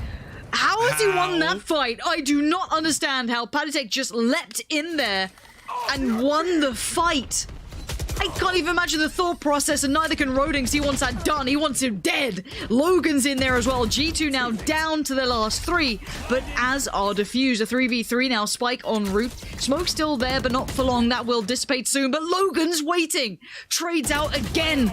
And you can see Pit trying to drag it away. That is an excellent kill. Spike's now loose on the site, and Hoppy has to pick his poison. Does he try and walk the smoke? He knows utility's in the way. Does he just face the music? He does. And now 18 seconds. He's got a 1v1 to find. Does he know where this remaining player is? 13 seconds. Spike can be retrieved, but he sees the heal. He's going to go for the walk. He's going for the walking fight. He's got the information. Zeke. Oh, Zeke outdoes him. Saving G2 for another round. So many of these rounds come down to 1v1s. It's actually insane. I'm glad we're showing this replay. What the hell happened here? A, how does Takas not win this? What? What? Don't know. I don't know. It's actually better the second time around. It really is. Don't understand. But we go again. Let's see what you got. This is G2 put to the test now. Can you do this to take us to OT, or is this going to be done? Ardis fancies some OT. He wanted a challenge. He's going to potentially get one. This is going to kind of almost force the hand towards that B push, it looks like. Mixwell, actually, he double satchelled out of A main and he's got himself all the way into the back of their spawn right now. That nade is actually perfect. He's going to find a kill, no? He's going to do a lot of damage at least onto one Someone player. help him. Maybe actually coming. Oh, no. No way.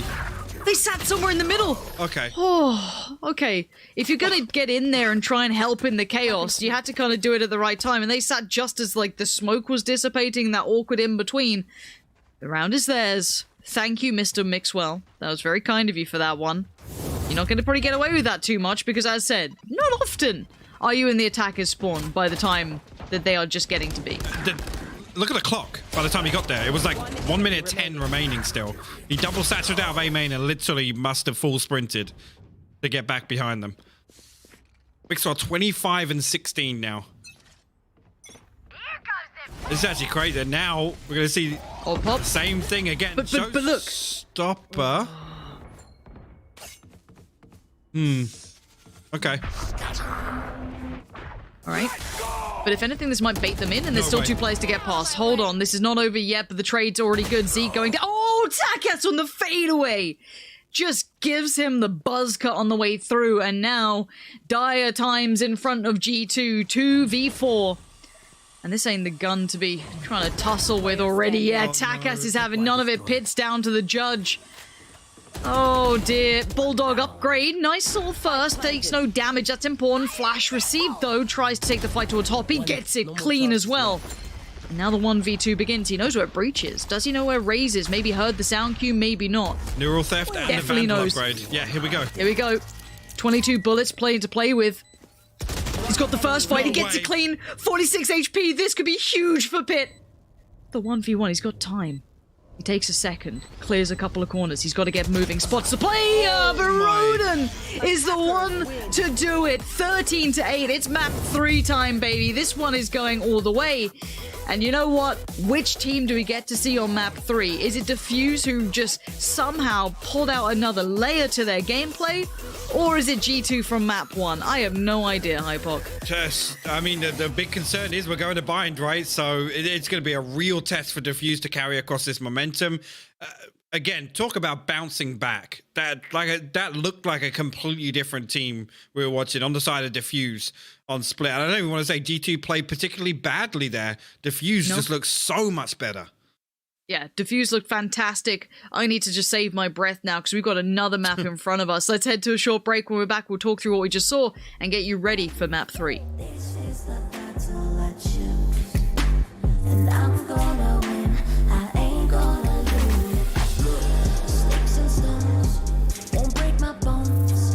As long as I am breathing, yeah, I will stand tall. Take me down, shut me out. You ain't never, ever gonna see me bow. I'll do anything to prove you wrong.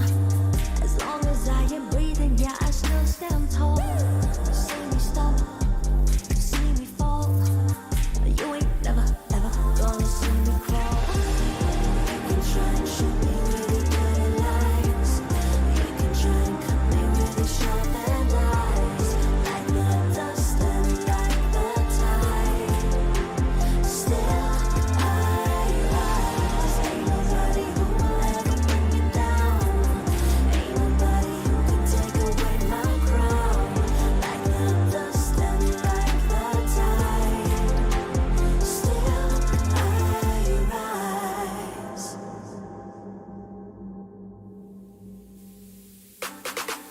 I keep on banging my drum, 'cause the best is yet to come. So I keep holding on. I'll do anything to prove you wrong. As long as I am breathing, yeah, I still stand tall. See me stumble, see me fall. You ain't never, ever gonna see me crawl. You can try and shoot me with your dirty lies. You can try and cut me with your sharp and eyes. Like the dust and like the tide. Still I rise. Ain't nobody who will ever bring me down. Ain't nobody who can take away my crown. Like the dust and like the tide. Still I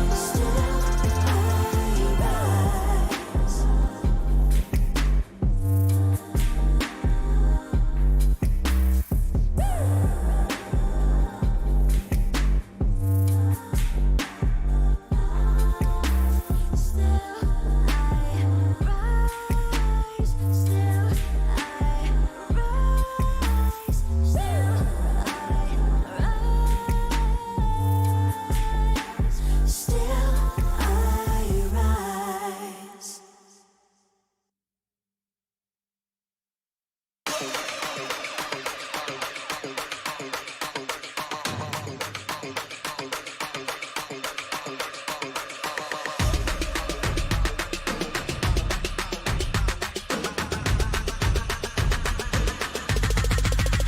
We wanna get it crunk in the club, crunk in the club, with a crunk in the club, crunk in the club, crunk in the club, crunk in the club, with a get it crunk with a couple hundred thugs. Crunk in the club, crunk in the club, with a crunk in the club, crunk in the club, crunk in the club, crunk in the club, with a get it crunk with a couple hundred thugs. Everybody round, everybody round, everybody round, everybody round here. Everybody round, everybody round here. Know we getting hype. Everybody round, everybody round, everybody round, everybody round, everybody round here. Know we getting hype.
wanna get it crunk in the club, crunk in the club, with a crunk in the club, crunk in the club, crunk in the club, crunk in the club, with a get it crunk with a couple hundred thugs.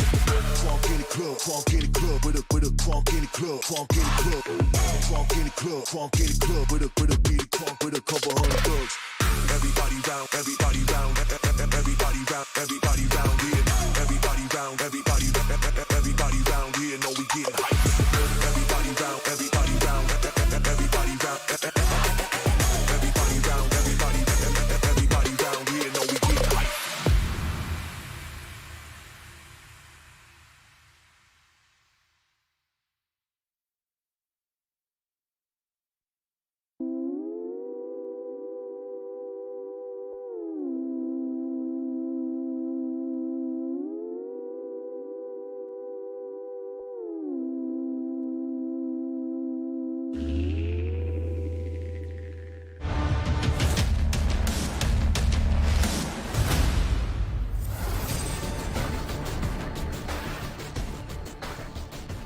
And welcome back to Valorant Challengers EU, where G2 and Diffuse are level in this all-important Masters qualification best of 3. I am Yingsu, and I'm joined by your casters Pansy and Hypok.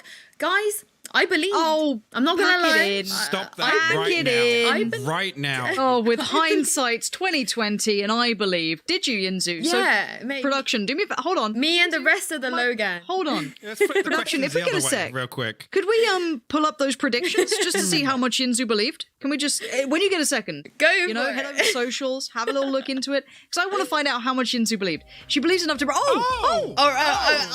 Production. You got. Why you gotta do me like that, exposed. production? Wow. But yeah, you know, me and the rest of the Logan had some faith. Where did we go But here? I do want to say that this. Yeah, no, that wasn't me. That wasn't me. I don't know who predicted those games. But I do want to say that this is the first map G2 have dropped that isn't against NIP at Challengers this entire tournament. Pansy, what do you think went wrong there for G2? Honestly, I don't think much traditionally went wrong. I want to put a lot of the credit on what went right for Diffuse. They tamed the beast, right? We talked about it earlier on, that you have to be able to kind of force G2 to not be able to play their game. You have to kind of, take that confidence away, force them to a more traditional format. And with Takis playing great, Logan was such a pivotal anchor on B. Now, the thing is, previously scoreboard-wise, yes, he was your standout player. Wasn't the case this game for me. It wasn't his highlight kills. It was the fact that he, one, kept control of Ardis, disallowed easy B takes. That site was under his control, which allowed so much more room to them to focus on these mid to A splits that were coming in constantly. Well, Hypok, Pansy have mentioned a few things already that Diffuse did well. What did you think they did well? I mean, it felt quite close at the end, right? There were a couple times where maybe they could have taken the game all the way to the end a bit earlier. I think I identified a few things coming into that second map that Diffuse definitely needed to make a visible improvement on, and one of those was lane control. On Ascent, G2 in the early round were able to just explore the map for free, and yes, you could talk about information gathering, but almost not being given any information is where G2 really, really comes into their own. Again, once they can get close up and find positions close onto sites, that's when they can stack up, and it's just deadly because they have these triple, quadruple peaks. It always goes in their favor, right? So just these little small gaps, right, that Diffuse were creating, and I'm thinking back to, Ardis in the first 3 or 4 rounds, always looking for that B garage control. The first time they got challenged for it, Ardis backed off. They tried to re-aggress with 2 people, but at that point, Logan was still committed. And then they started investing even more to try and find that early space. So this really was a textbook response to what happened on Ascent from Diffuse. But then let's just throw into the mix, just to really highlight this. Imagine this wasn't a game where you had Mixwell popping off constantly, right? This looked like a close affair because it wasn't. There were moments where G2 kicked into gear, but let's also kind of keep in mind how much impact Mixwell was trying to provide to these rounds, and it simply wasn't being converted to round wins. They were great kills here and there, flashy, as you always love to see. The man can do damage, but the ability of Diffuse to consistently trade out, it felt like you never got a free fight on them. Yeah. There was always that other player. There was always that crossfire in place. This was probably the only weird thing that we saw, and do you know what? I think that confused everyone involved. But as said, Mixwell had to work super hard for this, but again, always tradable kills, never alone in it, and I've got to give so much credit to Diffuse in this. They shrugged off map 1 super quick. Yeah, I think that's something that we do need to kind of address, because we said in the pre-show, you know, reverse sweeps are not easy. They're not something that teams to just sort of pull off every other day. And obviously, especially not against G2. But we are going on to Bind. And before I sort of talk about that, I want to address, you know, the mental fortitude. Yeah, the stats are just... both of them are just insane, right? Like, this is another level. But yeah, the mental fortitude to be able to, like you guys said, you know, that game, let's forget about it. It doesn't matter. Let's reset and try and take one back. Hypoc, and they did take one back. How impressive do you think that is for a team like Diffuse to be able to exhibit? Yeah, I mean, these guys have made a really good impression the last few weeks. Obviously, I mean, the first time they really popped on my radar was that series against Alliance, but this here is a big test, right? G2 is still considered the test in European Valorant, right? So to come here and kind of show that they can still kind of hang with, you know, arguably one of the strongest teams in the region still is a huge bonus for them. Right now, the big concern comes to, like, the bigger test is yet to come. It's Bind versus G2 for the decider. Yeah. Yeah, I mean, I know I said I believe Split. I'm not quite sure how much I believe on Bind, because Hypoc, like you said, G2 on Bind is not easy, Pansy. They don't lose this map. And I believe against NIP, looking at my stats, I think against NIP, they lost on Icebox, Split, Ascent, and Haven. They did not lose on Bind. They won Bind 13-5 against NIP. Now, how difficult of a challenge, Pansy, do you think this is going to be for Diffuse on Bind? Honestly, if this was... Let's imagine this is with none of the previous maps taken into account. None of the mental impact or personality to it. If it was just on paper, this should be a G2 comfy win. I don't see very many opportunities, and that's no discredit to Diffuse. I see this as one of their strongholds, and it's just how the map pools go. If you don't have a fleshed out map pool, it's very tricky to get over G2. But it depends how annoyed they are about Split, honestly. And I think this is, if G2 are their own worst enemies here, if they actually turn around and come out and look a little tilted, a little flustered, a little frustrated, sure, that's where the opportunities will present. I think it's very much on G2 to lose this, as strange as that sounds. Diffuse, I don't know if even on their best day they're quite there yet. I don't know if this map is as comfortable within their pool as it is as G2. So this is the biggest test you're going to face, right? If you can do this, no one will ever question you in towards Masters, right? You beat G2 here, doors open, roll out the red carpet, get in.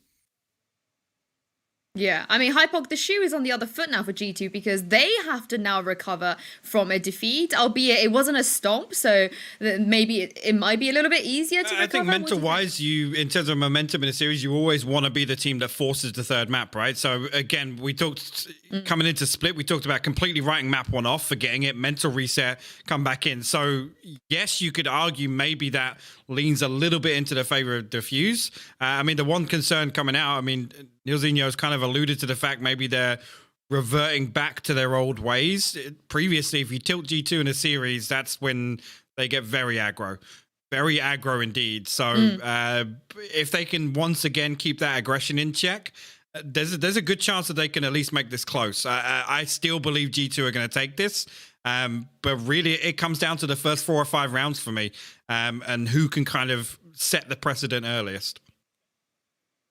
Yeah, I think you definitely have a really good point there, because as we saw on Ascent, G2 kind of came out super strong out of the gates and was like, we're just going to put 9 rounds on the board and you can't even breathe, which is something I feel like Diffuse actually found a good way to answer right on Split. I must admit, with Diffuse on Bind, I think it is more about, you know, G2 just have to do G2 on Bind, whereas Diffuse probably have to step it up a little bit, because we know what G2 can do on Bind. They know what they can do. As I said, they beat NIP on that map as well. So it is a lot of pressure, and Pansy, you know, G2 have been here before. They've been in big best of 5 finals. They've been in, they've won every single trophy except for First Strike there is to win in Europe. And I did have a question for you, but Agent Select is ready, so I will hold that once again for after the game. But we are heading into Bind now. But as I said, G2 have won everything there is to win so far, with the exception of First Strike. And yeah, there is pressure here, but I think they might be better when it comes First Strike was the only trophy that really mattered. Correct. Ooh! I respect your results, right? But that's all it is. Just on top of that, that's True. probably the only one that mattered to G2 as well. 100%. That was the validation for all of their achievements so far. Yep. I mean, like in the nicest way, who remembers Fish 1, 2, 3 on their mad run? You know, like things change too quickly. This is not history in the making. This wasn't the magical NIP run of, you know, Counter-Strike fame. This was a good start, and G2 were at a good start, and I love the way they lent into it. They made a reputation around it, and that's sick. That's how you get in people's heads. But, as I said, First Strike was the big one. They didn't get it. We move into this. But I guess they probably, I mean, I think my point there is just the fact that they've been in those situations, right? Like high pressure situations where things are on the line. And this is very much where we are at right now. And just looking at the Agent Select, we now have Roden moving on to the Sova. Hypoc. It's going to be interesting. Look, I'll be honest. I was just trying to scroll back through and just have a little look the last time that Diffuse played Bind, but I was scrolling for a while. Now that is something that, once again, it's got to lean in G2's favor, right? We could talk map stats all we like, we could talk win rates, but this here isn't comfortable territory for Diffuse. I think that's fair to say. Whether or not they would say the same themselves, I don't know, but a little bit of a switch up. Obviously, the Sova and Breach, it's an interesting choice. They don't really have a jet to close down the distance on Breach, so expect to see maybe some peculiar stacks for these executions. It's going to be interesting to see really how they put that to work, but big one for me is going to be the first time we see Takas on the Raze. Yeah, and actually, I believe Diffuser used to actually play the Viper on Bind, so Mitch and Lothar are going to be very upset that they are not experimenting with that agent anymore. But speaking of upsets, there is very much one on the line right now, and the winner here will be advancing to Masters. I cannot wait to find out which team it will be, Pansy and Hypoc. There is a world where this gets sketchy. There is a world where G2 gets tilted. But that's not necessarily reality. G2 are heavy favorites on this map. But let's see what sort of toll that last map took. Did it make any difference to them? That's the big question to me. Do they even look phased by this? Or come out, look absolutely fine, diligent, locked in, ready to go? We're going to find out. Diffuse will be starting out with a bit of an uphill struggle, quite literally starting out kind of instigating things on the attack, and it will be G2 on the defense, and already blood's been drawn on this A-lane. Yeah, and actually both other members of G2 noted in terms of position from that Owl drone. Ardis takes a swing onto Hoppy. Happy to still contest Shower's control there. Zeke now got it all to do. Roden's actually going to find Mixwell as well. Zeke needs to find a kill here if they have a chance to recover this round, and it actually falls apart for G2 and the pistol pit. The last man standing. A tall order, to say the least.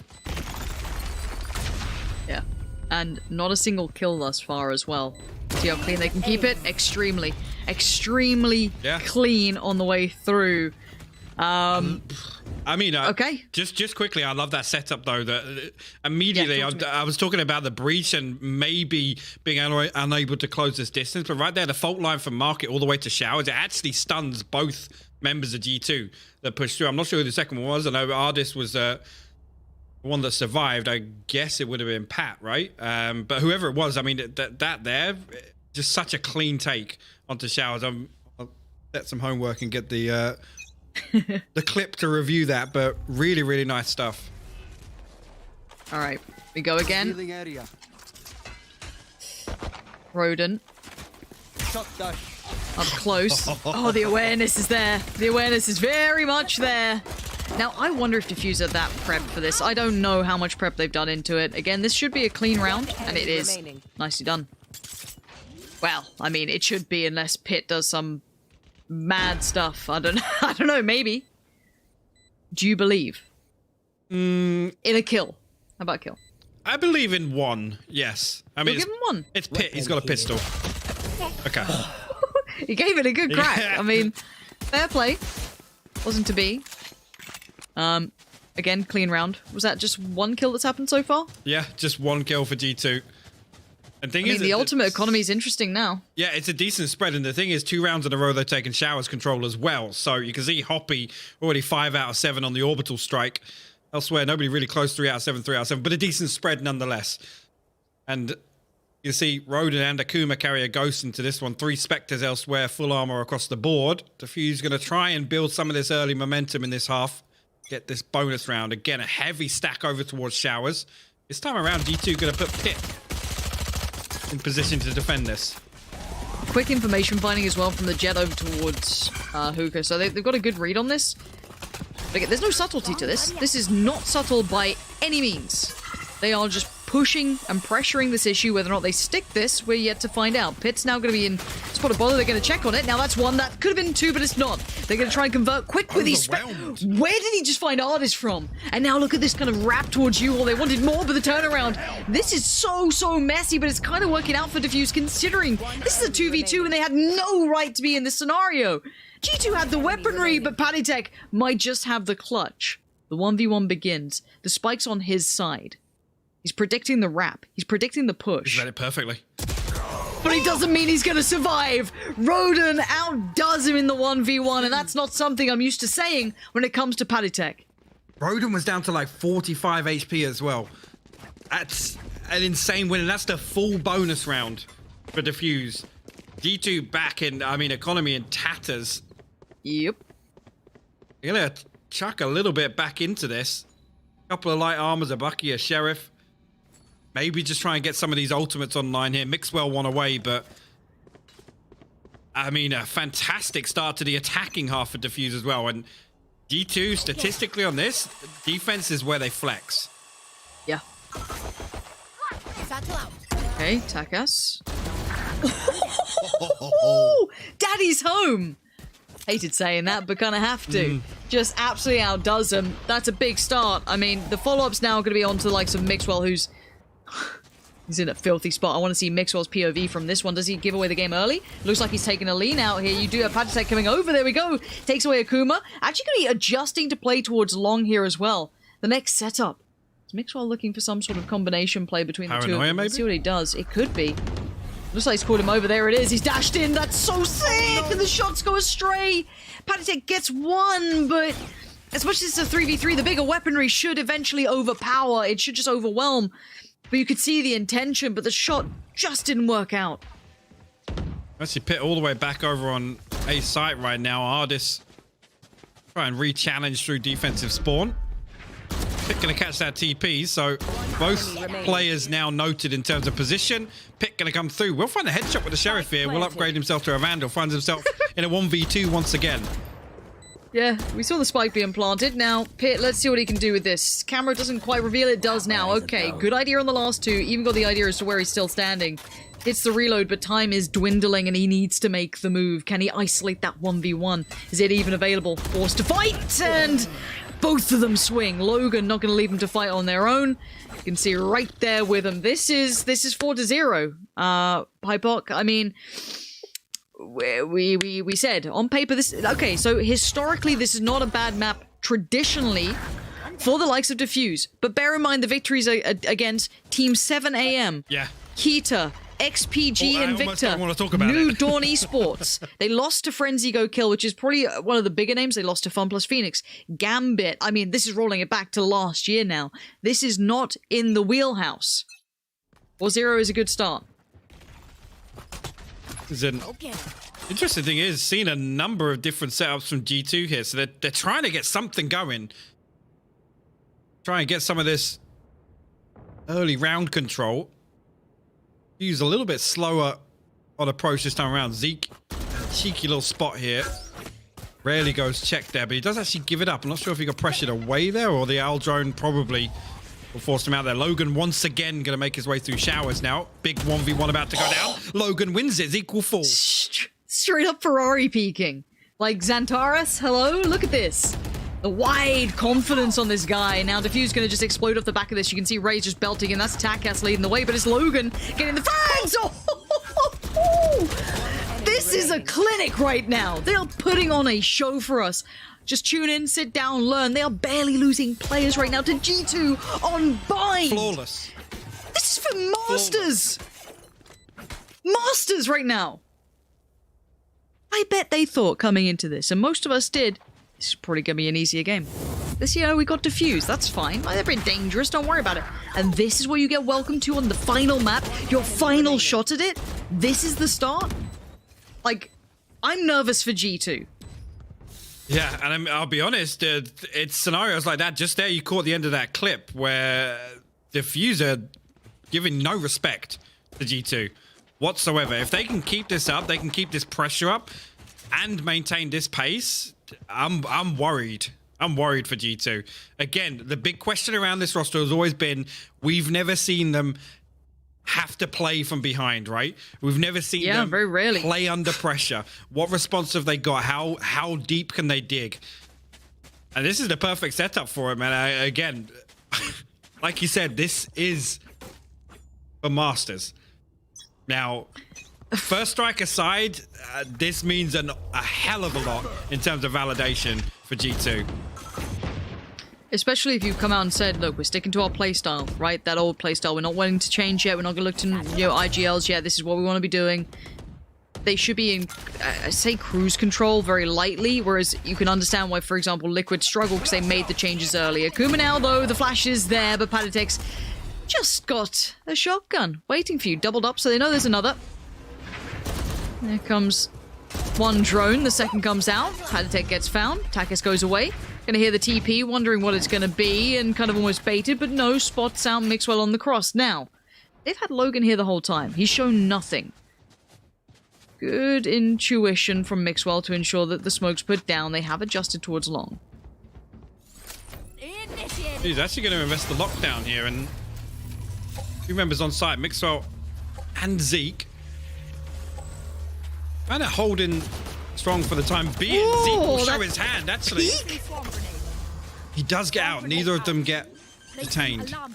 Yeah, but look at what this has given them. That's a plant and good post plants. That's not bad. Mixwell wants to change that so quickly. Trying to head through, gives away the game. Great utility from Logan here to ensure safety and not allow any of these cheekier plays to come through from G2. Now let's see the retake. You're right, Hunter's Fury is there. Let's keep eyes on Logan is still on the side and he's still finding value. Finds Pit now. Mixwell's feeling frustrated. Too many angles now. Takas takes away Zeke. Diffuser holding this trade for Rodin. Incredible stuff from Diffuse here in this post plant. And look at this. The economy has been shattered from the start, but it doesn't matter. Logan does not care for your excuses. Diffuse take another. And the important thing there, you can see as soon as Logan finds that kill, straight away, you can see the readjustment. They don't even rely on the Hunter's Fury. They come back to take the fight on site. This is... Last player standing. I mean, I said before, Diffuse had impressed me, but again, to push to a third map and then come out and play the first 6 rounds like this, wow, what a statement. And this is the thing, the fear of the name fades away when you're playing like this. All of that bravado and the gusto of map 1 is gone. And you know what? Diffuse making G2 look human, look flawed. And there's always a chance for a turnaround. But I want a timeout soon, because they are not going to be able to find a way, just keep hitting their heads against the wall. Right now, Diffuse are running this game. Rodin on the push can spot out one, ideally now notes 2. Pops Hunter's Fury for this as well. Artist going to push this, but look who's waiting, but Akuma. Not quick enough. Artist just better right now. Artist. Huge shots from Artist, taking control, frustrated, takes it out on them. But this is still looking like a B hit here. We have 2 players in a good crossfire, Patatek and Zeke.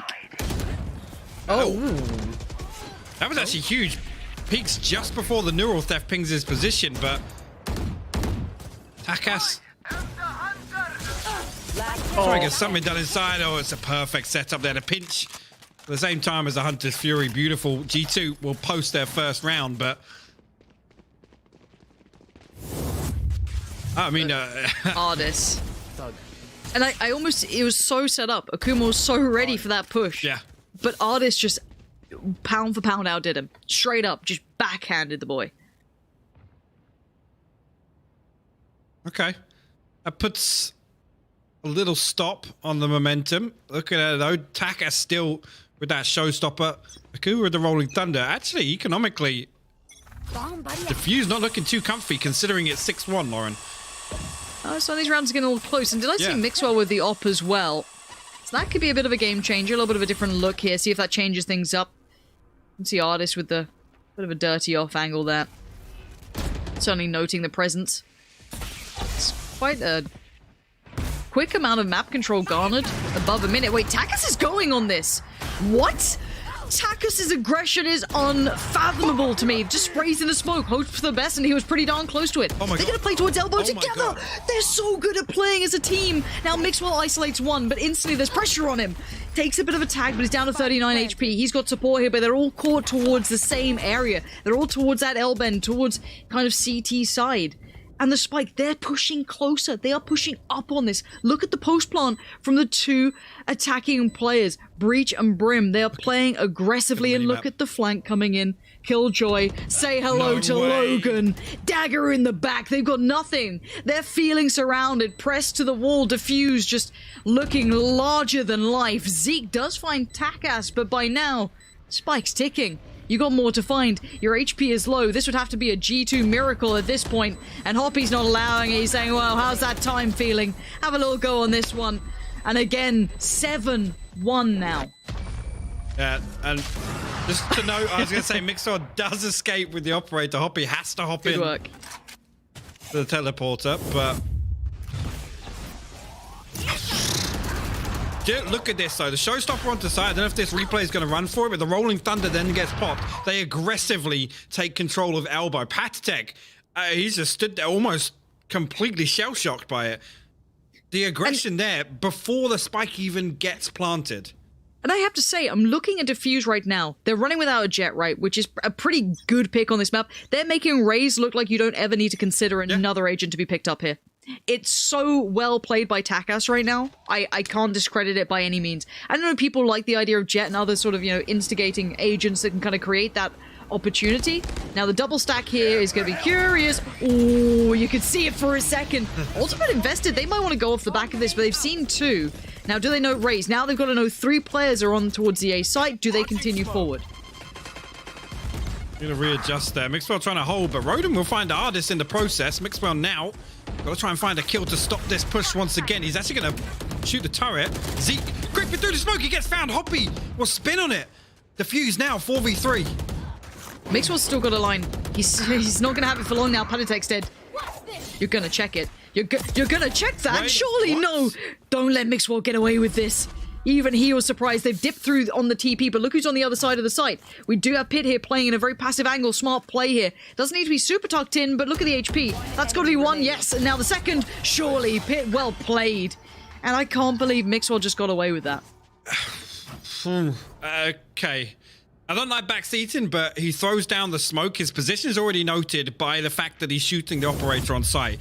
When he throws a smoke in this corner, how does he go unchecked once again? Especially because the recon bolt clears the rest of site for them. Like, Mixwell's only opportunity there to survive is to sit in that cloudburst. One enemy remaining. I mean, Pit just played that well. Safe play from Pit, and I like that. Just knowing when to go into safety mode of just, right, I just need to buy time, hold a safe angle, no problem. As said, Mixwell, lucky to be alive there. Gotta say it, and played it perfectly. I mean, you gotta play even those low percentages as best you can, but back into this 7-2 now. You said it, the economy wasn't great for Diffuse, and it's not great now. Patatek's gonna take away 2 of them, and they're gonna re-aggress as well. You can see the push-up now coming towards Long as the response, but there is Pit here waiting, and the crossfire's becoming exceedingly strong.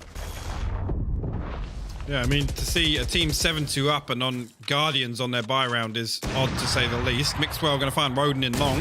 Pit now actually tucks himself in, and there you go, we'll swing on to trade that kill through. Logan, the last man standing, the clutch master himself, 1v4. What do you got left? Zeke going to go unchecked up on top. We'll shut that down before he even gets going. B2 will put 3 rounds up now, and I mean, again, I said the same thing I said earlier in tonight's broadcast. If they can close this out 5 rounds, it's a big win for G2 considering how this half has started. They've managed to stabilize a fair amount, and I want to give a lot of credit to Mixwell picking up that op. It looks like that kind of changed enough that it's kept them very much within this. As said, up until that point, it had been a pretty chunky run for Diffuse. This round, though, well, we got, I think, a Sheriff and, was that a Guardian I saw? I'm not even sure. It ain't much. Quick play up towards long. Happy to take a fight if they can get a gun away. That's going to force away Omen, at least for now. They're using all of it. There's no subtlety this. This is just keep it going. I like that there. Pat obviously forced to take the TP, but then he uses his ultimate to get back onto B side. Doesn't even risk coming out of the teleport. And you can see the setup from Diffuse. They were ready to pressure that.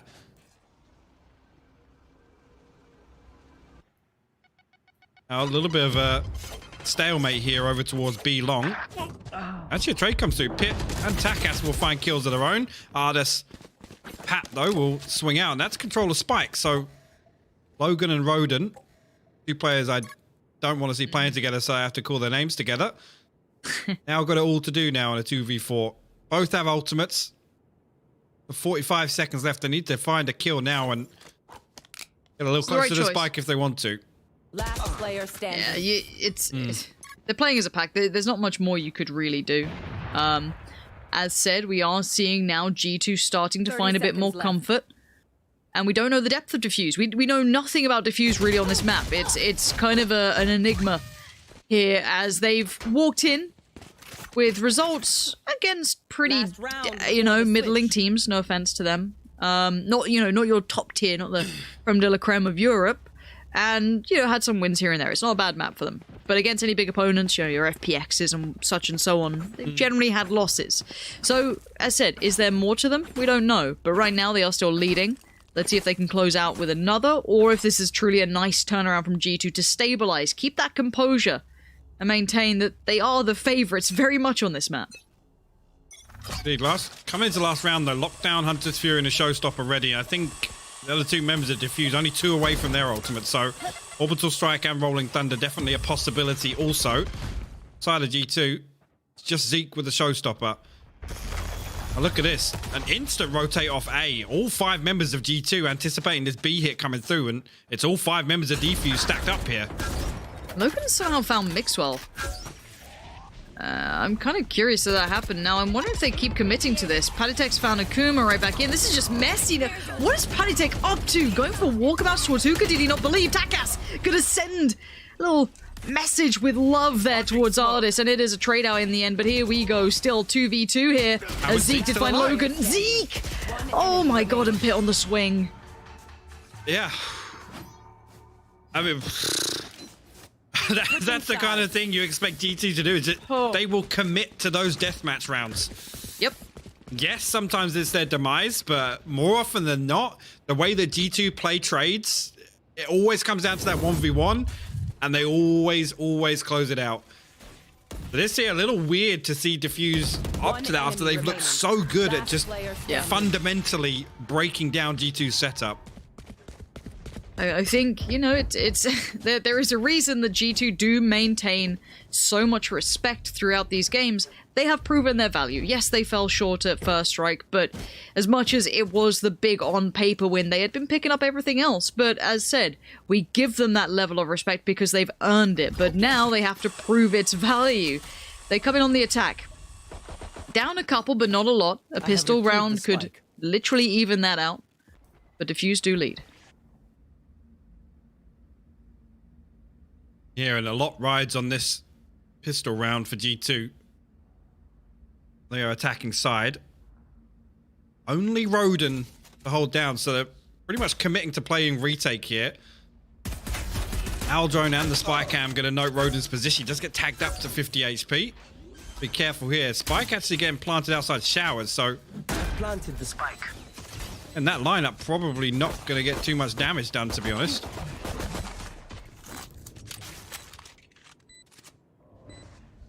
No. How deep G2 are playing. Yeah, they are sitting super deep. Very hard to clear corners. There they are.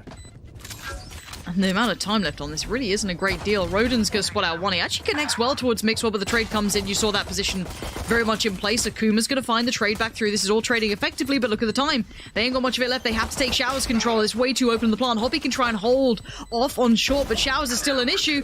They've got to sit this Diffuse. They cannot get off the Diffuse.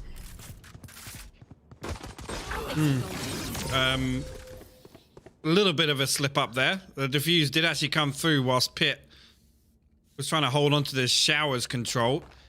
Yeah, a little strange. I mean, the plant's not good for short, so the fact that the players on short were playing so deep and not really protecting Pat from that angle after defuse retake control of lamps was what confused me there. But again, I guess the win condition in that round is Mixwell not dying. As soon as he does, there's not really the possibility to readjust from that setup. Well, you saw it, right? Diffuse just poured bodies at it. As soon as they noted where that was, he was like, right, just pour it on. We do have the Spectres coming out here for G2. Now, Diffuse on the other side, just going to spam into that all day long.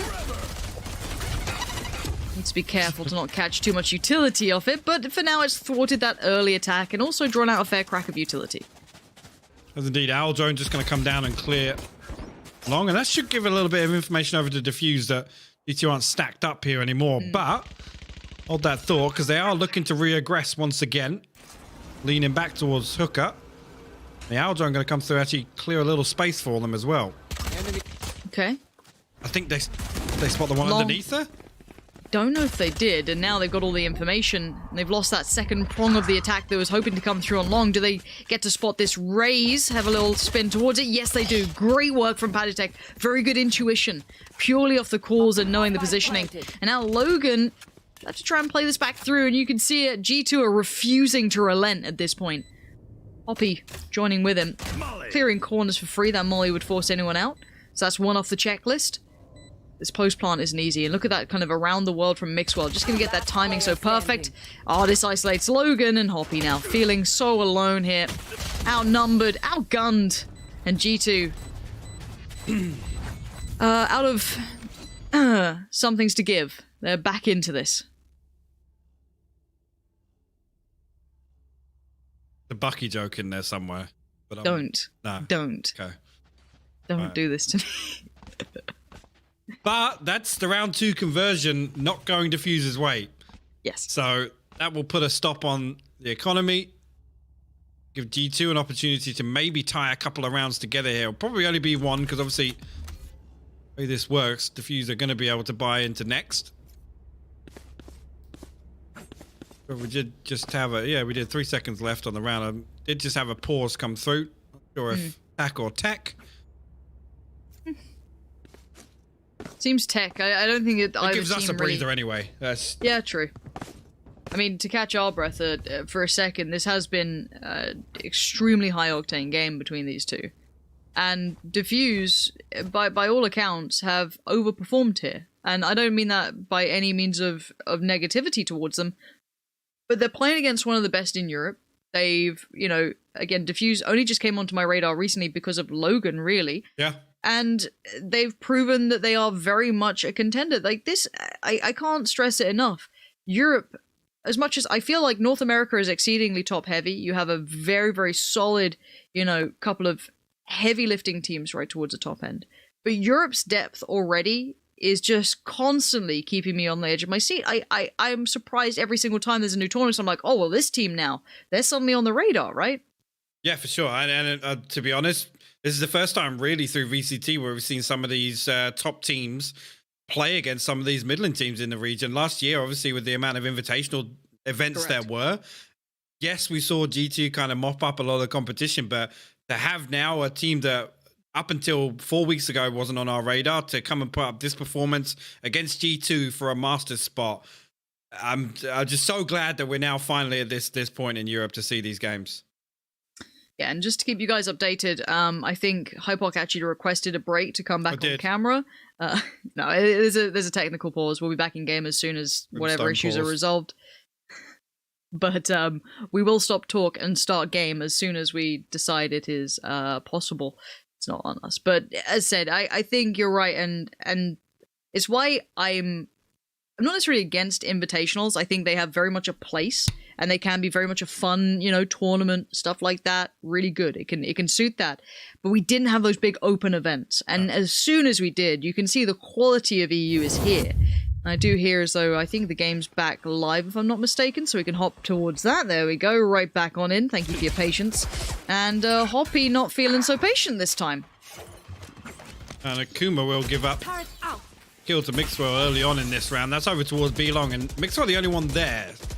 We'll draw an extra player from Diffuse over this way. That's not an awful lot of equipment at the disposal of Diffuse. The Owl Drone, oh, it does finally pick him up there. The last second of the Owl Drone. Neural's definitely going to get popped here. Actually, Takas going to swing and find Mixwell. So, potential here for Diffuse to maybe get something going on this retake, because Roden will find Pit as well. I don't know how he just found Pit there. Again, you pop the ult and then suddenly you're in this. But Takas does just have the Spectre. I don't think you can really get too much beyond that. They might try and police that weapon. Yeah, they are. So that's going to be the sound cue to swing. Doesn't quite get what he wanted, but he does at least take some more with him. A little bit more of an investment than maybe they'd like, but they do at least manage to kind of keep the Phantoms rolling through. And that's going to be the economy reset. I want to call it that.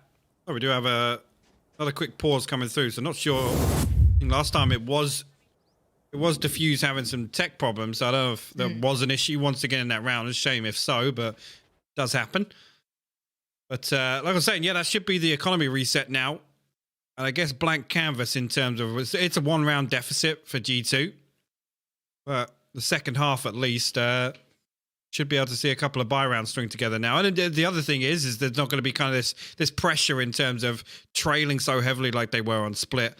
It's going to be interesting now because this is the real test for G2, right? Niels Eno's kind of alluded to the fact that they've gone back to basics and worked on some other things. I know he was obviously looking for a little bit of credit on that Ascent deathmatch. I mean, the Ascent game earlier that we did see, but this is the real test, right? How deep is the playbook for G2 and how can they overcome Diffuse right now on Bind?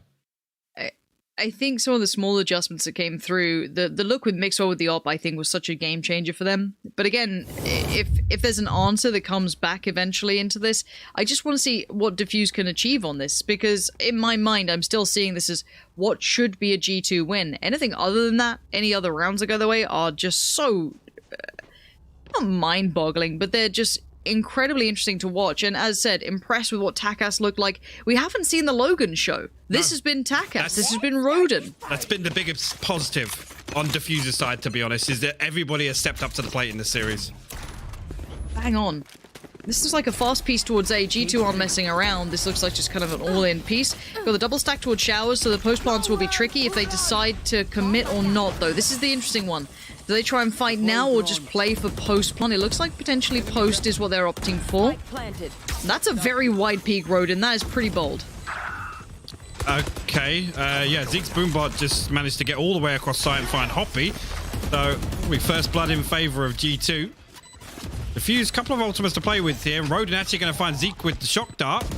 Well, that flash is perfect as well. It's going to keep Mixwell posted, but then he doesn't go check. Oh my god, Akuma still wins that. No way. I don't know how. This is so messy. Logan's found one. Trade right back in on time is now dwindling. We're down to a 1v1. Takas up against Patatek, and he's got it to halfway. No way. He's not stopping. Oh my god, he's not stopped. That's a tilter.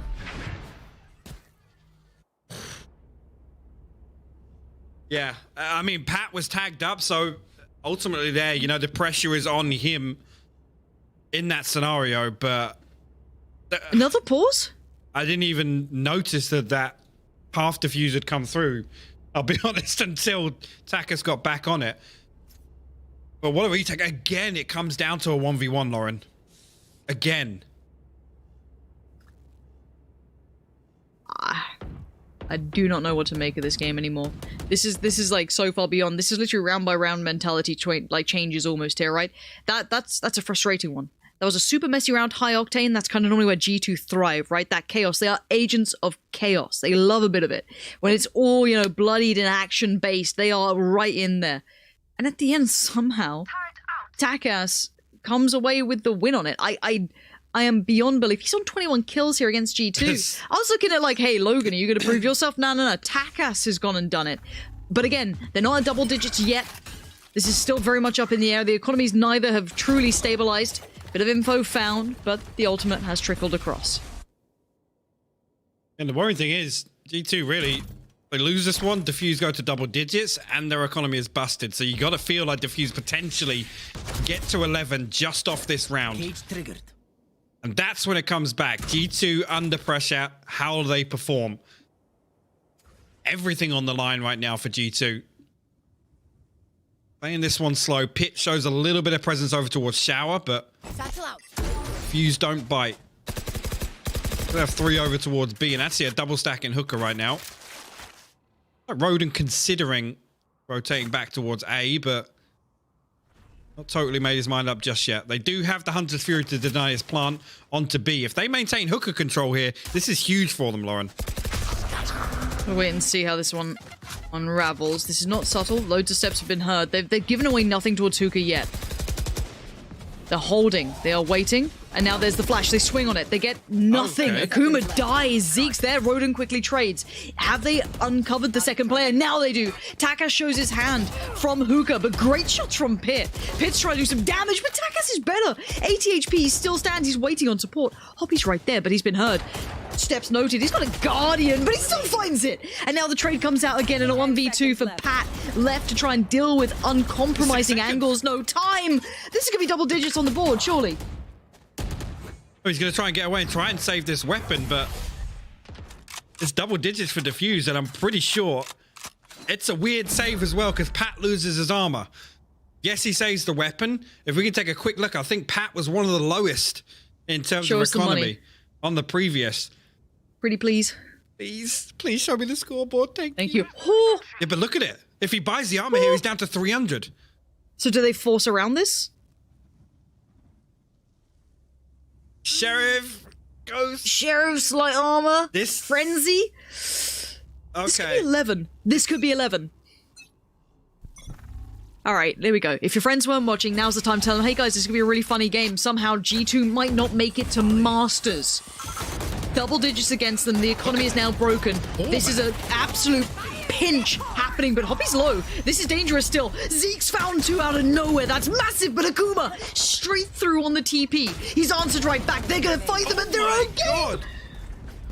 The pivot off that, Akuma comes straight through the TP, sends the Rolling Thunder through Showers. Unfortunately, both members of Diffuse lose out to Zeke, but the cleanup is so good. The response, they're so quick. The response from Diffuse just instant. Diffuse 11-7 up on Bind. 3 ultimates available. Look at that. Hunter's Fury, the Lockdown, and the Orbital Strike. Takas is 2 away from the Showstopper again. This is a do or die round for G2 right now. Everything on the line in terms of the economy. Also, oh my word, Lauren. Okay, let's see what you got, G2. This is the pressure round. This is the big one and you know it. You know how the economy works and how the rounds work. It's not that difficult. But now you have to deliver. Pit going walkabout. Shower control initially garnered by G2. And TARDIS and Pit working that way. Slow clear as well towards Hookah. Pain shot thrown. Gonna force away another player. They're going through protocol. This is just literally covering off the basis. That is exactly what you need. Now they can lean into where they want to be. They've got what they've wanted. The initial step. However, if they do continue towards A, there is a 3-play stack here. This is huge, actually. Just considering what's available in the arsenal for Diffuse right now. He get attacked. Does he commit to the Hunter's Fury just now? Actually, the Orbital Strike going to force is going to split those 2 players up in Showers. And Takas still holding this short push. Takas, this could be huge. He waits for him to pass slightly. The spray's good enough to find at least kind of the setup on the second. Panitek's good for 2, but these are effective trades still for Diffuse. Roden readjusts. This position's disgraceful. Look at it. Does Pit realize? No, he doesn't. They've got no idea. The spike's now going to be picked up by Pat, but he's given away nothing. This is perfect. Patience! Roden! Good for 1, but not the second, but it's all been seen. A 2v1 for Pit. He would have to go to an unseen level here. Gonna go through the TP. Wait on the other side will be the Killjoy. And there is no dancing to get you out of this one. Logan, the grin growing on the face. That's 12 rounds on the board. We're 1 round away. We are 1 round away. My God. They still have 3 ultimates. G2 down on terrible economy. Oh my word. Look at the money, dude. This is not where I thought we'd end up after Ascent. Diffuse taking it all the way. going the distance with G2 on the decider. After that first map, it's still not over yet. But it might be soon! Akuma and Takas just absolutely did it to him. They're just pouring it in. Oh! Another! Pit's gone! They're down to 2! We are on the verge of G2 going out and not making it to Masters, and a rise of Diffuse. I cannot believe this. Akuma now holds back showers. No one's coming through. Palitek a mile away from feeling like he even started this round. And the massacre began at the very second this round started. And now we wait, as it feels like the inevitable begins to unfold, and I'm sure the silence is going to fall on their Discord as Akuma, he wants in, he's creeping closer, he takes it! The man is so bold, and Palitek's dead! And so are G2's hopes of going to Masters. Absolute heartbreak for G2. This was their redemption opportunity. After losing out at first strike, they fall short once again. They don't even make it to Masters here. Diffuse. Oh my word. I can't believe it. To consider how this series started. Bro. Oh my god. Congratulations, Diffuse. Congratulations. You guys are sick. You guys are actually nuts. Takas, you're the real deal. You're absolutely the real deal here. Logan, heavy hitter, superstar in the damn making. Roden's up there. I mean, we had so many big performances. I cannot believe we are here discussing the fact that, okay, at the start of this tournament, give me 5 names. I bet you most people put Liquid and G2 into them. Welcome to the new era. Welcome to open tournaments. This is the depth of Europe. We've had 2 of the most favored teams leading up to this not making it to Masters. There are no more attempts. It's done. I'm speechless. I'm actually speechless. So well done. To see G2 kind of fall to NIP twice, and then they come down to here, last chance saloon for them, and Diffuse put on that performance. Wow. What a statement by them as well. We already talked about it coming onto our radars for only a matter of weeks now to come up and topple G2 at their final hurdle. Fantastic stuff. Takas, for me, the absolute MVP. I talked about him slacking in that Alliance series. Was it yesterday? Whatever it was we saw Diffuse play last. He stepped up massively. And then here again versus G2. Wow. I'm lost for words, Lauren. I can't wait to learn more about these players. I want to know more about Diffuse. You know, as said, we got the kind of introduction to Logan, but now we get to see everyone else. Again, look, you guys at home, let us know your thoughts as well. Who is your player of the match? Just get involved. Give us a shout. Head over to the socials. You know, your player of the match. You throw it up down below. My mind is running a mile a minute right now because we talk about the scenario and the possibility of it happening, but very rarely do you see arguably one of the best in Europe not make it to the biggest tournament. But now, let us know your thoughts. Who impressed you the most? Who's new on your radar? As said, down below, head over there, get involved. Takas, I'm with you on it. Like, I'm opening up Twitter now. I'm on the case. But an incredible game, Hypok. I think, as much as I'm sure it's devastating to G2 fans, and I'm sure some people out there are like, well, Europe's in a bad state. This is, if anything, a good thing. Oh, yeah. I mean, this shows how deep Europe truly is. And also, bear in mind, welcome to being, you know, a fan of G2 in any game. It's heartbreak, man. It always is. They are the heartbreakers across any game. Yeah, I mean, I can't imagine what those guys are thinking right now. To be so comfortable on map 1 and then just get reverse swept, just absolutely heartbreaking. And like I said, this was them. The first strike was their validation for all of their achievements last year, which was an insane run last year. To then fall short of first strike, be toppled by Heretics. They go on to win it. You come back, they win home ground ahead of Challengers 1, right? They came back and, you know, put their name back in the mix. This roster move comes in. Zeke joins the team. I'm just speechless. Hypok, I think we need someone else to come in and join us. Yinzu, are you out there? Help! Save us! Save us!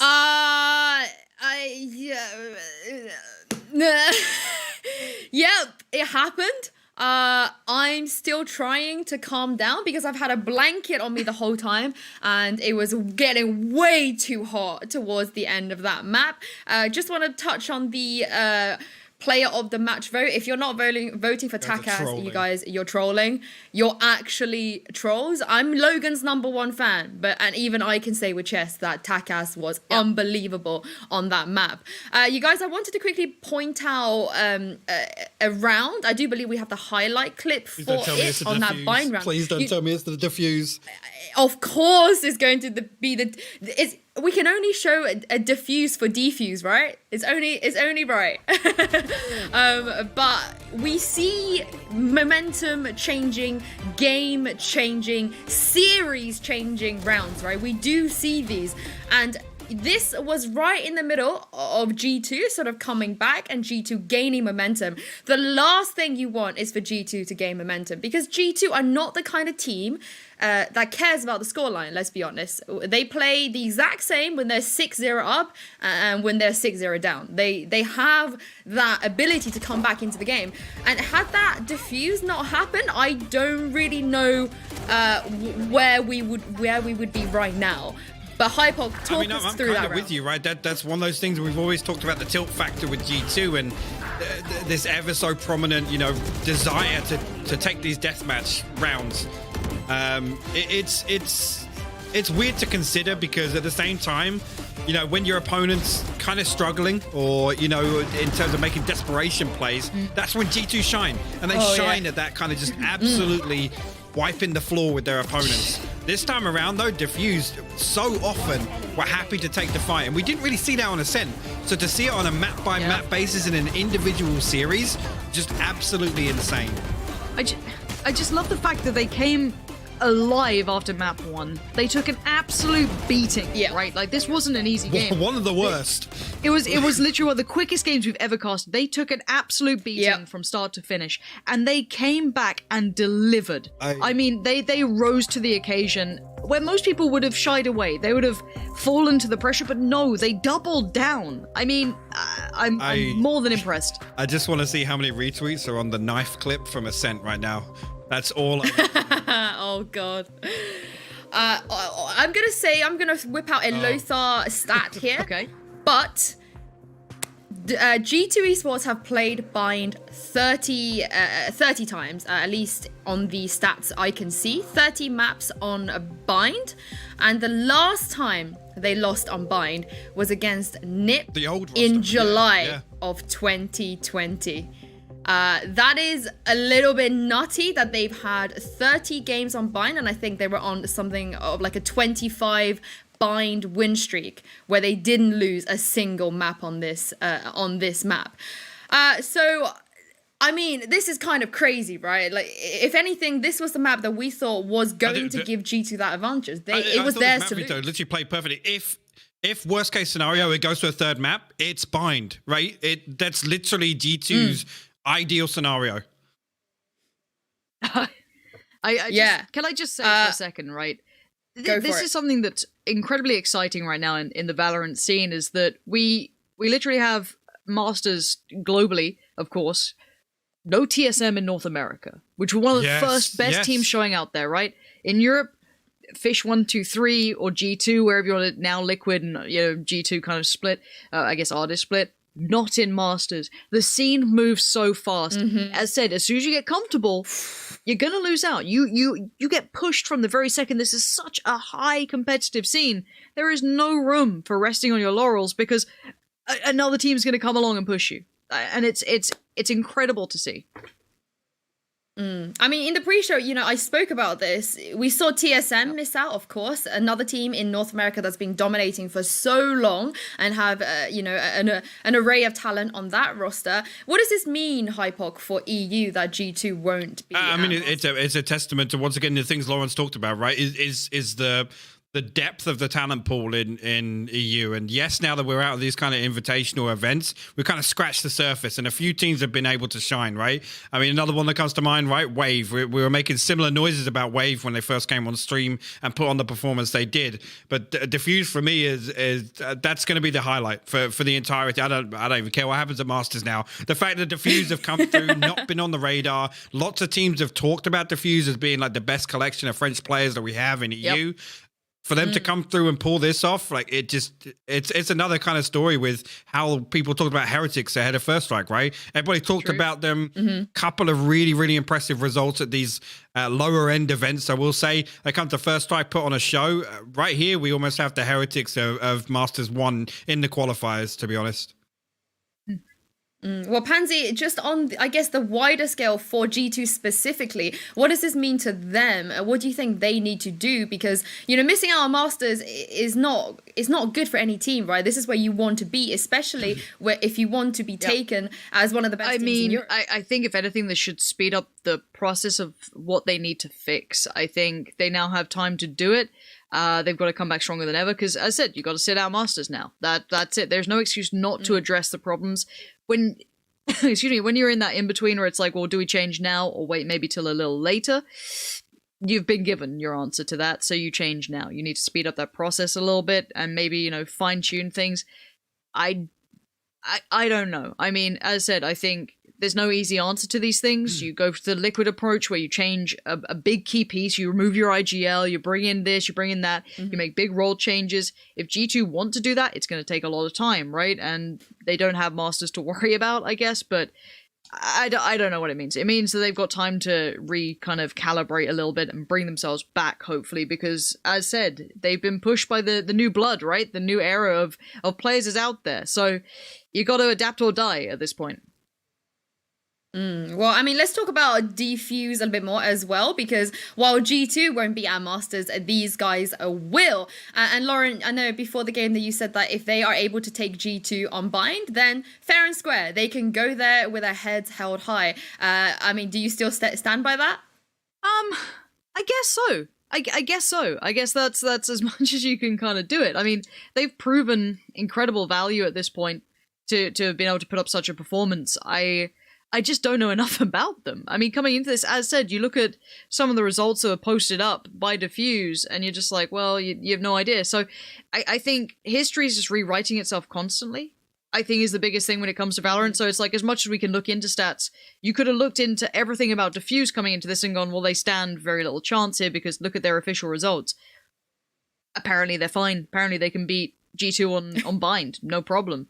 So as said, I think that we just have to see the scene as a constant evolution and stop thinking of it as history yet or as established as I think people are imagining it to be. It's moving quickly. The meta is changing exceedingly quickly. I mean, we're seeing new agents being toyed with. I think Astra's going to change things as well once that comes into play, obviously.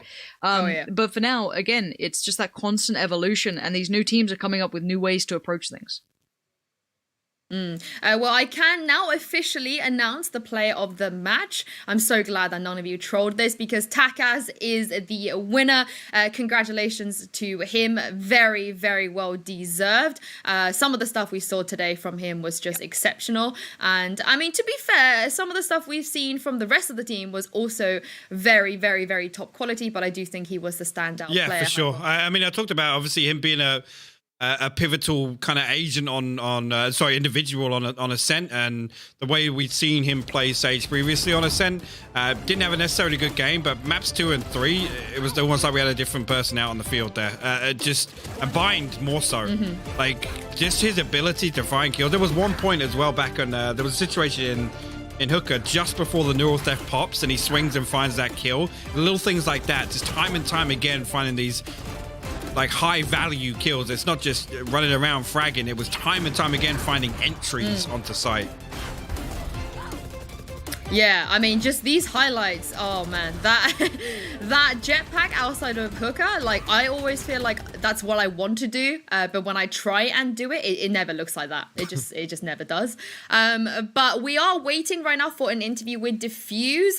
So I do feel like we can move on to some of the matches tomorrow because Pansy and Hypop, you guys won't be here for that. So I just want to get your predictions because we've all kind of tanked our predictions today. Got the first one right. But second, I don't think any of us imagine being Mitch. That. Yeah, what?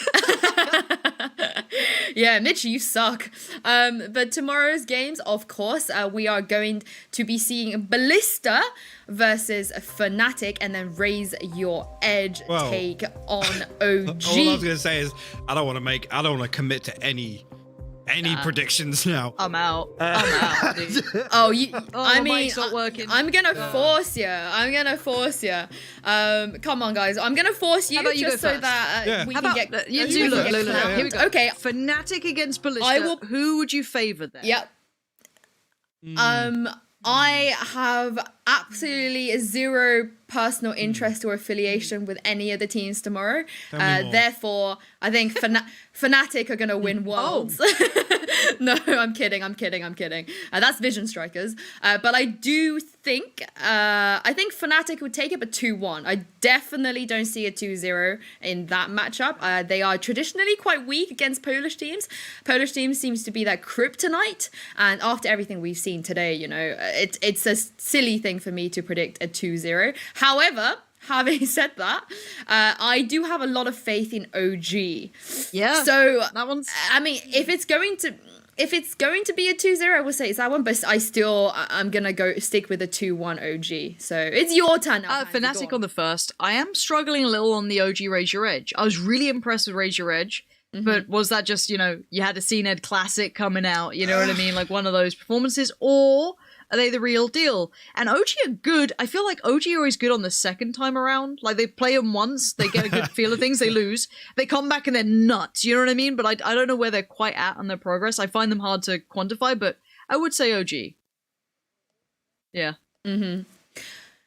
Hype up. I mean, it's. I've got Fnatic and OG. I do think Fnatic are actually going to close out 2-0 in the first one. I'm a little more confident than you, which is weird. It's usually the other way around, Jitsu. But I mean, yeah, Raise Your Edge have impressed me, but it's just that performance against Rix. I know Coldamento, I saw him tweeting out saying that he felt as if individually he had one of the worst performances he's ever had, and you know, actually he's usually the one stepping up alongside CNED for that roster. But it wasn't a clean series against Rix, and I can't help but feel OG in terms of like the players that are on that team, they're going to go away and just absolutely nerd out on preparation. Again, these guys are very experienced in terms of esports as a whole.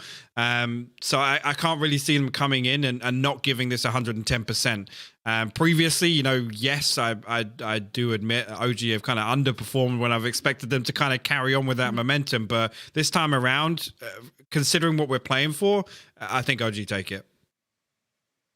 I love how G2 esports have just been knocked out, and we've been talking about upsets all day, and none of us have predicted an upset. I don't want to now. For tomorrow. I've had my fill. I'm usually the one that wants the upset, but Yeah, I mean, I think this is the upset probably. But yeah, I'm definitely very much looking forward to tomorrow because, like I said, tomorrow will be the final stage of playoffs. So by the end of tomorrow, we're going to have all of our Masters teams locked in. So there's only two more spots left. But guys, had I told you, I guess back in January, end of January, before the start of Challengers, that these were the groups of teams that we were going to see. So no Liquid, no G2, no Vitality. I mean, I come back to it. I absolutely love that for EU. I absolutely love it. The wider this talent pool goes, the more teams we see come up and make a name for themselves, the better.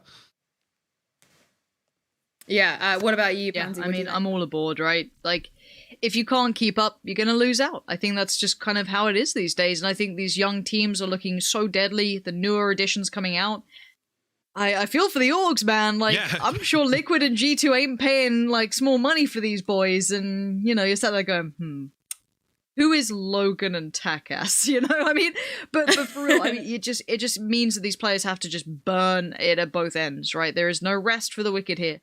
There's always someone younger and hungrier than you on the chase, and it's proven already. So yeah, I don't think I would have said flat out, oh yeah, of course this is going to be the way it goes, but these players just elevate their playstyle so quickly. You've got coaches behind them working tirelessly, and if you are not delivering the same, if you have a fault, you have a flaw, it's going to be seen. And as said, as much as yes, G2 probably looked into who Diffuse are, they probably know who they are. Oh, no. Did they pour over the same amount of VODs as they did? Probably not. I mean, Diffuse probably knew exactly what they were going to do against this with as much prep as they could do, because, as said, this is them getting to Masters is insane. Like, that's huge. Whereas for G2, they probably felt it was a given. But the fact they had to do this in the final qualifier still says enough, and it says a lot about the likes of still Fnatic, I'd say, are in a dangerous spot. They've had a couple of map losses here and there, a couple of scary, Polish teams out there on the hunt for them, it seems, but they've been able to make it to this point and they're still here. I'd say they have an easier opponent-ish, but, I mean, a lot of the big names are starting to look a little shaky. I mean, honestly, there is no such thing as easy opponents anymore, I feel like, in this scene. But we do have an interview with Diffuse's Hoppy, so I'm going to temporarily say goodbye to you, Pansy and Hypok, and bring in our newly Masters qualified player from Diffuse. Hi, Hoppy. Welcome to the stream. Thank you. Hello. I think he's with us. Oh, yes, I can hear you now. Hi. How are you? I'm great, thank you. I'm probably not as good as how you feel right now. Congratulations for making it to Masters. Tell me how tough that best of 3 was for you today. Sorry, what do you mean? How difficult was that? How difficult was that series? I mean, it was kind of difficult. We managed to get through the play-in quite easily, but when it comes to that match versus G2, it was hard, especially on Ascent. It was difficult for us to get into the game, but we managed to get the 2-0 lead after. Well, actually, talk me through what you guys did after that Ascend map, because that wasn't an easy game to lose in that fashion, right? So, what did you guys do in between the maps to, I guess, get that reverse sweep the way that you did? I mean, we were like, we all know that G2, they were the favorite of the game. So we were like, okay, guys, let's do it. We have nothing to lose, and they have everything to lose. So let's go, let's do it, and that's how we get hyped.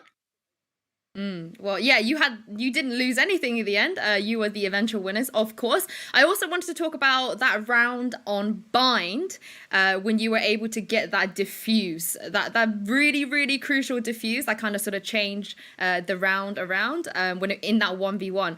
Tell me what happened there. How hyped were you guys when that happened? I mean, we were all screaming. It was a shamble on TeamSpeak. It was all shamble. We were screaming that it was low HP. And the bomb was already half diffused, so it was like, okay, I'm gonna stick it and I'm gonna pray, and that worked, I guess. Yeah, that was definitely a very game-defining moment, I would say. And lastly, before I let you go, you guys have qualified for Masters. And now I guess a lot of the fans in EU got to know you guys a little bit more over the last few days with your very, very outstanding performances on stream. But how much is there left that you guys haven't shown us, and what can we expect from you at Masters? I mean, we've been helped by a past CSGO player, so we have more people working with us. We are gonna work a lot now. We only been working really hard since 2 weeks with the new coach and the new analyst. So we're gonna do much better by the future, and we're gonna work a lot. Brilliant. Thank you very much. I can't imagine what you're going to look like when you guys do much better, because today was really something else. But thank you so much for your time, and congratulations once again. Thank you. Thank you again. Thank you very much, Hoppy. I don't know if Pansy and Hypok are still here or not. I'm gonna assume. Oh, Hypok is still here. Yeah, guys, they are really on it. It seems. I very much liked, him basically just admitting it was completely shambles. I also liked that. Yeah, that was 2 weeks' work. We were kind of just dragging our feet a little bit. Yeah, I guess I want to see them at 2 months now. Thank you for taking it off the second screen. I was getting a little bit worried about what we were going to see there. But yeah, interesting to hear the insight as well that they're working with somebody new. And that's kind of a notable step change now in Diffuse's journey. Yeah, really good. I can't wait to see these guys build on strengths. Any last words, Pansy? Because this is the last time we're going to see you guys until Masters. Yeah, see you then. Yep. Yep. Iconic. Well, thank you very much, Pansy and Hypok.